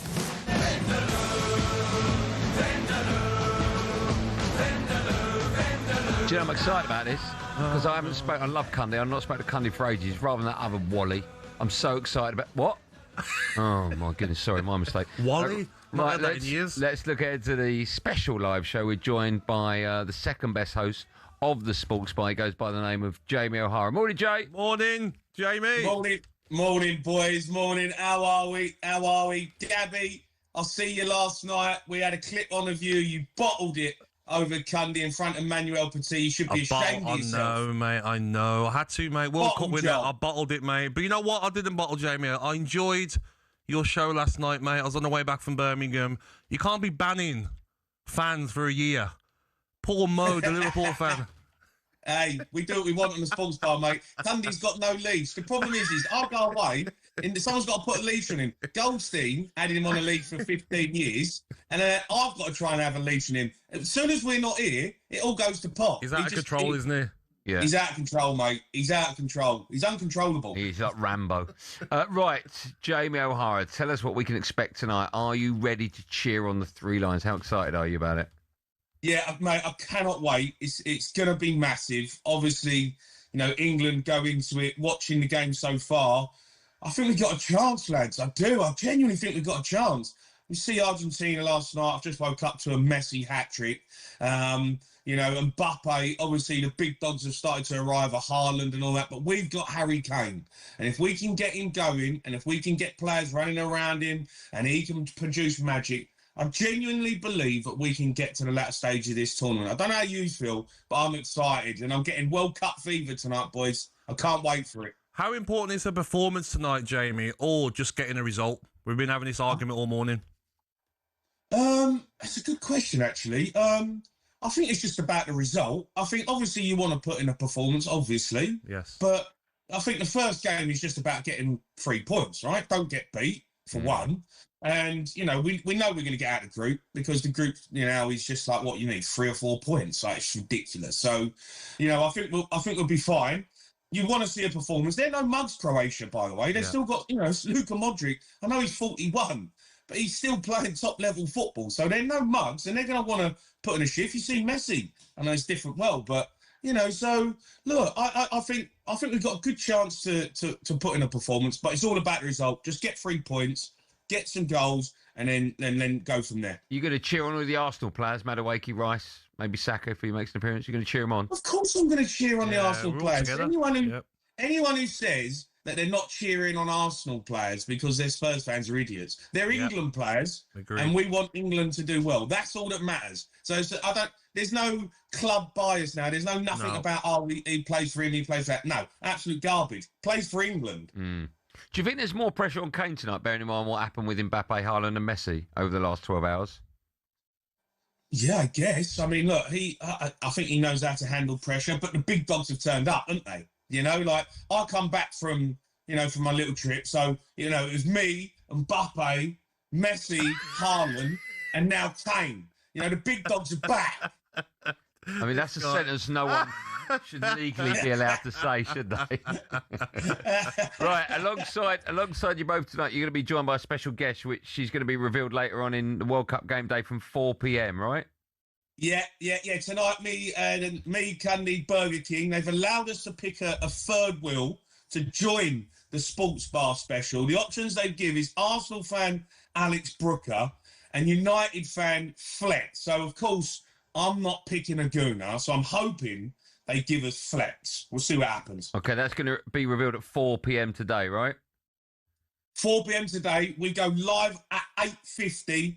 Me and Cundy, plus whoever Burger King give us. It's going to be amazing. You all remember the ones before. Me and Cundy are ready. It is going to be electric. And then straight after that, 11:30, taking calls live until 2 a.m. Wow. Goldstein, they're not paying me enough for this. Wow. Jamie, the sports bar's really gone to another level, hasn't it, mate? Like, you two are the best that he's ever had. Is that right? You know what it is, Gabs? Like we get the big hitters now. Like we get you come on. We get lads from breakfast come on. They all want to be part of the sports bar. I don't know what happened. Do you know what is interesting? Someone might have left, and then it kind of just went strength to strength. I don't know what this says about the lead presenter, but when I was there, it was sponsored by like nutritional goods, and now it's Burger King. What is that? Don't be knocking Burger King, mate. I love a Burger King. A double Whopper, pal. Wait, don't be knocking the double Whopper. Please tell me that you have loads and loads of free Burger King arriving tonight at talkSPORT Towers. Well, we'll wait and see, mate. We'll wait and see. But let me tell you, I've got my orders in. Double Whopper with cheese. Let's go. Got to go onion rings. Mate. Large Coke, onion rings, chips. You've got to go large on the chips, Shay. Yeah, you can't beat a flame grilled, mate. Can't beat them. They're the daddies. I'd pay money alone. Burger King. I'd pay money alone to see you and Cundy just scoff your way through a Burger King menu. That'd be amazing. Hey, listen, Gabs, you're always welcome on the sports bar, pal. We love you. Big we show, know it's mate. hard work with Big Goldstein, show, mate. You come over here, but listen, just stop. Don't be a bottle job, in front of Manuel Petit, you little melt. I had to, mate. He's right next to me, mate. I felt his arms as well. His arms are strong, Jamie. They want to get filled in by Emmanuel outside. Jamie, before we let you go, what room are you in? There seems to be nothing. It's not the office, that does. There seems to be nothing in it. Is that your gym? That is. It's the West Wing, this one, Goldstein. Oh, Ain't done it up yet. Okay. I think it's known as the toilet, isn't it? The West Wing. Jay, keep up the great. Make forward sure to you it get later, all mate. that Burger King food in, all right? Make sure you do that. Boys, love yous. Great show. Top man, Jamie. Well Good done, one. Goldstein. Thanks, You're man. absolutely running the gaff, aren't Oh, you? Come God on, bless well you. done, son. God bless you. Good work. Keep it up, son. There you go. Bye. Jamie Hardis. I remember when the sports bar was a thing. Don't forget to tune in from 4 p.m. today, where they will be revealing who's joining the guys on the sports bar special. All thanks to the magical people at Burger King. World Cup Game Day Sports Bar Preview on talkSPORT. Brought to you by Burger King Burger Buddies. Total tournament satisfaction. Delivered by the experts. Order now on the BK app. Now, before we go, I know for a fact that the England players are watching this live feed on YouTube, and they'll be thinking, "Hope Gab gives us a rallying cry Not to happening, end mate. the show." What? Not happening. No, come on, you got the World Cup. No. Go on, give it. No, Come on, England. Give it something. No. Look at them. We can't end on a no. You can do it, mate. You're more experienced in this than me, mate. England. Go on. Tonight is just about the win. Get us over the line, make us proud, make us happy, and go all the way. Because tonight could be the first night of it coming home. Wow. Be proud, don't let us down, and bring back We've the got any gold. tissues? I haven't finished it. Wasn't that good, was it? Oh, I see, right. Right, that is all we got time for. We'll be back tomorrow. You'll be back on Drive tomorrow. Looking forward to that, mate. Yeah, I bet you are. wait. I'm back. Get this, everyone. I'm back tomorrow and Friday on breakfast at 6 a.m. with Darren Bent. Ben's got my room tonight. I'll make sure I clean it for him. I'll make sure it's nice and clean for Yeah, I him. bet you will, yeah. I don't know how Ben's going to deal with that early alarm Oh, call. Darren. Make sure you Ben's tune in. broke, mate. 6 a.m. What's all the state of the towels on them? Hawksby and Baker will take over, so I'll leave you in very capable hands. Have a wonderful day. We'll see you at 6 a.m. tomorrow morning. Be safe, everyone. Come on, England. Be safe.